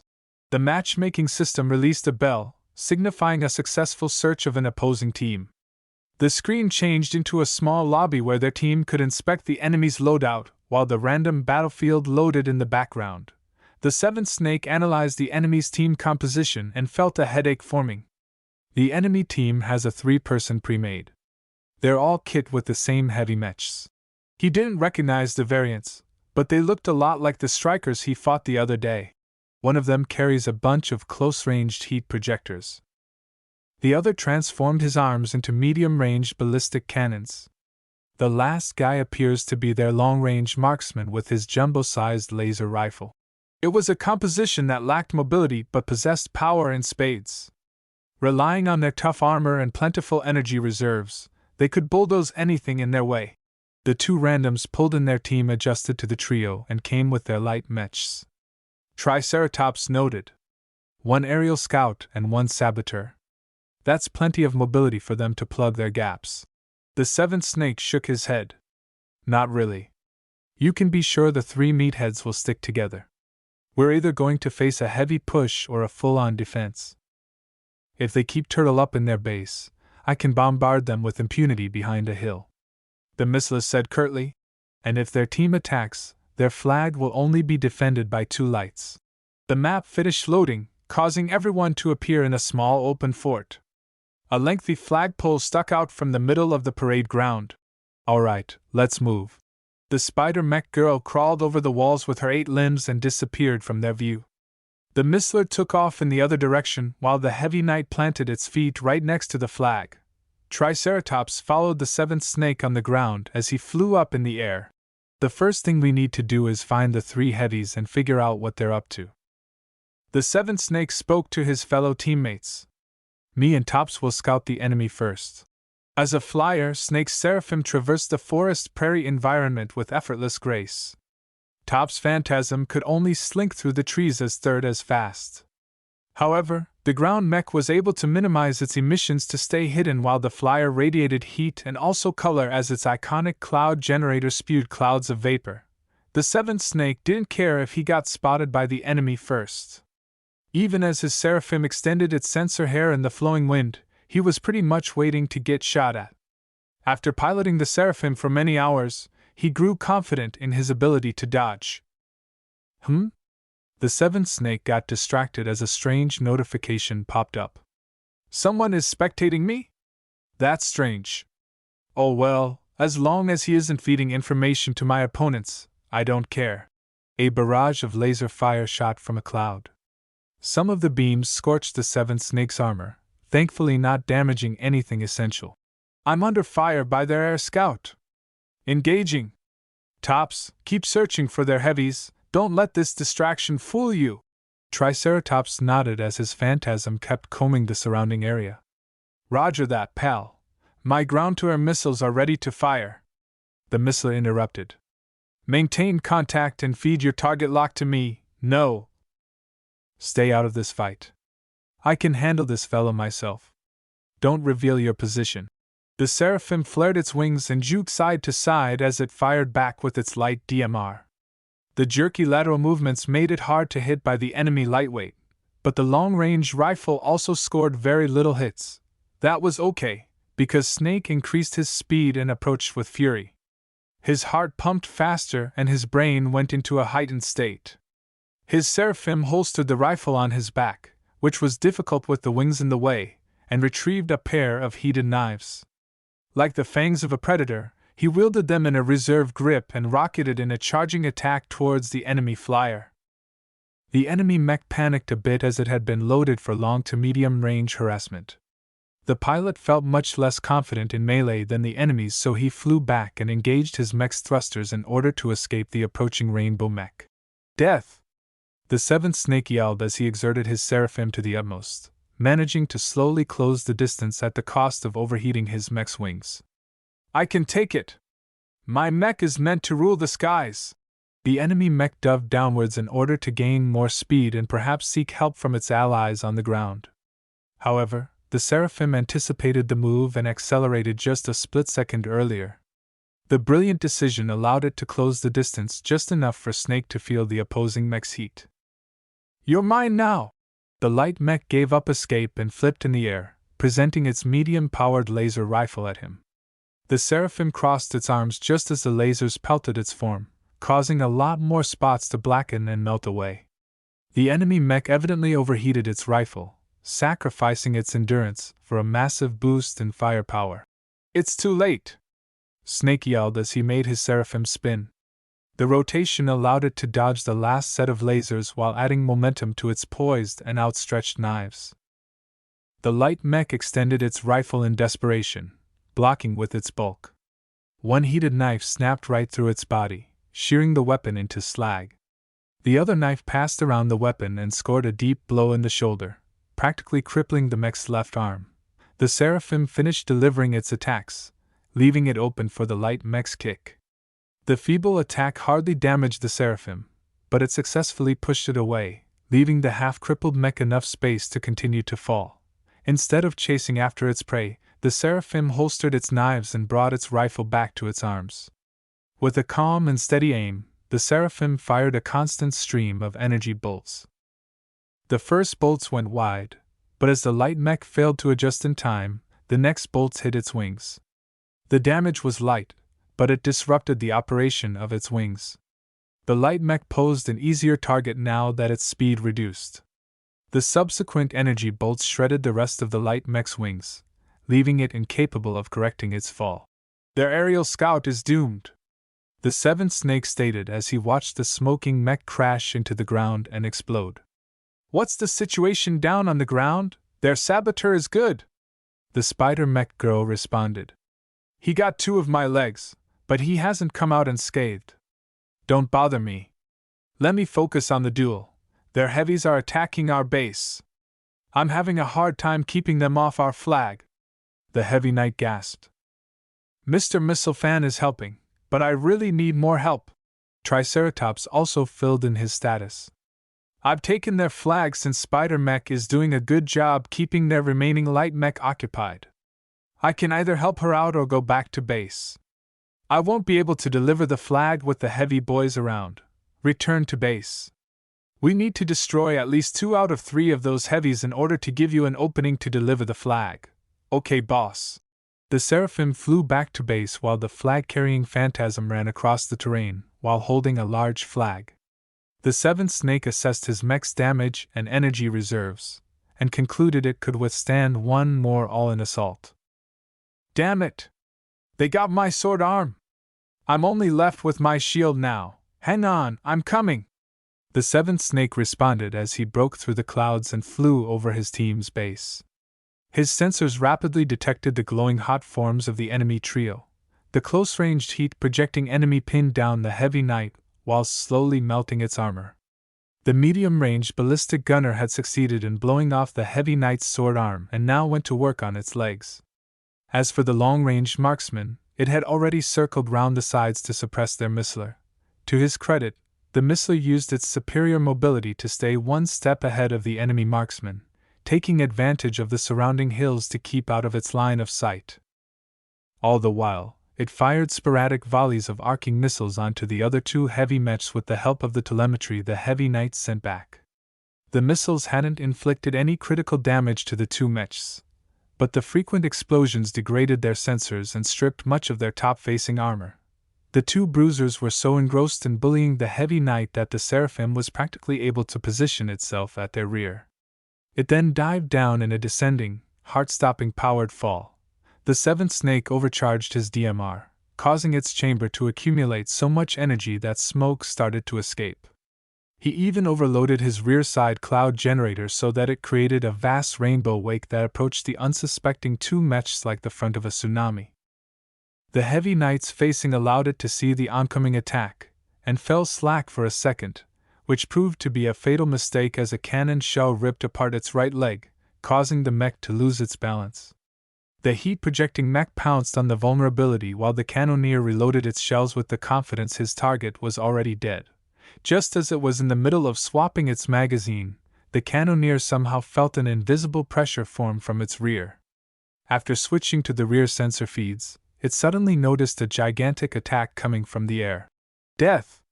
The seventh snake bellowed as he aimed and fired a humongous energy bolt at the flat-footed cannon mech. The bolt zapped through the air like a hot knife through butter. The huge ball of energy splashed against the mech's rifle, coincidentally also damaging its magazine, causing it to explode in a devastating ripple. The bolt fell apart with most of its energy dispersing in the air, but some of the damage landed on the mech's front, ruining its surface internals. The seventh snake had already decoupled and tossed aside his slagged rifle. With his twin heated knives he struck the damaged and bleeding mech in its head and upper torso.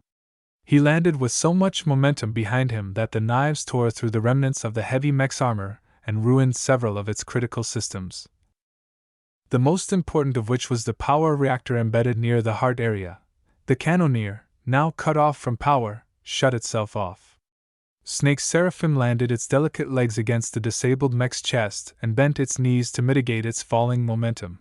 That left it open to the remaining heavy mech. The heat projector ignored the heavy knight that had been slagged into a molten statue, and ran back to avenge his comrade. With his seraphim already running hot like an oven, even a glancing hit by the wide-area heat projectors could cause Snake to be boiled alive in his own mech. Acutely aware of the impending crisis, the seventh Snake acted in desperation. In a feat of exemplary control, the seraphim spread its legs like a stripper and leveraged its grip on the embedded knives to spin around the unpowered mech's torso. The air flashed with white-hot heat, and the projectors fired. The cannon mech's ruined armor suffered a catastrophic amount of damage, while some of its internals even caught fire. The seraphim's exposed legs also melted into a half-puddle shape, rendering them incapable of supporting the light mech's weight. However, the seventh Snake managed to preserve his mech's waist and upper body. The seraphim leaned over, using the burning cannoneer as a shield, and did something stupid. It threw its knives at its opponent. The heat-projecting mech got startled and hastily tried to angle its armor against the incoming projectiles, only for them to fall short and land on the ground. The heat projector grew enraged, and stomped over with his lumbering mech while firing its heat weapon without regard. The seventh Snake continued to make his mech hug the increasingly hotter cannon mech, hoping desperately that it would last. "Tops, got it!" The heat projector inadvertently walked away from the center. This left the waiting Triceratops a narrow window of approach. His phantasm swiftly but quietly climbed over the walls of their fort and made a beeline to the center where his own team's flag also rested. Noticing his mistake, the heat projector's pilot commanded his mech to turn its torso, with his pair of heat projectors poised to fire. The phantasm was bound to suffer greatly. That was until the seventh Snake managed to pry off his battered and half-molten seraphim away from its shield. With a disabled pair of legs, the seraphim nevertheless crawled forward with all the strength its feeble arms could muster. It approached underneath the distracted heavy mech and reached out to grab on the heat projectors. The seraphim succeeded in spoiling one of the heat projectors' aim. It unleashed much of its molten fury harmlessly against the ground. The other heat projector succeeded in hitting the phantasm. However, the phantasm suffered no damage beforehand, and with only one projector achieving a hit, the phantasm maintained its ability to move. With a limping run, Triceratops succeeded in planting the enemy's flag right next to their team's unconquered banner. "Yes, woohoo, you interrupted my duel!" While his teammates cheered and grumbled, the seventh Snake sank back in his cockpit with a satisfied expression. He could feel the victory invigorating him even as he felt as if the excessive heat had cooked him into a crispy state. "We won!"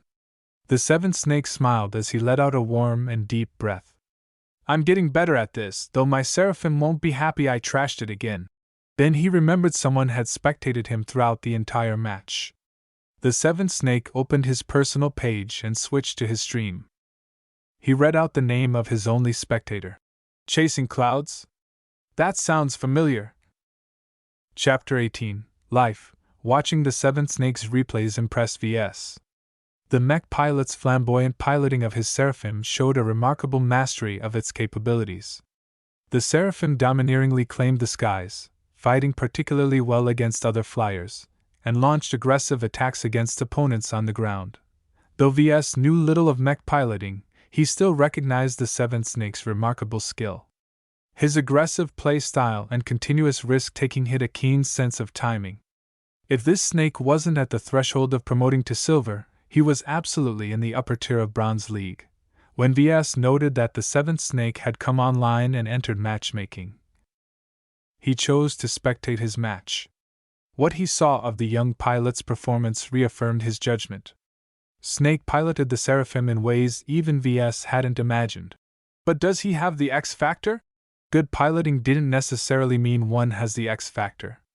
Disregarding the phenomenon's vague definition, the X factor might not even work in a virtual reality environment. Perhaps the seventh Snake was only a good pilot, and nothing more.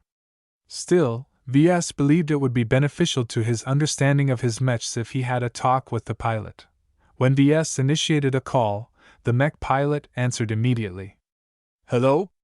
I saw you spectating my last match. Who are you? I'm the mech designer who created the seraphim variant you're piloting." "Wow. The pilot gasped. No wonder I found your nickname familiar. So you're the famous Fantasia customizer. I'm researching a new project, and I need some feedback from the people who pilot my older work. Can you spare me a moment of your time? Yes. Ves was taken aback at the seventh snake's enthusiasm.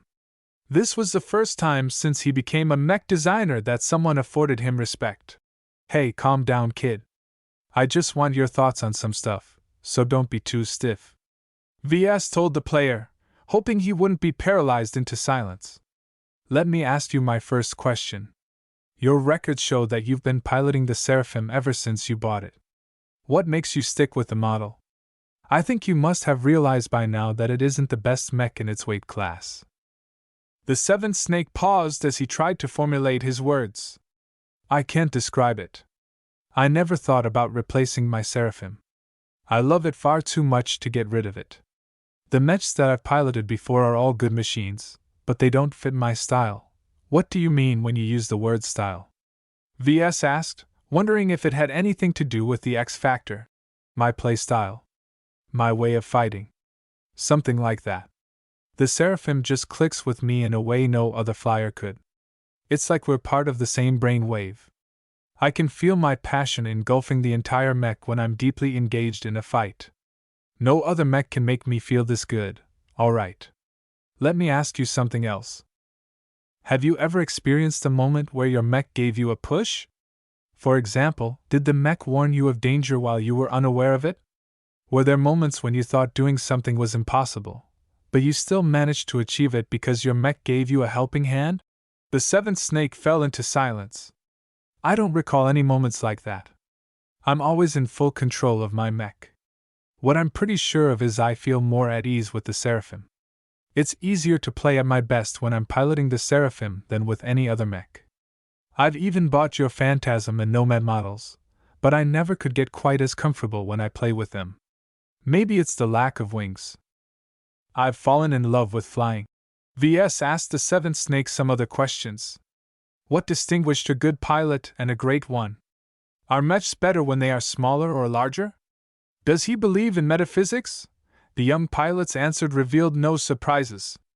The boy wasn't aware of the X factor, nor did he seek to pursue anything magical. Ves formed an image of the young potentate. Young, wealthy and well-trained, his view of the mech world had been colored by the many teachings of his tutors. It was therefore no surprise that they avoided telling him about the X factor. A young man like him had no business chasing after a fantasy. I have one last question. Ves wrapped up the interview. Try to take a moment before you answer this. Do you believe your mech is alive? I don't know. The seventh snake replied with a confused expression. He scratched his head, trying to recall the times when he piloted the Seraphim. I'm not delusional. Of course it's not alive. The Seraphim's a great mech, but it doesn't have an AI as far as I know. What I can say is that piloting my Seraphim makes me feel more alive than anything else. Alright.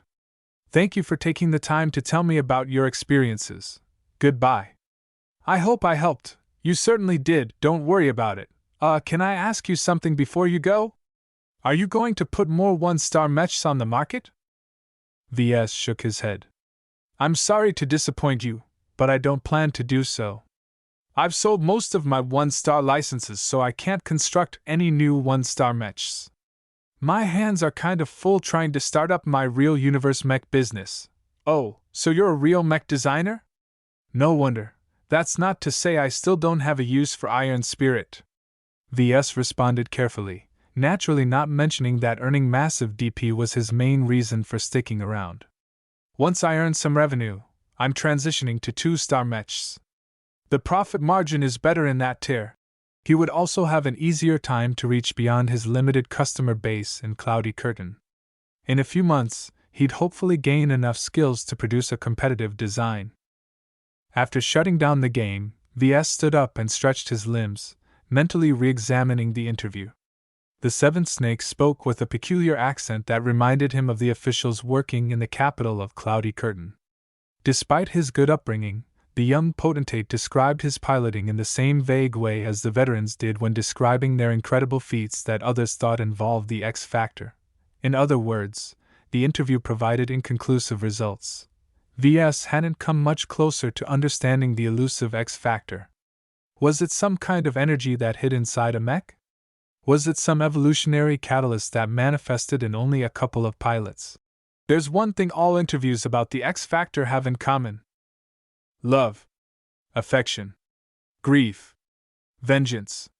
Whatever was the case, most of the extraordinary performances mentioned in the galactic net were backed by strong and unrestrained emotions. It seemed unrelated. What do emotions have to do with the performance of a mech? That's like suggesting that an aircar can fly faster if the driver felt happy or angry. It made no sense. But an aircar doesn't have a neural interface. VS remarked as he thought he found a clue. The neural interface allows mech pilots to receive sensory input from the mech, allowing them to treat the frame like it's their own body.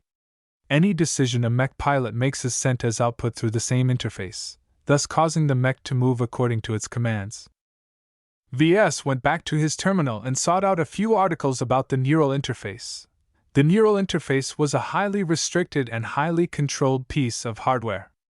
Under no circumstances did any manufacturer allow the neural interface to leak out unnecessary signals. Excessive sensory input would overload a pilot's brains, while excessive movement output would cause the mech to lose control. The neural interface was strictly programmed to detect and block unauthorized signals, and technicians checked them frequently if they weren't tampered with. Pretty much every mech designer and technician trusted the neural interface to work as advertised. If thousands of industry insiders are sure there's nothing fishy with the neural interface, then it's not the source of the X factor. Emotions also elicit brain signals, and since those were different from the sensory and movement signals, they were explicitly blocked by the neural interface. But what if those signals are inseparable? Could emotions be conveyed through the same signals, therefore making it impossible for the neural interface to filter them out? For example, if a mech held a sword over a fallen enemy, did its pilot's desire to kill his opponent get blended in with the same signal that commanded the mech to thrust down its sword, if a mech spotted missiles flying in its direction? Did an emotion like fear accompany its sensor signals of the incoming threat? Unfortunately, VS had no background in the neural sciences. Everything he learned about the neural interface in college was how to install it and how to maintain it. A designer had no need to know how the gadget worked in order to use it in their designs. This left VS unable to answer this question. I don't think all those other people who have hunted down the X factor are that stupid. If someone like me can think of it, I'm sure they exhausted themselves to death trying to see if the neural interface was capable of doing more. In the end, VS was stuck again. With no solid theory on how to achieve the X factor, VS had no starting point in designing a mech that incorporated it. With the huge interest payment looming over him, time began to run out for him. He could not waste the remaining days on a fruitless quest. Lucky chose this time to barge inside. With a nonchalant walk, the mechanical cat dropped the shiny blue sapphire before V's feet. It then nuzzled his legs with its slim but lively body. Another gem, I see. At least you didn't bury it in the backyard again. VS picked up the sparkling blue gem and inspected it briefly before storing it in a small safe. Good job, buddy. VS took a break. He picked up his gem cat and sank down on a sofa. He scratched the cat's metallic hide, not really sure if the cat even felt his fingers, but sure acting like it did. Lucky closed its eyes as it lay down comfortably on V's lap. As he looked at Lucky, a strange thought inserted in his head. Are you alive? The cat kept purring as if he didn't understand the question. But VS knew the gem cat was smarter than he looked. It possessed an AI way more sophisticated than the thoughts of an average household cat. What is life? The age-old question of life engendered a lot of controversy over the years. Many scientists mention that life had the ability to learn, adapt, and reproduce. These clinical definitions of life try to encompass all manner of life, including even the tiniest bacteria. That made the definition far too broad to be of use in this situation. Instead, VS wondered if Lucky could be called a living being. Sure, he probably couldn't mate with another mechanical cat, but Lucky was no different from any other pet. Whether Lucky's responses formed spontaneously or through a large script of possible responses, it didn't matter. Humans worked in the same way if one pulled up their microscopes and sunk deeper into a person's cells and DNA. I don't care what the scientists and experts say. Since you're capable of expressing your emotions, you're alive in my book. Ves was also pretty certain the key to unlocking the X factor lay in emotions. If Lucky could express emotions like love, hate, fear, and disgust, why not a mech? Certainly, a mech didn't possess the programming to ferment such redundant thoughts in the eyes of scientists. But what if a mech bypassed the neural blockade? It could borrow the pilot's complex neural system to form its own emotions. Since the mech neurally connected to its pilot's brain, its emotions mirrored the pilot's own feelings. A mech's anger would neatly mirror its pilot's own hostility towards an opponent. This would only enhance a pilot's current mood and not display anything abnormal in the neural interface. I'm kind of reaching out there. How can a novice designer like me get it right while countless of experts miss this gap? At this point, Ves stopped caring about the opinions of others. He kept it simple. Lucky is alive. The system is also a living being. If these two entities are capable of life, then I believe that mechs can also live. If he presented these words to one of the researchers who studied the X factor for decades, he'd be laughed and ridiculed at. It was a stupid-sounding argument that relied entirely on subjective anecdotal experience. But when he looked down and stroked Lucky's back, he felt no regrets. I can't phrase it in any better way, but my faulty logic doesn't matter. My belief is enough. My heart tells me I'm looking in the right direction, and that's good enough. Now, Ves had finally obtained a somewhat coherent picture of the relation between life and the X factor. He felt as if a weight had disappeared. Now I have to put theory into practice. Ves was ready to design a new mech. One that hopefully unlocked the X factor.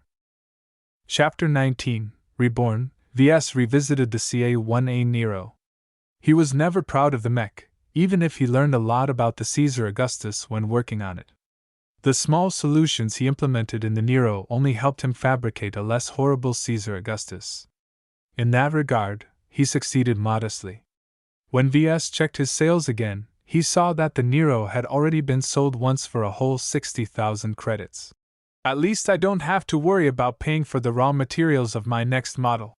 The Nero always felt like a half-finished job to Ves. Now that he came back with a lot of new ideas, he wanted to revisit its design and see whether he could transform it into a mech that enables pilots to reach the X factor. Ves opened up the Mech Designer System and switched to the designer page. The designer stored all of his old designs, so he pulled up the Nero effortlessly. When he modified the CA-1's design, he made changes based revolving around reducing its cost and increasing its efficiency. He treated the Caesar Augustus as a robot and rearranged its internals without any regards to its presumably non-existent feelings. Ves wasn't sure working like that was the right approach. In his beliefs about the X factor, emotions played an important role. While he still wasn't certain how to engender these emotions in a giant machine, he had some guesses he could try. First, he theorized the mech designer's emotions and intentions played an enabling role. In other words, his own feelings bled over into the design and fabrication of a new mech. The clues to this idea came from remembering the circumstances of designing the Seraphim. Ice-cold designers who barely put any passion in their designs could never spark a semblance of life in these mechs. When Ves worked on the Phantasm, Nomad and Nero, he constantly tried to maximize his gains while minimizing his losses. Though he was upbeat, he didn't put in an excessive amount of passion in his work. Despite being overburdened with toys, the Seraphim had been designed in a fit of passion. Ves vaguely remembered the emotions he experienced back then. He became elated at his first sale and the completion of his second ever tutorial missions. He received a windfall of resources and also got drunk on purchasing a lot of virtual component licenses. With such an effect in mind, he got straight to work at designing a colorful mech that embodied extreme joy and passion. These all happened to be the same emotions the Seventh Snake felt when he performed at his best. Ves formed a bold idea. The alignment of the emotions expressed by the designer, Mech and pilot determined whether they could produce the X Factor. Almost every speculation about the X Factor Ves had read on the galactic net only focused on the mech and its pilot. It almost never included the designer. Even if they did, they focused on the designer's physical objectives, not his emotional demands. How can a sword in the hands of a warrior shine bright when the blacksmith forged it casually? There was no proof for V's assertion that the craftsman mattered. As far as humanity knew, emotions weren't bundles of energy that had a definable existence in the material universe. It certainly sounded highly unlikely that when Ves designed and fabricated the Seraphim, he somehow embedded it with some sort of voodoo mental energy. No. Perhaps the mystery lay in purpose and intent. The strong emotions of the mech designer sharpened his intent. A mech designed to break through fortifications would not only possess the physical qualities that enabled it to perform such a task, it would also be built carrying the designer's intent to succeed. Paired with a pilot who carries the same wish, such a mech crystallized the intent of all three entities in a single machine. In order to gift the new Nero with a purpose, Ves first had to look back on the intent of its base model. The Caesar Augustus is a product of a young, spoiled mech designer's desire to show off, Ves concluded as he recalled the debut of Jason Kozlowski. At the time, it was built to be the best all-rounder current-gen mech. Jason obviously hadn't been modest in his demands. However, he possessed one thing many other mech designers lacked. He was incredibly passionate when he designed the Caesar Augustus. The heir to National Aeromotives made a bet that he'd produce the design in a month. If Jason spent only 1 month to come up with a completely original design with so much pressure hanging over him, the emotions that he carried over in his creations would be immense. I've done a disservice to the Caesar Augustus, Ves realized as he recalled the times when he fabricated the virtual versions of the stock model and the Nero. Even though he crafted them in a simulation, the lifelike circumstances meant that the frustrations and difficulties he felt must have bled over to his end products. I need to adjust my mood. Redesigning the new Nero without emulating Jason's passion will just deliver another half-assed result. Ves felt as if he was forced to go up to a stage and begin acting while he had zero experience. The only thing he could do is recall the times when he was still young and bright, before his moody teenage years set in. He used to dream of following in his father's footsteps and become a mech pilot. I was naive back then. Naive but happy. Much like how Jason felt 30 years ago when he just graduated from Estelon. While he didn't succeed in summoning up a youthful and arrogant mood, Ves somewhat managed to instill confidence in himself. I don't have anything great to draw upon in my past, but with the help of the system I can still dream of the wonders I'll experience in the future. The Caesar Augustus' main attribute was exuding absolute confidence. Jason believed the mech he designed was the best of the current generation. It surpassed any frontline or elite mech within the same technological boundary. Only the most advanced next-gen models carefully developed and kept hidden by the first-tier states could beat it in a fair fight, and those mechs were usually kept hidden from the public, employed only in the most frigid battles by the geniuses of the largest empires. In other words, the Caesar Augustus had reason to be arrogant.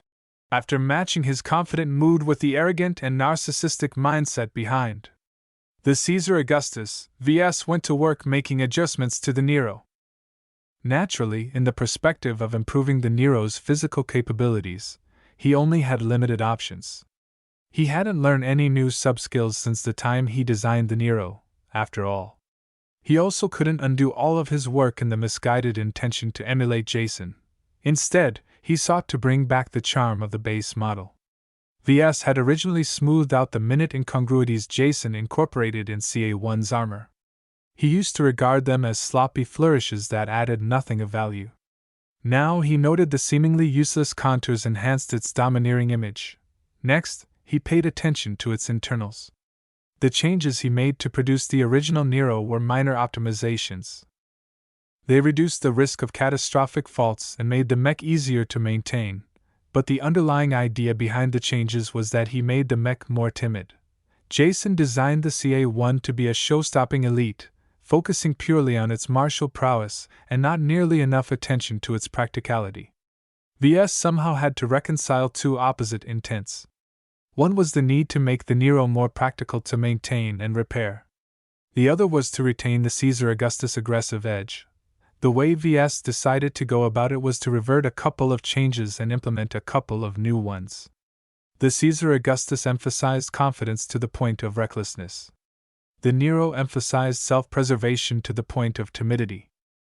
Therefore, the Nero Redivitus should be focused on competence that its systems could take a better beating. Essentially, Ves left out much of the arrogance embedded in the base model. Since he hadn't made any major changes, Ves finished updating his Nero after only half a day. After Ves added in the finishing touches, he let the system evaluate his redesigned variant. He aptly named it the Nero Redivitus, after a somewhat dubious legend that the ancient Roman emperor rose from the dead. Ves imagined he succeeded in bringing his older work back to life. Design Evaluation, CA1B Nero Redivitus. Variant Name, CA1B Nero Redivitus. Base Model, Caesar Augustus CA1. Original Manufacturer, National Aeromotives. Weight Classification Medium Heavy. Recommended Role, Elite Vanguard. Armor, A. Carrying Capacity, C-. Aesthetics, B. Endurance, D. Energy Efficiency, D. Flexibility, E. Firepower, B. Integrity, E. Mobility, D. Spotting, C-. X Factor, E-. Deviance, 4%, Performance Improvement, 3%, Overall Evaluation. A customized design that barely improves on the original. While it is slightly easier to fabricate and repair, this variant offers barely any benefits. Rare among other variants, this design has not butchered the base model's X factor. Instead, it has retained a shadow of its presence. You have received 50 design points completing an original design of a last-generation mech. You have received 100 design points for designing a mech with a trace of X factor. Yes! I did just enough to get it to work. Ves rejoiced, happy for reaching the finish line just as he put in so much work. The windfall of DP he received also helped. At least Ves received some indication from the system that his attempts to recreate the vaunted X factor succeeded. I haven't wasted all of my time. Ves waited for a moment, but nothing else had happened. System. I've completed the mission. Won't you give me the rewards? Please continue fabricating your design in order to complete the mission. Regardless of the Nero Redivitus inadequacies, it offered the possibility to unleash the X factor, but evidently the possibility wasn't enough. He had to prove its existence by making the design come to life. I'm pretty sure the mission stated that designing a mech should be enough. Do you just want me to finish what I started? It didn't hurt to practice. I might as well do it. But first, let's spend my DP. Enough time had passed for his Fantasia variants to sell several hundred times, though their sales trend started to decline.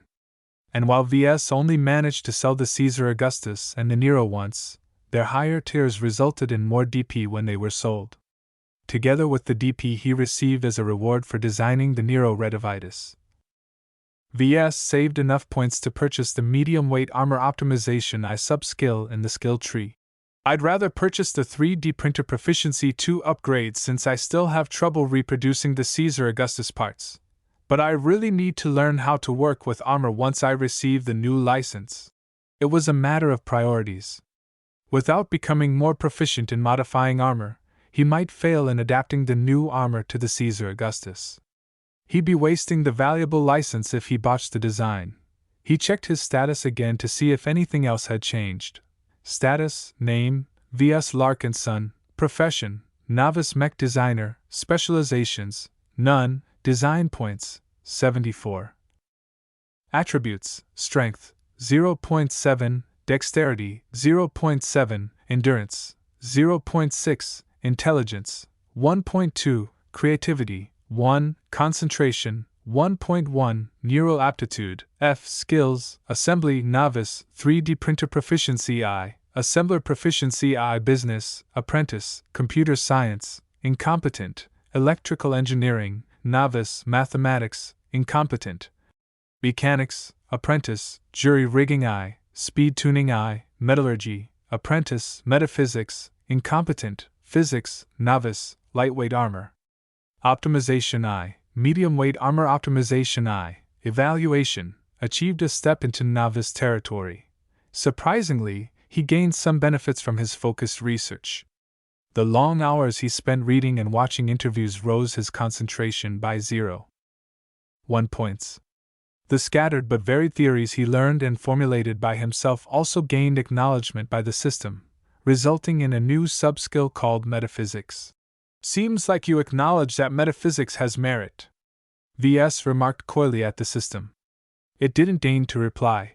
Shrugging, VS switched back to his skill tree and saw that the metaphysics subtrees were under a special condition. He spotted plenty of icons, but fog shrouded their names and descriptions. He also couldn't spend his DP to unlock them. He wasn't allowed to cheat his way into mastering the X factor. This only underscored its value. Well, he could figure it out later. First, he had to fabricate the Nero Redivitus in order to prove his assumptions and complete the mission. First, I need to get in the right mindset again. I can't treat the fabrication process as a chore. He began work on fabricating the new Nero whilst keeping a confident, trusting attitude. This wasn't always easy to keep up for hours. VS frequently took breaks in order to keep his mood fresh. This caused him to take twice as long to finish the Nero Redivitus, but when he finally read through the testing and diagnostics of the completed model, he gained a pleasant surprise. Despite his fumbling, the Nero Redivitus had actually improved. Its construction went a little smoother, causing less substandard parts to pop up. This improvement helped along the assembly process, where VS spent much less time wrangling ill-fitting parts into a hole. I'm finally done with this, VS sighed. He visited his store page, removed the first Nero from his catalog, and added in the Nero Redivitus to take its place. The system finally gave VS what he deserved. Congratulations for completing the mission. The road to understanding the X factor is long and bumpy. There are many destinations at the end of the road. Believe in yourself and advance towards the end point unique to you. You have received a 10-year random medium armor production license lottery ticket. Please visit the lottery page to redeem your ticket. You have received a 200-ton medium armor raw materials package. Please visit your inventory to open the package. VS was already filled with glee. My luck's been bad lately. The heavens must surely compensate me this time. Hopefully I won't encounter another pagoda. Chapter 20. Armor. VS waited for a long time to receive an armor production license. The good ones cost at least as much as an advanced mech license, but even bargain bin armor cost a pretty penny. Demanding a 100 million bright credits to license a decent armor system was considered reasonable. Of course, if VS was really desperate, he could license outdated armor or even stuff that was so old, its owners didn't even bother charging a license for its use. The latter was useful if VS made a civilian mech, such as a machine designed to lift containers in warehouses or sow crops in a farm. There was no way he'd ever implement such rotten armor in a combat mech. Any pilot that chose to bring such a poorly armored mech to the battlefield was asking to be sniped in a single shot. Over the 400-year development cycle of mechs, the components that accompanied their designs also evolved over time. Lasers got more efficient, enabling them to deal more damage with less heat. Ballistic weaponry featured new iterations of propellants and explosives. Energy cells provided more energy to the mech with the implementation of highly energetic fuels and advanced batteries. In the face of progressing weapons, a mech's armor had to match their pace. There were certain moments in mech history where firepower dominated over that period's armor level. Those were miserable times, where wars caused immense casualties to all the parties involved. In other times when armor easily endured against stagnating weapons, conflicts often dragged on into exhausting wars of attrition, draining much more resources than anticipated. Only when the level of firepower matched the level of armor could mech battles remain short and limited. More wars started during this period, but they also ended quicker. Hopefully the lottery will bring me something average. VS had no desire to win another good license. The Caesar Augustus was already bad enough. He did not want to compound his expenses with some kind of super deluxe armor plating that required special machinery to produce. When the Wheel of Fortune showed up, Ves let out a relieved breath. At least it's not the fucking pagoda again. The only thing Ves had to worry about was getting an awfully cheap armor license. The Caesar Augustus required a certain standard of armor to work. Anything older than last generation was useless in the battlefield. Even certain newer alloys might not work if they aimed at the bottom segment of the market. Wish me luck, Lucky! His gem cat meowed disinterestedly, not even deigning to glance at the holographic prize wheel. Despite his name, Lucky hadn't helped Ves gather much luck so far. He still had his uses though, so Ves just ruffled his cat's head and spun the wheel. Clacking sounds echoed in the workshop as the wheel's pins clacked against the pointer. Various different plates of armor spun past too quickly for Ves to recognize their names. After about 30 seconds of solid spinning, the wheel slowed down. Ves was able to read the labels now, but he failed to recognize their brands. Way too many products are introduced each year. The names don't really matter. I only care about their capabilities. The wheel dragged its heels for a couple of suspenseful seconds before it stopped. The pointer landed on a grayish piece of plate. Congratulations. You have received a 10-year production license of the following armor component: Marlin Solutions 1004 HRF 5th generation. It looks a little cheap.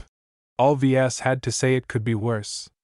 As he studied the armor specifications and sought more information on the galactic net, he realized his bad luck struck again. At least he hadn't suffered critical damage. The 1004 HRF was actually a bog-standard piece of armor. It was also popular, seeing as Marlin opted to renew its formula for 5 generations. A favorite of small and medium-sized mech manufacturers, the HRF required a complicated manufacturing process to produce decent quality armor plating. Decent quality for average second-line mechs, like law enforcement or planetary guard regiments. The 5th generation of the HRF thankfully qualified as current generation armor, so its fundamental specs weren't inferior to the mechs his cousin Melinda piloted at the Bentheim Planetary Guard. The HRF's performance actually featured no unique strong points. Neither did it have any glaring weaknesses. Its main advantage was cost. Its formula used no exotic raw materials, just a large amount of widely available minerals and ingots. The HR in its name stood for highly refined, which meant it took a lot of energy to extract the useful parts of all those materials and combine them into a single plate. Thus, the production of the armor generated a lot of waste products. These ComUnit pinged with the arrival of a new message. Just like with the Caesar Augustus, one of the system's shell companies sent him the production license for the HRF via the galactic net. After combing over the license agreement and finding nothing amiss, he signed it and sent it back to the Fake Institute. The system would take care of the rest of the paperwork, like registering his license at Marlin Solutions and the local branch of the Mech Trade Association. He unpacked his virtual box of raw materials next. A huge set of containers got dumped in V's storage area, practically filling it up halfway. Opening them to take a look inside revealed neat boxes filled with ingots, minerals, and powders.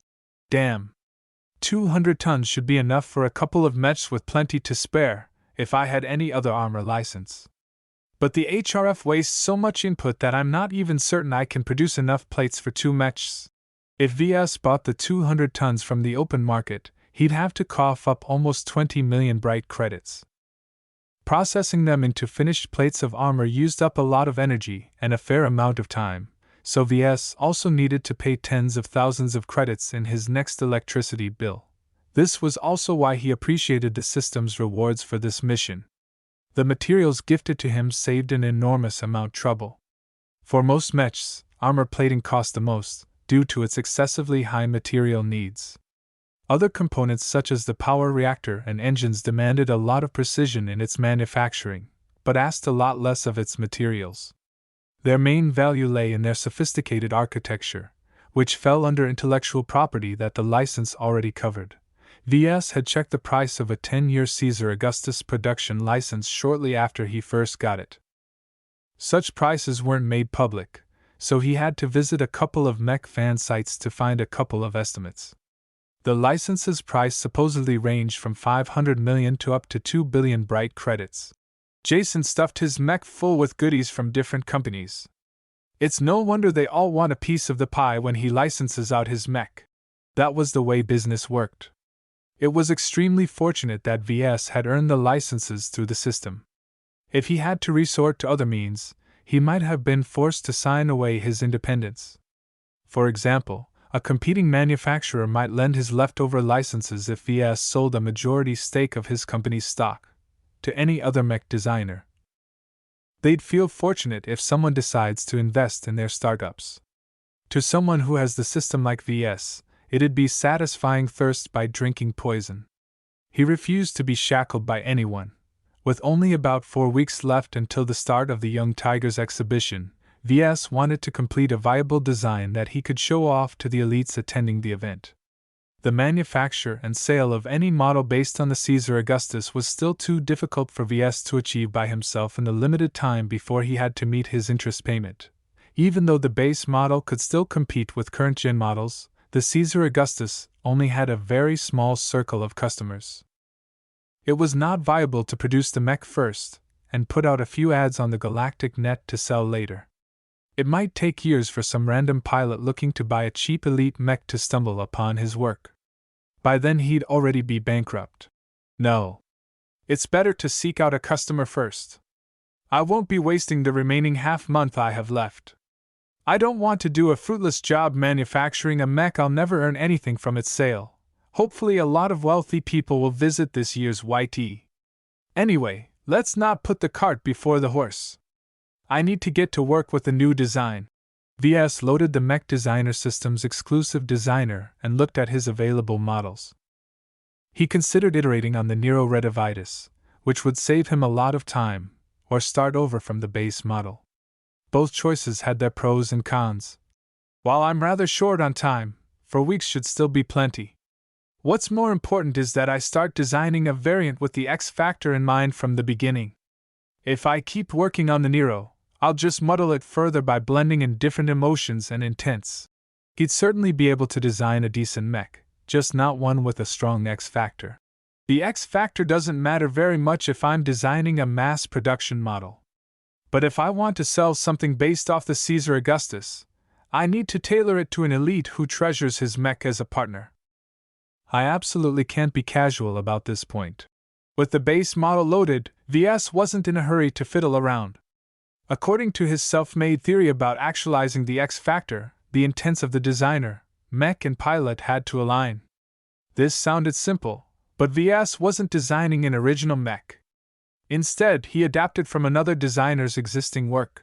What really happens to the X factor if a mech has multiple designers? The Nero Redivitus showed that the X factor hadn't disappeared from the base model, unlike with the first edition of the Nero. This meant that if the intents and emotions of the two designers overlapped, the X factor would be preserved. This fit in with his theory. But what if he had an opposite intent from the original designer? Say Designer 1 has developed a mech design that emphasizes defense. Designer 2 comes along and makes a variant of the design that focuses heavily on offense. Would the opposing intents neutralize themselves, or would Designer 2's intentions overwrite Designer 1's original imprint? The truth might be a mix of the two, where Designer 2's intent becomes predominant, but in a diluted form. I don't have enough time to experiment with intents. Ves chose to keep his intent simple, one that did not clash with the base model. I want a mech that retains its dominance. Though it's too outdated to become a mainstay in a modern battlefield, it can still rule over civilian and mercenary mechs. A warhorse. An aggressive mech that needs to perform at its best when the pilot needed to show off his prowess. It didn't need to stick around in extended engagements and try to outlast the enemy. It preferred to break through and smash any obstacles in its way. He already had a name in mind for his new variant. The Mark Antony. A rogue and a bastard, he nonetheless served as a daring cavalry commander under some dude called Julius Caesar. He later became rivals with the guy who eventually got called Caesar Augustus, and died because he wasn't as competent. Sucks to be you, But I got to thank you for providing a fitting story to your name. Mark Antony's history paralleled with how Ves envisioned his mech both in its role and its relation to the base model. The Mark Antony would be a cheaper and less armored version of the Caesar Augustus. It should retain or even expand on the aggressive arrogance of its base model in order to prevent its opponents from exploiting its weaknesses. Now that Ves formed a strong image of his future design's purpose, he could finally begin working for real this time. Let's start with the armor. It's the biggest job by far, and I need to replace the original model's armor wholesale. This is going to take a while. Chapter 21: Cladding. Designing an armor scheme for a mech took a lot of skills and knowledge. Ves was frankly impressed by the young Jason Kozlowski's work in making the armor of Caesar Augustus look majestic while still doing its job. Of course, he also enjoyed limitless resources and help. With an abundance of processing power, Jason could easily layer the armor plates in a way that minimized the gaps. Ves lacked a room full of processors ready to solve any problems by brute force, but the Mech Designer System came with its own perks. The designer offered a number of simulations that showed how certain sections responded to laser fire or other types of damage. It simulated a mech's maximum capacity for damage. It also had a tool that showed how to disable the mech with the least amount of effort. Using these aids saved Ves a lot of effort. Together with his newly gained medium-weight armor optimization I sub-skill, he felt competent enough to start his job as an armorer. Rather than copying Jason's armor contours, Ves decided to remove most of it and start from the bare minimum, only keeping the ingenious ways Jason and his helpers kept the joints protected. He started with the legs. For mechs, legs not only provided movement, they made sure the mech stayed stable.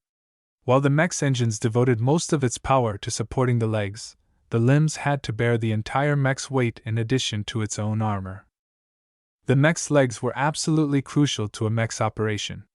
Crippling even one of them might immobilize a mech, effectively achieving the same results as killing it. Protecting the legs was a top priority. The Caesar Augustus enjoyed luxurious armor on its legs. National Aeromotives knew their business when they developed its proprietary armor. It offered excellent protection at a decent weight. Now Ves somehow had to keep his Mark Antony's legs protected while not piling up too much armor. Excessive bulk reduced the mech's flexibility and speed. The Mark Antony is a spear that breaks through obstacles. It needs mobility more than armor. The legs has to facilitate a charge. It doesn't need to be excessively nimble. The Antony doesn't pretend to be a light mech in that regard. The Mark Antony featured slightly thicker armor, especially on its front axis. While it made the legs vulnerable to crippling strikes from the rear, it could take about 75% of a beating the base model's legs could endure. This was already very generous considering the enormous differences in price between V's newly acquired HRF and the original armor plating. Next came the torso. The core of any mech, it features by far the most space for its systems. The cockpit, power reactor, and engines all resided in the torso. This placed unparalleled importance on its protection, especially with regards to shielding the pilot inside. Mechs were expensive, but potentates were rarer. Only 3.5% of the total population of humans possessed the potential to pilot a mech, but not every one of them actively pursued a military career. Mechs could be gained fairly easy by spending enough credits, but pilots represented a limited resource that replenished slowly. Thus most countries treated pilots like gold but mechs like silver. The armor schemes of most mechs reflected this demand, making it the thickest part of their armor. In keeping up with the Mark Antony's indomitable intent, Ves became bold when working on the torso. He pursued aggressive lines that largely mirrored Jason's own scheme, but added more bulk to the lower torso and shaved a bit of armor from the upper torso. The upper torso of a mech usually housed the cockpit and some other delicate components that could fit by the side. Surrounded by the shoulders and arms, it took a lot to excavate the cockpit from the heavily armored chest. The lower torso housed the power reactor and engines. Their central position ensured energy and motive power could flow in all directions of a mech equally. Naturally, not all mechs followed this scheme. Some lighter mechs such as the Fantasia II swapped the positions around. In the Mark Antony's case, Ves decided keeping its engines and power reactor working his main priority. The mobility of the mech must not be compromised. The cockpit still enjoyed adequate protection, but not to the exaggerated extent of the base model. The cockpit's frontal protection got reduced by as much as 50%, an inevitability considering the HRF armor plating's lack of exceptional attributes. Layering too many plates on top of each other not only wasted V's armor budget, it also threatened to upset the mech's balance. Still, considering the HRF's much cheaper cost, it was a price worth paying in some situations. Vs spent some time with the rear torso, but not too much except for thickening it a little bit. The Caesar Augustus possessed above average rear armor, but if Vs replaced it the same thickness in HRF plating, he'd turn the Mark Antony in a mech with its rear section dangerously naked. He had no choice to bulk up the rear, choosing to incorporate some subtle angles that helped deflect damage aimed at the cockpit or engines, but otherwise keeping it plain. The shoulders deserved special attention. Jason's CA-1 employed shoulder launchers for long-range missiles. This wasn't anything unusual for mech designers who wanted to offer a long-range solution to round out their mech's deficiencies in that area, but Jason very clearly half-assed the attempt. The Caesar Augustus was not a mech that specialized in lengthier engagements at longer ranges, so it carried no room for additional missiles. In short, the launchers only fired the missiles in its tubes before they became useless ornaments. He considered removing them. Sure, the launchers were relatively small and light, and didn't hinder the mech's mobility all that much. On the other hand, it added little firepower beyond its initial salvo, and the addition of the system and its mechs meant its logistical footprint grew larger than what could be justified. Well, it's not like anyone has to stick to these missiles. They can easily change them to something to their liking. These days, missile systems became a lot more standardized than in the past, where each manufacturer used different sizes to monopolize the sale of refills. The missile launchers employed by Jason came from a reputable manufacturer, so plenty of missile types could fit in. Shorter-range missiles that lacked sophisticated guidance options packed a lot of punch, which might be crucial when employed with great timing. He spent a lot of time refining the torso before moving on to the arms. Most humanoid mechs employed arms as their primary weapon platform. They required protection from harm due to their essential role in a mech's offense, but they also had to retain their nimbleness in order to operate their weapons as smoothly as real human arms. Regarding the use of arms, mech designers generally chose from three different options.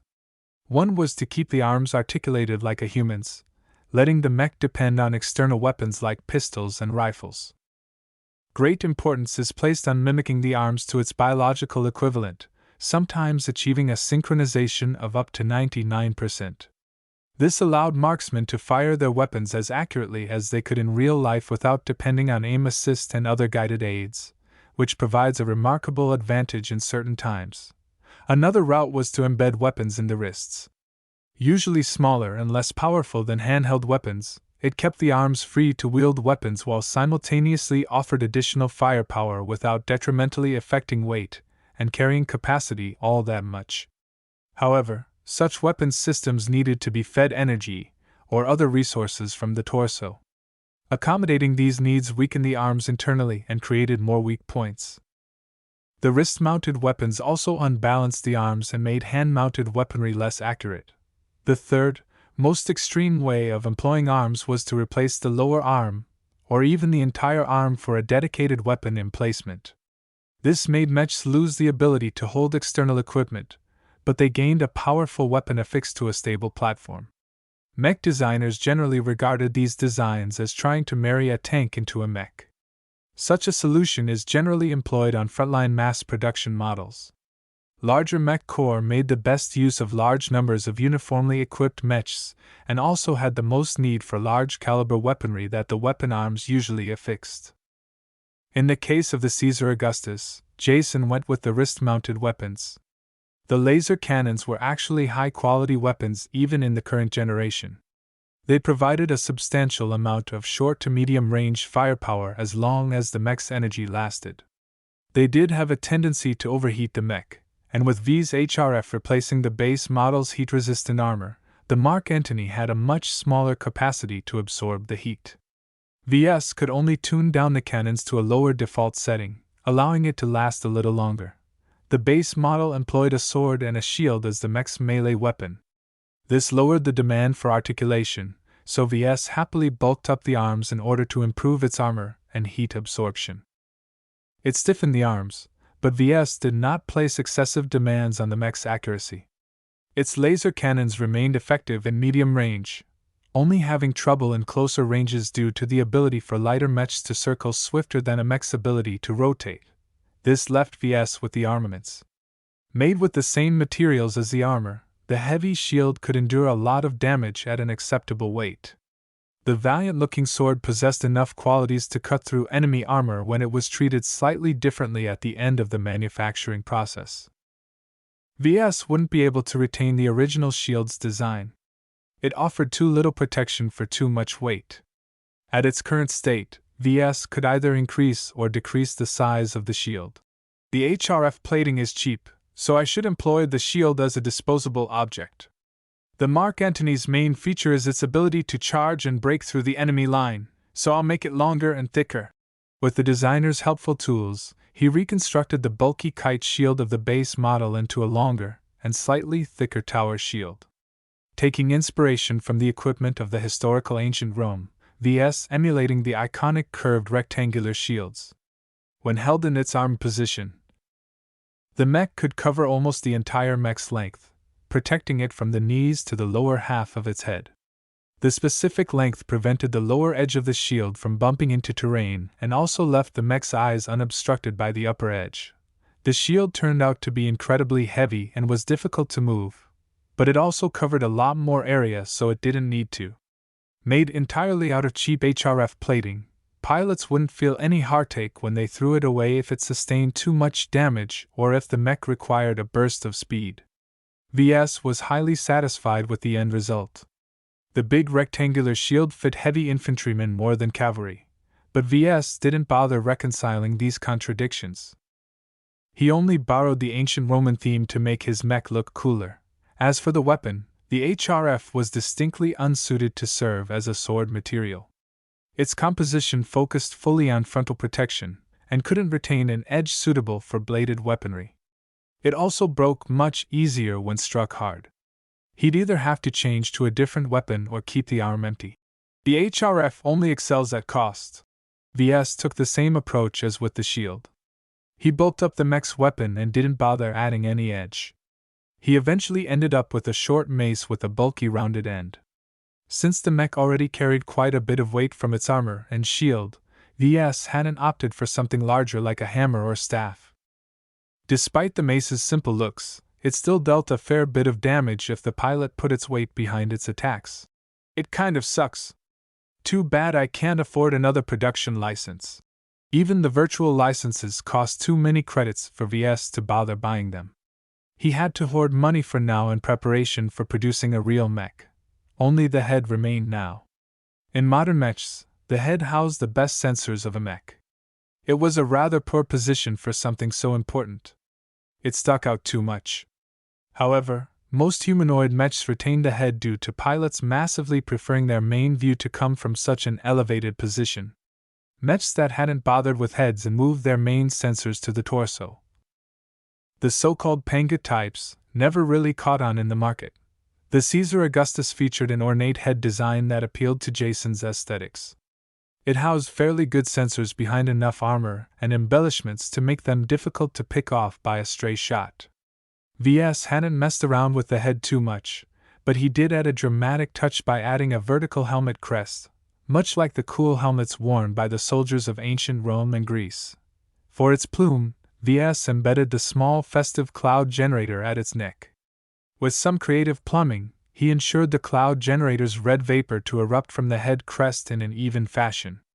He put enough power in the ejection of vapor that it held onto its semicircular shape in the wind even if the mech moved around. Having finished working on the exterior, VS stepped back and beheld the entire mech. It matched what VS envisioned for the Mark Antony. A medium mech carrying a heavy shield to facilitate its tendency for head-on and charges and collisions. Discarding the shield allowed the mech to regain its mobility, enhancing its maneuverability in melee combat, and leaving a hand free for a spare pistol or knife. Despite the long hours of fiddling with armor plates and figuring out the best arrangements, Ves enjoyed the entire process with the enthusiasm of a kid trying a new toy.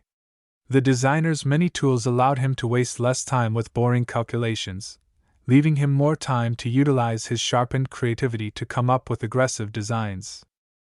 His work culminated in a mech that embodied V's intent of aggression, momentum, burst power, and a little bit of flamboyance.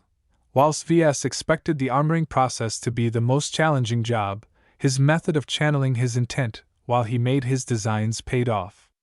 He was sure that others could have done a much better job, but he did a decent enough attempt that he could confidently say he hadn't wasted his time.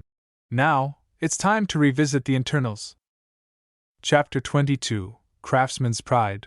A mech's armor defined the machine's appearance. The changes made to the internals might not be visible to outsiders, but it affected the heart and soul of the mech. His experiences in muddling around with the Nero and making more focused modifications with the Nero Redivitus taught him a lot about the design philosophy behind the Caesar Augustus. Ves already knew that Jason wanted to cram as much goodies in his frame as possible. This adversely affected the mech's internal integrity, as any damage that passed by its armor could spark a cascade of faults. While Jason relied on National Aeromotive's excellent armor to mitigate this issue, Ves had to make do with Marlin Solutions' budget-focused 1004 HRF 5th generation. Despite his best efforts, the Mark Antony's armor only withstood about a third as much as the original armor in the worst locations. The best places only matched the original armor by 80%, which was already extremely generous. With an armor scheme that only protected the Mark Antony's internals by an average of 50% of the base model, Ves wondered if he should vacate some unnecessary components in order to make room for more structural support. The internals of a mech consisted of every component underneath a mech's outer shell. The internal frame that acted as the skeleton of the Caesar Augustus was strong and thick. It needed to be, as it sometimes came under intense stress due to the weight it carried and the attacks it bore when the armor was penetrated. The highly durable synthetic muscles that controlled its limbs also took a lot of space, as an abundance of power was required to move the CA-1's generous armor. The components themselves varied in their requirements. The cockpit, engine, and power reactor all took up most of the space in the torso, but other systems such as sensors and processors had plenty of space in the mech's otherwise useless head. The pipes and cabling that connected the components together looked thin, but added up together they made up a significant and important portion of a mech's internal space. The original Caesar Augustus models came installed with some truly fine components, even though the mech was now considered last generation. The quality of its numerous components allowed the mech to overcome most current generation frontline models as long as its energy lasted. However, this led to the CA-1's internal space becoming congested by cabling, as all those components needed to be connected to the engines, power reactor, cockpit, or more. It exceeded all the recommended safety margins Ves learned in college. The mech only supported so much weight. The Caesar Augustus had been classified as a medium mech. Such mechs were the mainstays of battles, able to dodge slow attacks and tank the lighter ones.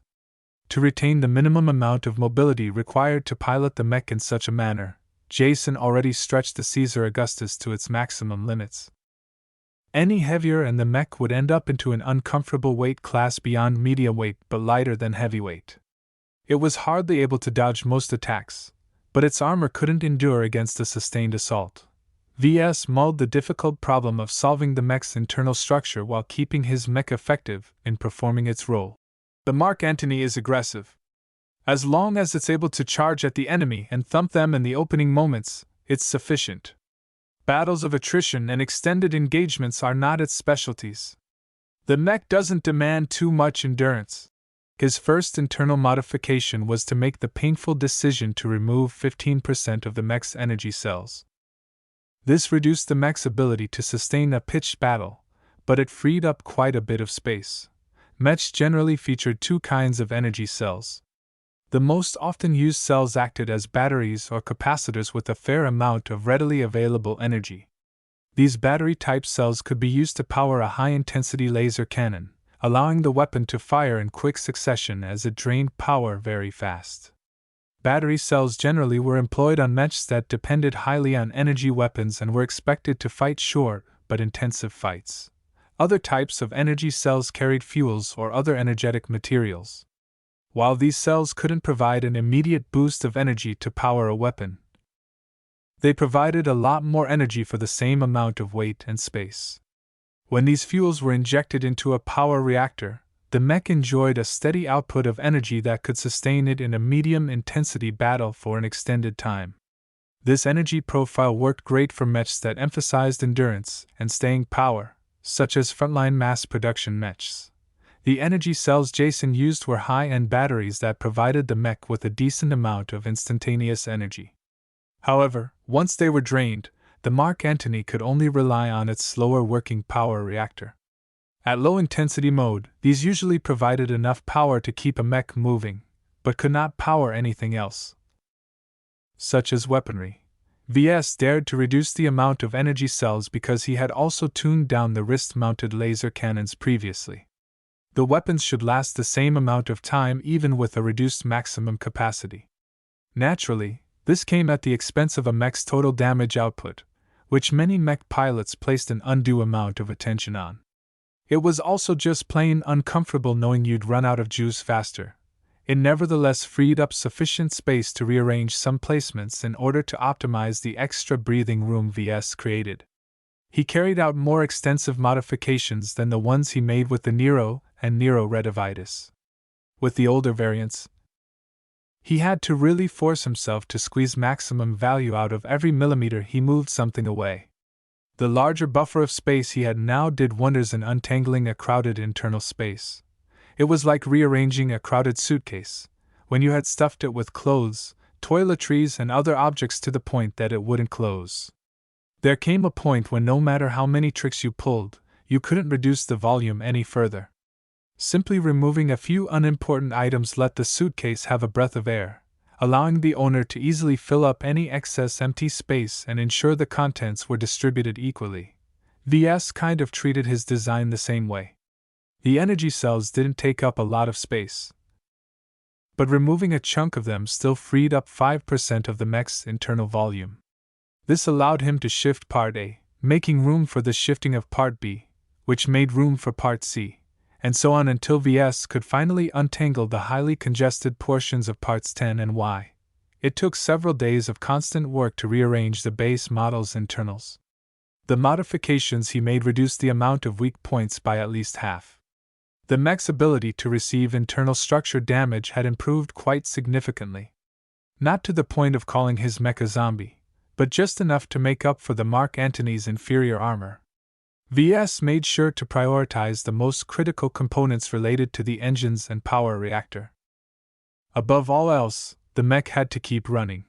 The Mark Antony neared its completion. Ves had put the finishing touches on its internals and even readjusted some of the armor's contours in order to accommodate the changes. A faint and barely present sense of anticipation built up in Ves. In the end, he spent 2 weeks pouring much of his heart and soul into creating the Mark Antony. The mech represented his first foray into real mech design. Then why do I feel my design is incomplete? Ves wondered as he zoomed out the mech's image in the designer. He felt a sense of incongruity that prevented him from finalizing his design. There is something lacking about my mech. This was the intuition Ves had recently acquired when he crafted based on intent. It guided his actions and decisions, not necessarily making him choose the most efficient routes, but always one that fit. When Ves studied the mech's crest and the red plumes floating out of the narrow slit, he finally realized it. It's the paint job. The Caesar Augustus came primarily in white. Jason chose this color in order to echo ancient marble statues of majestic figures. The Mark Antony lacked the regal air of a ruler. Ves instead molded it in the image of an aggressive vanguard. The stately white appearance felt out of place. Luckily, the standard paints only cost a couple of thousand credits. Ves muttered, and went to work in the designer's painting function. He chose to dye the mech in black, and accompanied it with red and bronze accents. It contrasted nicely with the Caesar Augustus, and gave his own design an intimidating, bloodthirsty appearance. He dyed the shield in red as well, and added a couple of yellow stylized eagle wings and lightning bolts in homage to the historical Mark Antony's homeland. Ves stepped back and viewed his mech in its entirety. The dark colors, the aggressive contours, the red vapor helmet crest, it all combined together in a mech designed for battle. It exuded masculinity. Where the Caesar Augustus' stately appearance made it suitable to rally its subordinates in battle, the Mark Antony instead preferred to press upon the enemy. It was time to finish the new design and let the system take a critical look at his work. "I'm ready. Let's hear it, system. Gimme your best shot." Design Evaluation, CA1C Mark Antony. Variant Name, CA1C Mark Antony. Base Model, Caesar Augustus CA1. Original Manufacturer, National Aeromotives. Weight Classification, Medium Heavy. Recommended Role, Shock Trooper. Armor, C. Carrying Capacity, D. Aesthetics, A-. Endurance, D-. Energy Efficiency, C-. Flexibility, E. Firepower, B-. Integrity, C. Mobility, D. Spotting, C-. X Factor, C-. Deviance, 35%. Performance Improvement, minus 35%. Cost Efficiency, 60%. Overall Evaluation, an acceptable variant of the Caesar Augustus. Though very lacking in its armor compared to the base model, it has achieved an admirable amount of cost savings over the original model.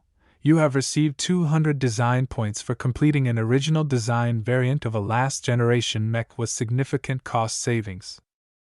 You have received 500 design points for designing a mech with a moderate presence of X factor. The system added a new parameter since the last time he received a design evaluation. Reducing the cost of V's first real variant had been a top priority for him, and it was nice for the system to acknowledge his intentions and take the time to judge whether he succeeded. Considering he made the mech 60% cheaper while only losing 35% performance, he had accomplished his aim. Ves felt he had tasted what true mech designers called pride. In order to come this far, he gambled his workshop and his father's legacy. He rejected all other career opportunities and insisted on running his own business. "This is worth every sacrifice I made so far," he said as he inspected the Mark Antony's design from every angle. This was a product of his own design. He could base his nascent mech boutique on the sales of this new design. The invisible but potentially influential X factor was the single biggest draw of this mech. Ves devoted almost all of his time constructing his mech with a single purpose in mind. Though not a mech pilot himself, as its designer he felt the Mark Antony possessed a faint aura of aggression. His customers might not be aware his design could spark the X factor, but it remained a minor benefit even if they remained clueless about the X factor. He was sure the Mark Antony could please his customers. The variant might not feature excellent specs, but it cost 60% less to build compared to the base model, allowing him to set a competitive price if he wanted to drive sales. Naturally, he'd have to pay taxes and license fees for every mech he made and sold. Yet even the crumbs left over was sufficient to reinvest back in his business, allowing him to upgrade his machines and license more mechs and components. Even better, he'd gain more opportunities to earn a lot of DP. Hot damn! 700 design points. That's more than twice than what I'm earning in a week. And his existing sales also kept diminishing. The apparent craze about the Fantasia variants had run its course, and every young mech pilot that wanted to own a Seraphim, Phantasm or Nomad already bought them. This reinforced the notion that Ves always had to keep moving on. He couldn't rest his laurels after designing a successful mech variant. Also, I can earn a shipload of DP designing a mech that's still in use today compared to 100 prehistoric mechs. It made sense. Cost had risen while technology advanced and became more complex.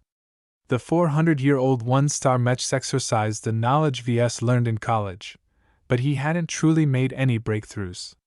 In contrast, Ves learned much more about mech design when he worked on what Iron Spirit considered a 5-star mech. With the points he already saved up, Ves possessed just over 1,000 DP. It represented an unexpected windfall, and opened up many goodies in the system store. Lottery tickets, attribute candies, I can even buy a brand new 3D printer for my workshop. Ves muttered to himself as he gulped his saliva.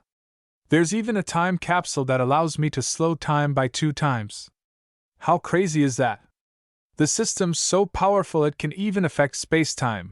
Perhaps the system wasn't bluffing when it boasted it was omnipotent as long as it had enough DP.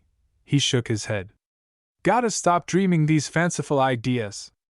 I've already budgeted my upcoming DP spending. With a reluctant and painful gesture, Ves bought the assembly skill upgrade from the skill tree. A whoosh of energy burst in his mind as an explosion of knowledge started to press on his brain. He screamed in pain as he felt information he once read but never really understood become clear as day. Outside data also continued to stream in, settling into the deepest parts of his brain. Ves breathed deeply once his brain stopped stampeding inside his skull. I thought I did decently in my studies, but it turned out I was too ignorant. Raising his assembly skill to apprentice level deeply impressed him of the power of the system once again. He imagined he went through school as an average slacker, only to trip on the ground and hurt his head, causing him to inexplicably turn into a genius. He learned so much about assembly that it put his previous work to shame. The benefit of learning a main skill was much more comprehensive than upgrading a single sub-skill like learning how to operate 3D printers. He filled a lot of gaps that fell in the cracks between his increased proficiencies in operating the 3D printer and assembly machines. I'm ready to bring this design to life. Naturally, Ves wanted to fabricate the mech. It was too risky to build up the mech for real, but constructing it in the simulated environment of Iron Spirit will allow him to test his product and iron out the kinks he missed. Chapter 23, Cell.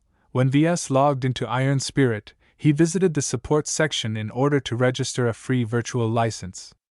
The game charged a lot of credits for the virtual license of the Marlin Solutions 1004 HRF 5th generation armor plating. Considering that anyone could make a living if they designed and sold even a halfway decent mech, the prices weren't unreasonable. The support staff processed his request promptly. Ves had made this request before, so they still possessed all of his information. After confirming that he possessed an authentic production license for the armor, he received his approval half an hour later. With all the paperwork done, he loaded the Mark Antony's design file into the virtual workshop. Let's get to working. Still motivated from his previous evaluation, Ves had no trouble getting into the right mood. The Mark Antony embodied aggressive passion, so in order to keep its X factor intact, Ves entered a state of mild frenzy. With the help of his much more comprehensive assembly skills, he operated his 3D printer with gusto. Parts rolled off the printer as if he printed paper. It was not as if his skill in operating the 3D printer had improved remarkably. The reason for his increased fluency was that his knowledge base had increased. He knew better how to tweak the printer in such a way that it resulted in less problems when fabricating a particular component. Rigid armor needed to be treated much differently than delicate sensors. Heat affected one procedure much more, while another fabrication process couldn't be done properly unless vibration stopped. All these kinds of trivial details that Ves neglected to learn had come to the front of his mind. The ease in which he applied the newly learned knowledge impressed him of the power the system wielded once again. Naturally, not every component came out perfectly. Knowledge did not necessarily translate to better tool use. It was like learning how to play a piano by studying a book. At least the armor plates came off without any deficiencies. The HRF required a lot of processing to produce, but all it took was time and loads of resources. As mass production armor, it had been developed in a way to make it easier to produce in bulk. Fabricating one set of armor plates for his mech was easy. Ves moved to the assembler and worked to put the parts together. From the internal frame, to the components, to the artificial musculature, to the cabling and pipes, until finally he molded the last pieces of armor in their places. His assembly skill allowed him to optimize the order in which he put the components together, avoiding a couple of difficulties arising from inconvenient spacing. Working with parts that lacked any major defects also helped smooth the process along. Frankly, the fabrication process could still be improved. With his prior experience in working with the Caesar Augustus, Ves felt confident he wouldn't screw up if he had to fabricate the Mark Antony in his real universe workshop. His biggest difficulty was actually sustaining the proper intent while fabricating the mech. Despite his best efforts, it took over a day of work to finish the mech, and it was impossible to maintain the same mood throughout the fabrication process. He took brief pauses whenever possible, but his time constraints urged him to keep working. He nearly collapsed when his virtual workshop finished testing the finished mech. Lucky left his perch at the couch and bumped his head against his body with worry. "Haha, I'm fine, buddy." The specification sheet showed his mech possessed no faults. Only minor errors marred the mech's performance, but they only impacted it in a minor fashion. In other areas, the specs performed as expected. Now I have to set the price. The art of pricing was a subjective and delicate art. The Caesar Augustus CA1 sold for a default price of 50,000 credits in the in-game market. As Ves had built the CA1 himself once before, he knew the game set the base model's cost of raw materials at 40,000 credits. Without taking into account the cost of labor and the time spent to produce the model, Ves could expect a profit of 10,000 credits a sale just for pumping out the base model. The Mark Antony cost a lot less to produce. Iron Spirit only charged Ves with 18,000 credits for the raw materials. He had to thank the HRF armor plating for that. The reduction didn't entirely account to the cost savings in reality, but that was because the fees associated with the licenses remained fixed. Even if Ves replaced every component of the Caesar Augustus with discarded paper and wood, he'd still pay several thousand credits at a minimum. The Caesar Augustus only outperformed the Mark Antony by about 35%. If Ves wanted to set a price based on utility value alone, he'd set the credit price at about 29,000 credits. This provided Ves a profit margin of 11,000 credits, a significant improvement for a variant that's cheaper and faster to produce than its base model. It's not all sunny though. Not all mechs were sold through credits. A lot of players spent their in-game gold to buy the virtual mechs. The exchange rate between gold and credits was never fixed, as players with certain privileges could buy gold for credits, but not the other way around. The BSBH Corporation didn't want to lose any money on their game. This also meant that mech designers like Ves could not earn any real credits when players bought one of his designs with gold. Fucking greedy bastards.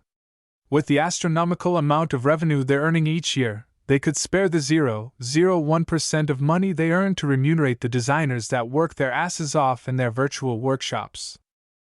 Ves was able to disable the gold prices if he wanted to. Plenty of elite designers did so, in fact. These famed designers produced great works that sold well even if players had to fork real credits for their work. Ves had no fame or reputation to rely on to sell his products with real money, so he left the gold prices alone. With 2 weeks left to go until the Young Tigers exhibition starts, I don't have the time to advertise my mech. I'll just set a reasonable price to keep sales going. CA1C Mark Antony, Tier, 5-star, base model, Caesar Augustus CA1, purchase price, 425,000 gold, minus 50%, premium price, 25,000 bright credits. The in-game price of 425,000 gold was a steal for a mech with such a performance. However, even if the handcrafted version got sold, the automated mass production model still remained within tolerance at 850,000 gold. It was unfortunate that Ves wasn't exactly sure if the X factor still worked if the game took over production. It'll introduce a weak link between the trinity of designer, mech, and pilot. The intent of a cold machine in charge of pumping out mechs and nothing else will pollute the emotions I've invested in the design. Perhaps the design's impressive X-factor rating of C as given by the system might get demoted to AED or E rating. It probably won't drop any further. My intent is so strongly embedded in its contours that some of it will likely stick even if the most unfeeling robots worked on my design. And from what he understood, the game would be stupid to simulate such a tedious process. Iron Spirit merely copied the mech designer's handcrafted design, reduced the specifications a little, and slapped a doubled gold price for its efforts. In such a case, the X factor should retain a large amount of its potency. At least I hope so. X factor can't be measured as far as I know, and I'm still not completely certain it can express itself in a virtual game. VS planned to look it up later when his model got sold. He logged on to the galactic net to do his usual marketing routine. He left messages at message boards and online communities. Hopefully the mech received enough exposure from someone to make the first sale. All I can do now is wait on that front. He checked his spending account and found he could afford to fabricate the Mark Antony again. Having nothing better to do for the next 2 weeks, he dove into the virtual workshop again to handcraft another mech. I'm going to need all the practice I can get. The more models I build, the better I'll be able to build the real version of the Mark Antony. Screwing up in the virtual world only resulted in a few hundred credits worth of damage. Messing up in the real world might mean writing off 1,000,000 credits if the mistake was costly. He couldn't afford to get tripped up by the more challenging portions of the fabrication process. Meanwhile, many light years away from Cloudy Curtain, Ves Larkinson sat at his desk, processing the paperwork for the day. His comm unit lit up as he received a call. "Kaya Uncle Arkansas. Melinda." The man smiled, releasing his hard-faced expression now that he spoke to one of his favorite cousins. "Since you're calling me while I'm still on duty, I suspect you have something that can't wait, right-o? You know about VS, right? That he's recently received a pair of production licenses from God knows where?" Ark frowned at the mention. The so-called Future Sons Technology Institution were run by people he'd never heard of, received donations from empty shell companies, and offered no means to apply for any of its grants. As far as the Larkinsons had found out, the FSDI was a cover for a third-party influence. The question was who? The Vesians? The New Rebarthans? The Terrans? Ark dismissed those options from his minds.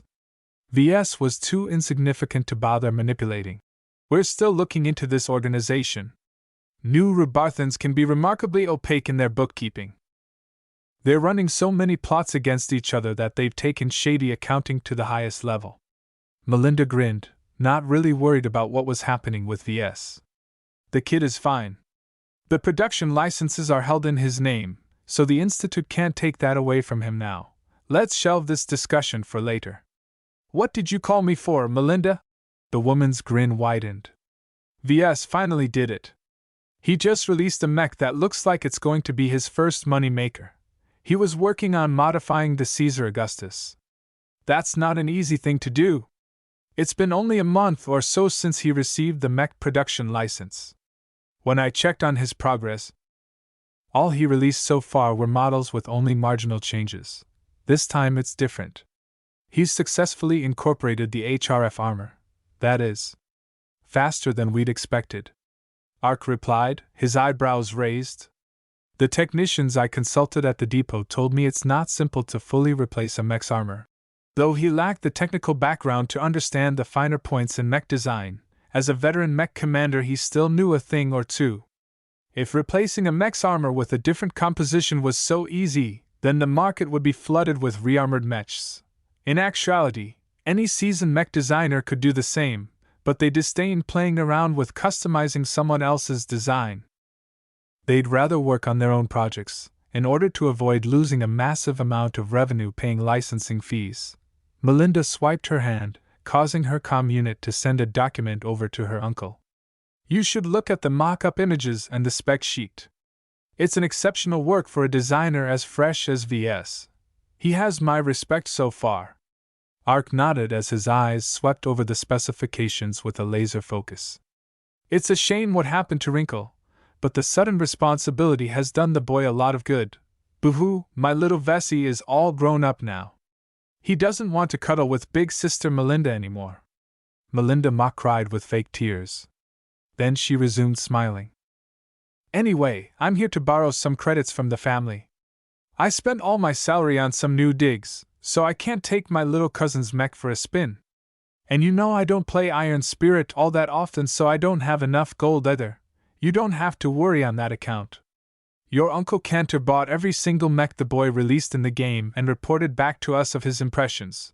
Well, this ain't one of V's practice designs.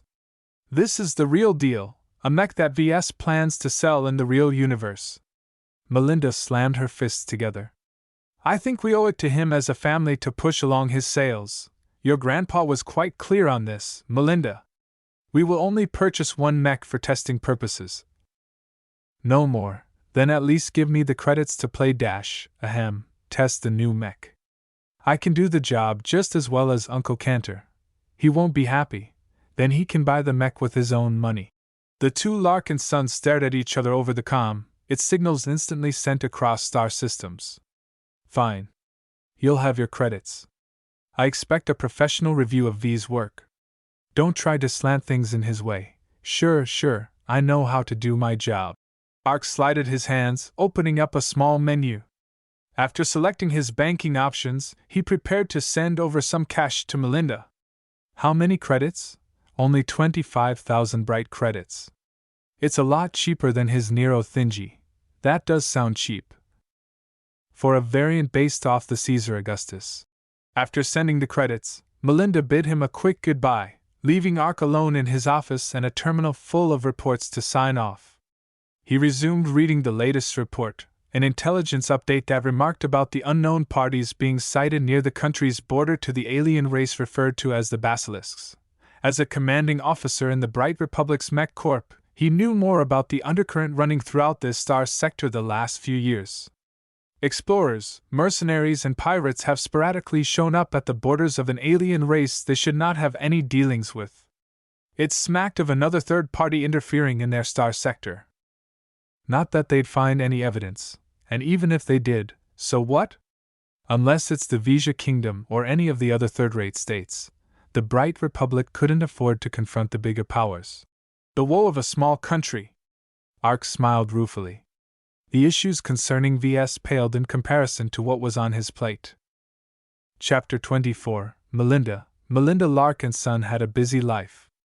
As a junior member of the Bentheim Planetary Guard, she spent most of the time on patrols or back at base learning the ropes. As she was determined to reach the pinnacle of mech piloting, she continually sharpened her skills by sorting out troublemakers and sparring against her fellow guardsmen. A great number of business flowed through Bentheim, the economic port of the Bright Republic. Due to a complex system of spatial distortions, spaceships had an easier time navigating towards Bentheim. This especially facilitated ultra-long-ranged FTL or faster-than-light travel. Put simply, a ship can travel directly towards Bentheim without making any stops in between in order to reorient themselves and cycle the FTL drive. Humanity actually stole the FTL technology they use today from a long-exterminated alien race. Through hundreds of years of study and refinement, they have already pushed their knowledge base on the tech to its limits. Nowadays, to go from one end of human space to the other only required a couple of years of non-stop travel. The existence of FTL-friendly ports formed the basis that made this swift travel possible. Bentheim therefore formed the economic heart that kept the Bright Republic prosperous. It also invited greedy eyes, such as their ever-present rival the Ves Kingdom. Not content with their own port system, they always hungered to invade the Bright Republic's territory and snatch the strategic planet away for themselves. Some of trouble the Bentheim Planetary Guard had to handle could be traced to the covert actions of the Vesians. Just the last month alone Melinda had to respond to several emergencies. One case was a lone wolf who took an illicit drug and went on a rampage with his heavy mech. Another case involved a family who fell into ruin in the past, returning from the dead and taking on one of Bentheim's established family businesses. Then there were always the ever-present pirates skulking in the outskirts, ready to snap up a lightly defended transport convoy. Though only in the service for 4 years, the amount of petty and not-so-petty conflicts she had to resolve numbered in the hundreds. While not a genuine substitute to the high-intensity battles of a full-scale war, Melinda was able to increase her experience and sharpen her initially rough piloting skills. Right now, Melinda finished her shift for the day. She deposited her mech at the hangar, waved the technicians goodbye, and left for the guard's exclusive training center. Hey Melly. A fellow junior guard pilot sidled up to Melinda. What's up? I can see the smile in your eyes a light year away. Got a date or something? Melinda huffed. I wish Janet. Nah, I nagged my uncle for a few thousand credits and pried it out of his hands. Wow.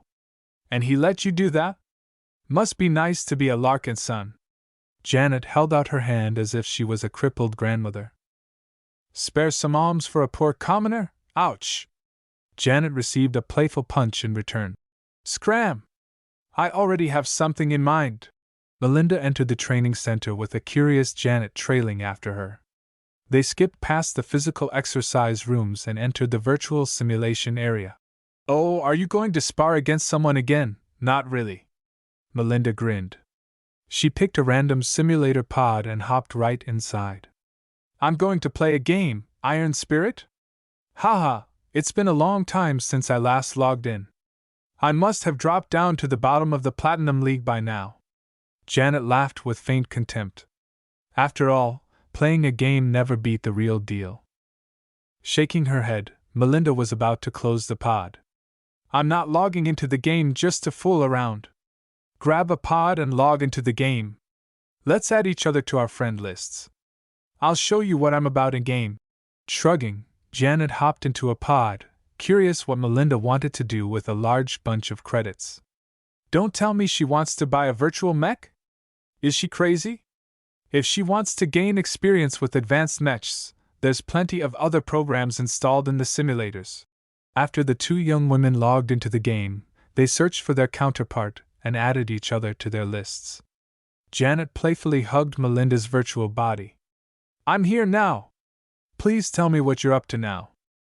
We'll have to take a visit to the market for that. They both entered the market, encountering a bustle of virtual avatars and computer-controlled personnel.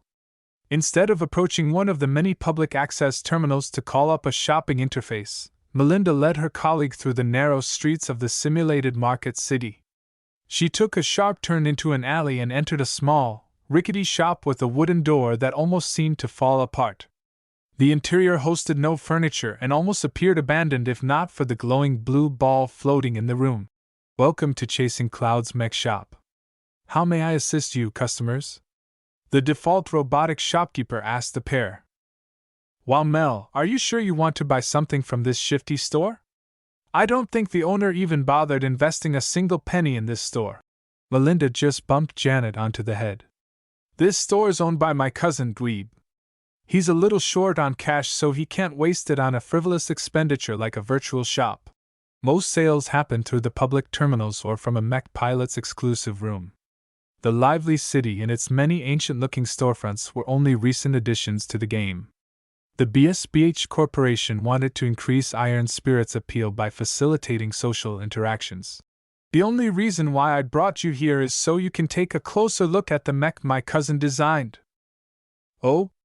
This is the first time I heard of you having a cousin who works as a mech designer. Is it an original design? How can it be an original design? Melinda shook her head as she navigated the menu provided by the shopkeeper. It's only a variant, but it's also quite impressive. With a final press of her finger, the dark and empty shop seemed to fade away into an endless starry sight. A mech gradually materialized in front of the two women. The Mark Antony revealed its dark and menacing visage to the two women for the first time. This, my cousin calls it the Mark Antony. It's a cheaper variant of the Caesar Augustus. Impressive, huh? Wow. And you say it's cheap? It looks just as grand as the original Caesar Augustus. Just with a different flavor. The dark armor plates, the blood-red shield with its lightning bolts and eagle wings, the various red and bronze accents, they all contributed to an image of unbridled bloodlust and aggression. What's that cool-looking thing at the top? Janet curiously asked as she spotted the strange helmet crest and the red vapor spouting quietly from the slit at the top. Beats me. My cousin used the festive cloud generator that's famous on his home planet to achieve this effect. Haha, he actually used a party trick on such a serious mech. Janet laughed, though she inwardly admitted that it added very nicely to the mech's flamboyant flair. So what's its tier and how much for one? It's a middling tier 5 mech, but it costs just 25,000 credits. Sounds like a good deal to me. Janet nodded. Despite not having logging in for a year, she still retained much of her knowledge of the game, including the going prices of virtual mechs. If it's as good as the Caesar Augustus, then it's a steal. Melinda swiped her hand, removing the illusion and returning the pair back to the shop. She went through with the purchase. How can my cousin throw away money like that? He made a lot of changes, but the most important one is he replaced the stock armor with the 1004 HRF. The fucking HRF? That shitty armor the bean counters at the office loves so much? Wow, your cousin should win an award for using such a cheap material to make such a cool-looking mech. No wonder it carries such a huge shield. Once Melinda finished her purchase, the pair exited the store and they walked back to the central plaza where they could transfer to different areas. Give me 15 minutes so I can get the hang of my new mech. Let's head into a match after that. Okay, sure, Melly. I need to go through my mech stable and make sure my mechs are still configured right. I haven't played in ages, after all. What game mode do you want to queue up for? I vote for the 2v2 arena. Melinda shook her head. I won't be able to play the Mark Antony to its fullest potential in an arena match. Let's queue up for the war-torn instances. Damn, sister, so you want to jump straight into it. I'll go prepare a long-range support mech for you then, because you'll need the cover. As Janet left to sort out her neglected game account, Melinda entered her mech stable and walked to the stall where her new purchase awaited her entry. The dark mech emanated an invisible aura even as it silently stood inert. It feels as if I'm being sucked into hell. Melinda shivered a little, unnerved that a mech that hadn't even started up give out so much intensity even if she couldn't describe what she felt. It's as if this mech is not a machine but a god. Even as she closed the distance, the unease increased. She activated a lift to bring her up the cockpit that opened up from the chest.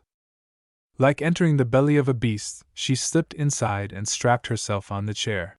It's just a mech and not a monster, so why am I being so melodramatic? She calmed herself down and booted up the mech. It came to life with a flicker, causing its golden eyes to shine like twin suns as various systems engaged their checks. After all the systems reported no errors, Melinda finally gained full control over the mech. It blew away the constant unease Melinda felt before. It was as if it was all an illusion. Okay now, I only have a few minutes to get used to its quirks. Melinda dove into controlling her mech with gusto. After using the neural interface to connect with her mech, she felt as if she had become a giant filled with strength. The neural interface worked great, with no lingering issues unlike with older, second-hand interfaces. The Mark Antony's shield overburdened her shield arm, throwing her mech out of balance. She carefully trod then jogged then sprinted with her mech, getting familiar with the angled posture required to move with her tower shield held in front. She then repeated the same motions only without the shield, just to see how much her speed had been affected. The 15 minutes came and went in a flash. Janet opened up a private conversation with Melinda. Come on, Melly, show me what you can do with that beast, alright. I'm kind of curious as well if my cousin's work can stand up to a real fight. The both of them paired up and entered matchmaking for one of Iron Spirit's larger game mode, the war-torn instances. It simulated real battlefield circumstances, as most mech battles between the smaller human states employed at least a few dozen mechs. War-torn instances usually played out as a team deathmatch mode with an impressive amount of players on each team, ranging from the standard 50v50 to a gigantic 1000v1000 during special events. Since Melinda wanted to drop into combat immediately, she selected the fastest 50v50 mode. Only a couple of minutes were required for Iron Spirit to match them up with 98 other Platinum League players around the galaxy. Iron Spirit customarily limited the matchmaking for Bronze League to a single planet or star system. Only until a player reached Silver they'd be able to play with mech pilots from many light years away, though in the lower leagues most of their teammates and opponents came from the same star sector. Naturally, as career pilots, Melinda and Janet easily achieved their platinum ranks, and had the qualifications to play in a league filled with veterans, esports athletes, and geniuses. As the large map started to load, the 50 players of Team Blue, evidenced by the blue glow encompassing the name tags above their mechs' heads, came together in a large holding area. One impressive-looking flying mech had a small crown hovering over his name tag. He was the highest-ranked player in their team, and enjoyed commanding privileges as a result. The name's Jackson 645, as you can read. I'm too lazy to form a plan, so you can do whatever you want to do. It's not as if you're kids. Janet and Melinda both shook their heads. Just because most of the players in the Platinum League were professional pilots in the real universe, didn't mean that leadership was unnecessary to win in the game. But it was usually difficult for 50 complete strangers to agree to a single person's ideas, so nobody really bothered to take over the vacuum in leadership. So with an awkward silence, the 50 pilots waited silently in their mechs until the holding area opened up a ramp. It turned out they waited in a massive transport ship. The lightest mechs already sprinted out the exit as soon as possible, leaving the slower medium mechs up next. Melinda in her Mark Antony and Janet piloting some kind of medium cannon-wielding mech both exited in the next batch, stepping foot into a muddy, cratered battlefield. Looks like it's Mud Planet. Hooray! Janet cheered without a hint of celebration. It's going to be tough to hold a firm footing with all the wet soil. At least the bomb craters are able to provide some form of cover. As if aware that running from one side of the battlefield to the other side posed many risks, their team stayed in place and started to entrench their positions. The enemy team must be doing the same as well. Only their light mechs have gone ahead, their nimble legs and adept piloting avoiding much of the hazards the muddy terrain posed. A scout on their team reported back in the team-wide voice channel. Enemy position spotted. They are backed against a small mountain, impassable by medium mechs and heavier. My judgment is that they're in it for the long haul. A series of groans escaped from many of the other pilots. While they had been dumped into a muddy flat ground that offered no geographic advantages, the enemy team lucked out and got deposited right next to a defensive position. We can't out-turtle them, so let's not bother. Jackson 645 said unwillingly. I'm going to fly around and see how tall this mountain is. I might be able to snipe them from the top. Thus, the nominal leader of the team left their starting position with a small crowd of other flying mechs following behind. Melinda furrowed her brow. By taking away all their flyers, the ground mechs became vulnerable to aerial harassment. Spread out or advance together? The terrain's not bad enough to force us to spread out, a heavy mech pilot said, worried about getting ambushed from the flanks. Let's not thin ourselves out too much and let the enemy pick some easy bargains. I agree. We've got a large number of heavies, so let's escort them to the front line. Halfway to the front line, the plotting mechs encountered an ambush. A deluge of long-range missiles rained down from the sky with the wrath of a god. Incoming! Dive for cover, goddammit, are our scouts sleeping? The missiles accurately focused on two of their heavy mechs, bombarding them with so many explosions that only a couple of burning parts were left. There's another salvo! We can't do shit here! Let's run back, you retard, they're just going to keep shredding us with missiles if we turn back. There's no cover between here and our starting point. The only way we can survive is if we advance. As another heavy mech got torn apart, while another dodged in the nick of time, the team's channel devolved into chaos. Indignant at the inaction, Melinda felt her temper rise. She piloted her mech forward and banged her tower shield against the hull of a skittery heavy spider mech. The noise deafened the arguments. Look, boys, our flyers are gone and our light mechs are asleep. We'll never get rid of the target locks on our mechs, so what's the point of running? I plan to charge at the enemy. Who is with me? Silence prevailed in the interlude between missile launches. The Mark Antony banged its mace against the side of its heavy shield, letting the clanging shake their minds awake. I asked, who is with me? Now that everyone on the team turned to Melinda, they began to notice the mech's unusual appearance. It had an aggressive build, carrying a stylized tower shield and a bulky mace. The red vapor helmet crest lent the mech an ancient, authoritative air, as if they were facing a martial general instead of just another mech. Who is with me?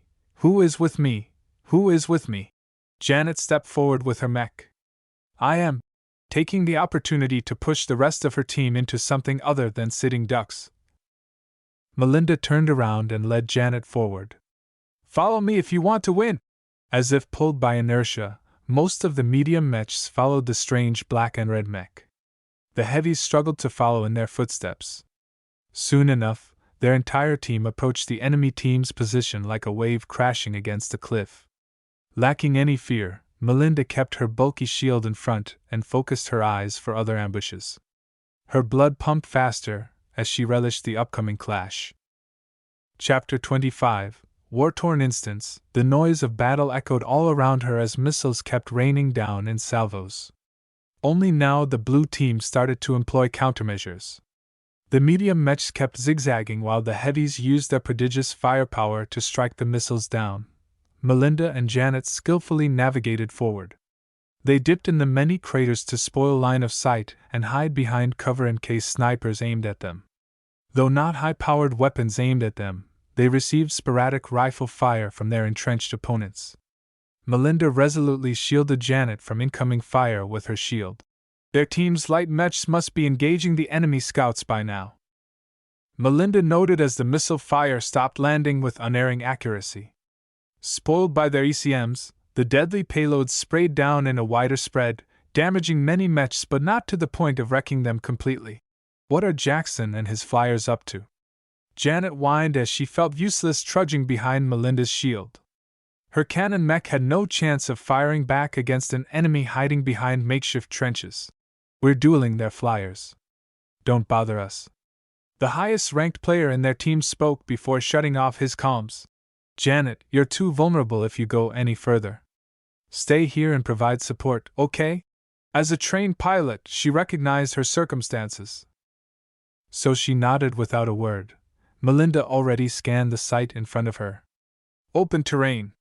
Trenches. A lot of ordnance thrown in our way.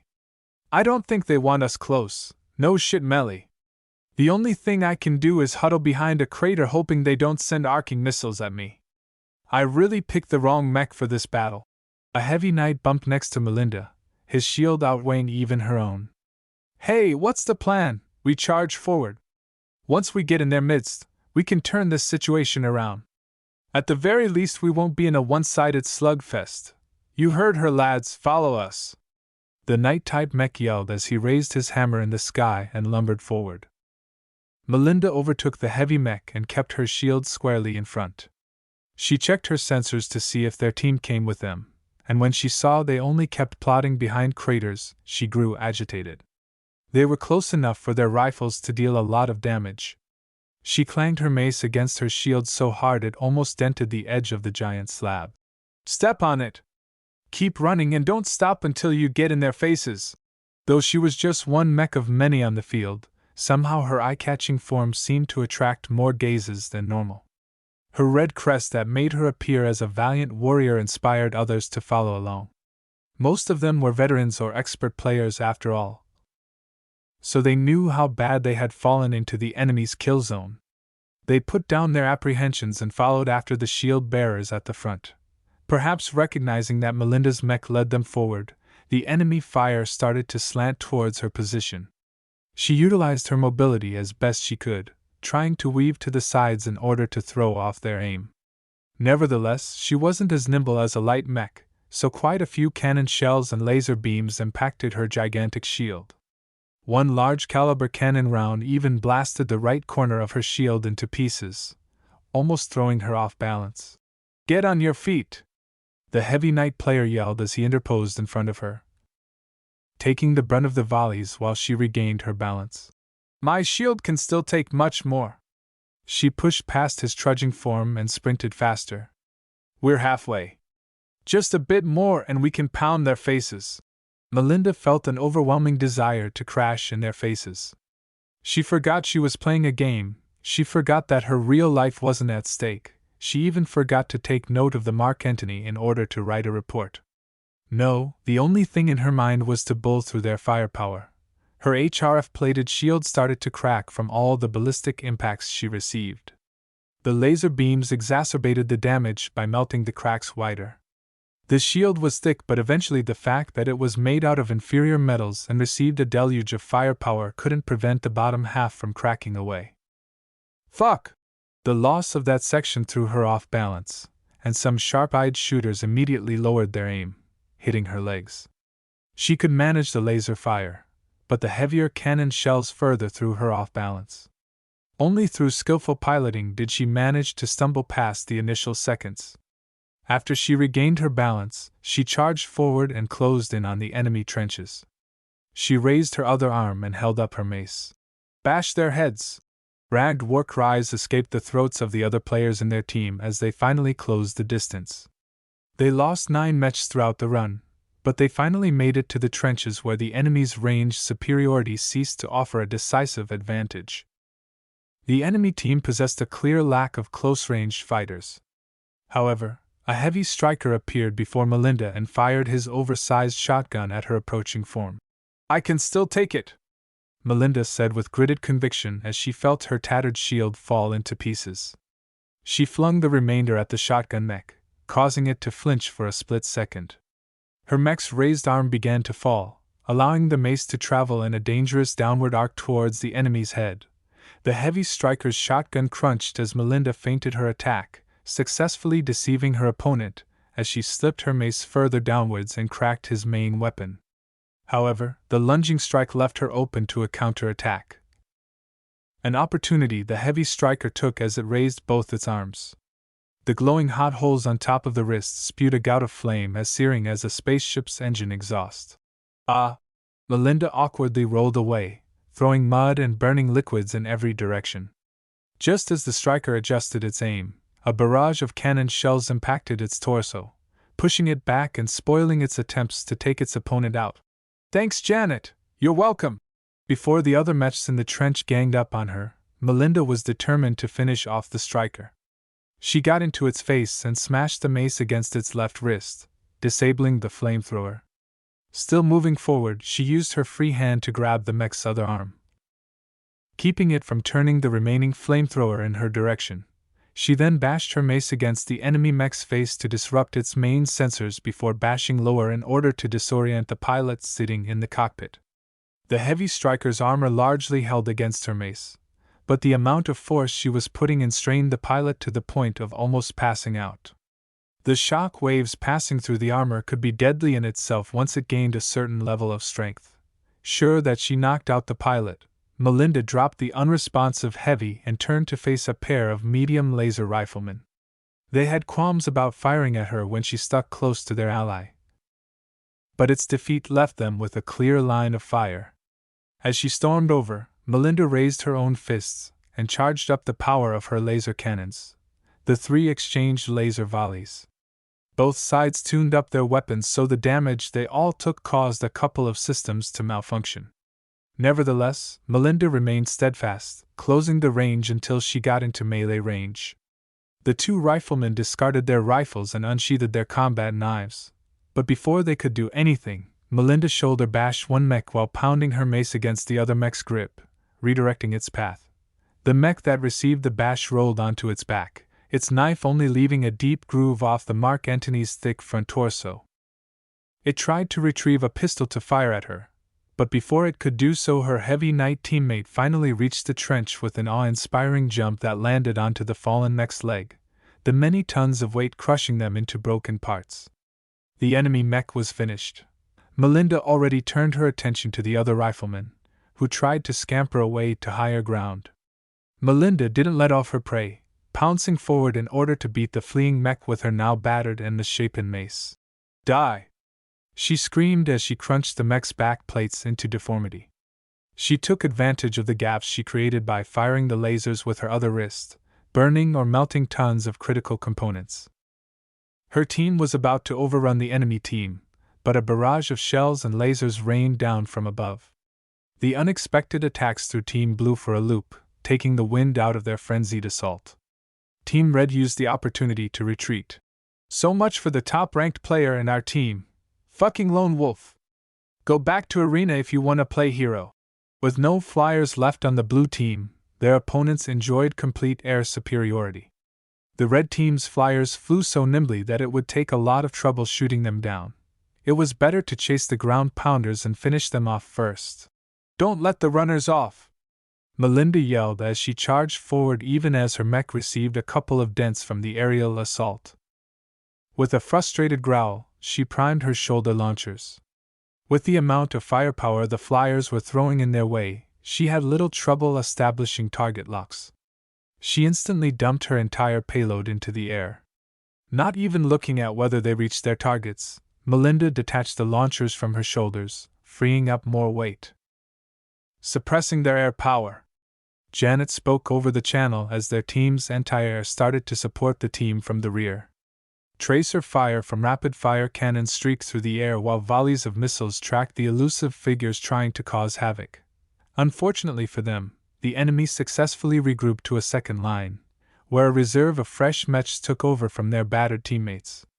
The fresh round of volleys suppressed the blue team's advance. "What are you guys standing for? Get going!" Melinda yelled as she spurred her own mech forward. They raised her half-wrecked mace with one arm while blasting the enemy positions with laser fire with her other arm. When the laser cannons overheated from the rapid firing, she threw her mace to her other hand and fired with the other wrist cannon. The Mark Antony always carried heavier armor than usual among medium weights, but the mech's armor started to show some cracks. Her left eye blew apart, while her reactor's power generation reduced by a third. Nevertheless, she still managed to haul her mech to the second line with both wrist cannons blazing with excessive heat. The enemy was ready for her. A sword wielder closed in while firing a ballistic pistol. The heavy bullets impacted her mech's damaged chest, exacerbating the damage and causing her to stagger a little. By the time the sword wielder closed in, his weapon already aimed at the gaps in the armor, Melinda threw her damaged mace at the approaching enemy. The weapon bounced off the mech, startling it and slowing down its charge. Melinda took advantage of the pause to bounce backwards while firing her already stressed laser cannons. The lasers melted the sword wielder's frame here and there, achieving little effect due to the poor accuracy of the shots on the move. "There!" she yelled in triumph as she picked up a sword from a fallen mech. With a weapon in hand, she met the enemy mech's second charge. With some ingenious maneuvering, she deftly avoided the charge while parrying the opponent's blade. At the same time, she extended a leg to trip the mech and succeeded. The mech sprawled in the muddy soil as gravity and momentum did their work. "Who else?" she yelled in the public channel as exulting in her triumph. "Is this the red team's best? Your opponent is me!" A grizzled voice called out as a sword downstruck from the air. A damaged medium flyer slammed down with its entire weight supporting the sword. Having received the alert from her damaged but functional sensors, Melinda barely managed to dodge to the side, unfortunately leaving her mech's left arm and a part of the shoulder behind. Despite the catastrophic damage, the Mark Antony still maintained integrity, not having suffered too much loss in performance except for the missing limb.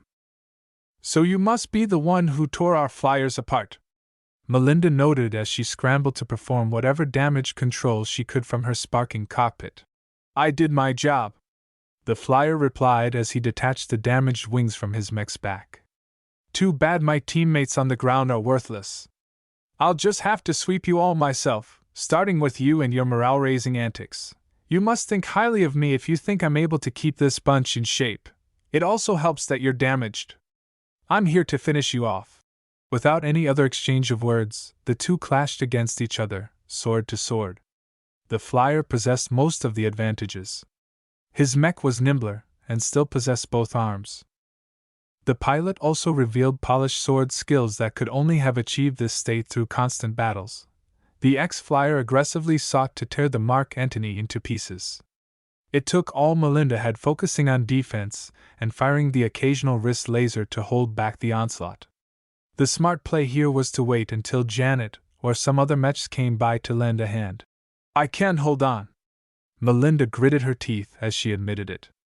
She threw away all her reservations and threw her mech forward. The ace pilot reacted far too quickly, as if already expecting such an action. Melinda almost couldn't reach her opponent, so she exerted the utmost of her piloting skill and jumped her hefty mech forwards. The impulsive action caused her to impale her mech onto the enemy's sword. Nevertheless, she managed to redirect the sword's strike into stabbing the less important components such as the energy cells. This left Melinda's remaining arm free to chop straight down. The first chop split the flyer's head in half. The second slash cut through the enemy's thinner armor and slashed the engines into a mess, immobilizing the mech. The third stab ran straight through the torso and out the back.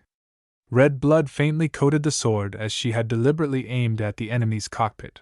With a tired sigh, she surveyed the battle. With most of the enemy flyers suppressed, the battle between the ground mechs determined victory and defeat. Team Red obtained a decisive advantage at the start by disabling many mechs at long range. Team Blue evidently had the advantage in close-quarters combat, and dished out plenty of payback. Did we win? Not a lot of mechs remained. Shortly after, only one remaining mech from Team Red still stood on its feet. Melinda kept back as support, only firing her overstressed wrist cannon whenever an opening presented. A high-powered cannon shell ripped apart a damaged foot, causing the enemy mech to tumble for a bit. The mechs fending it off now pounced at it like it was a bowl of caviar. The last of the red team didn't make it through the dismemberment. Team Blue has won the match. Melinda rubbed her eyes as she came down from the high. Is the game always this intense? I enjoyed this match way more than I thought. Despite its ragged state, the Mark Antony performed well for a discounted 5-star mech. Even in its damaged state and missing an arm, the mech still exuded dominance, especially now that it left the battlefield. It was as if feeding the machine with the flesh and blood of its enemies allowed such a machine to grow. That's just nonsense. Melinda shook her head. I don't know how VS did it, but I actually want to hop back in and queue for another match. Janet's voice popped up from their private channel. You were awesome! As Janet babbled in the many ways Melinda pounded her opponents into pieces. The girl in question still digested the previous battle. I don't know why, but the game has grown more realistic. I've been affected by the realism of this game.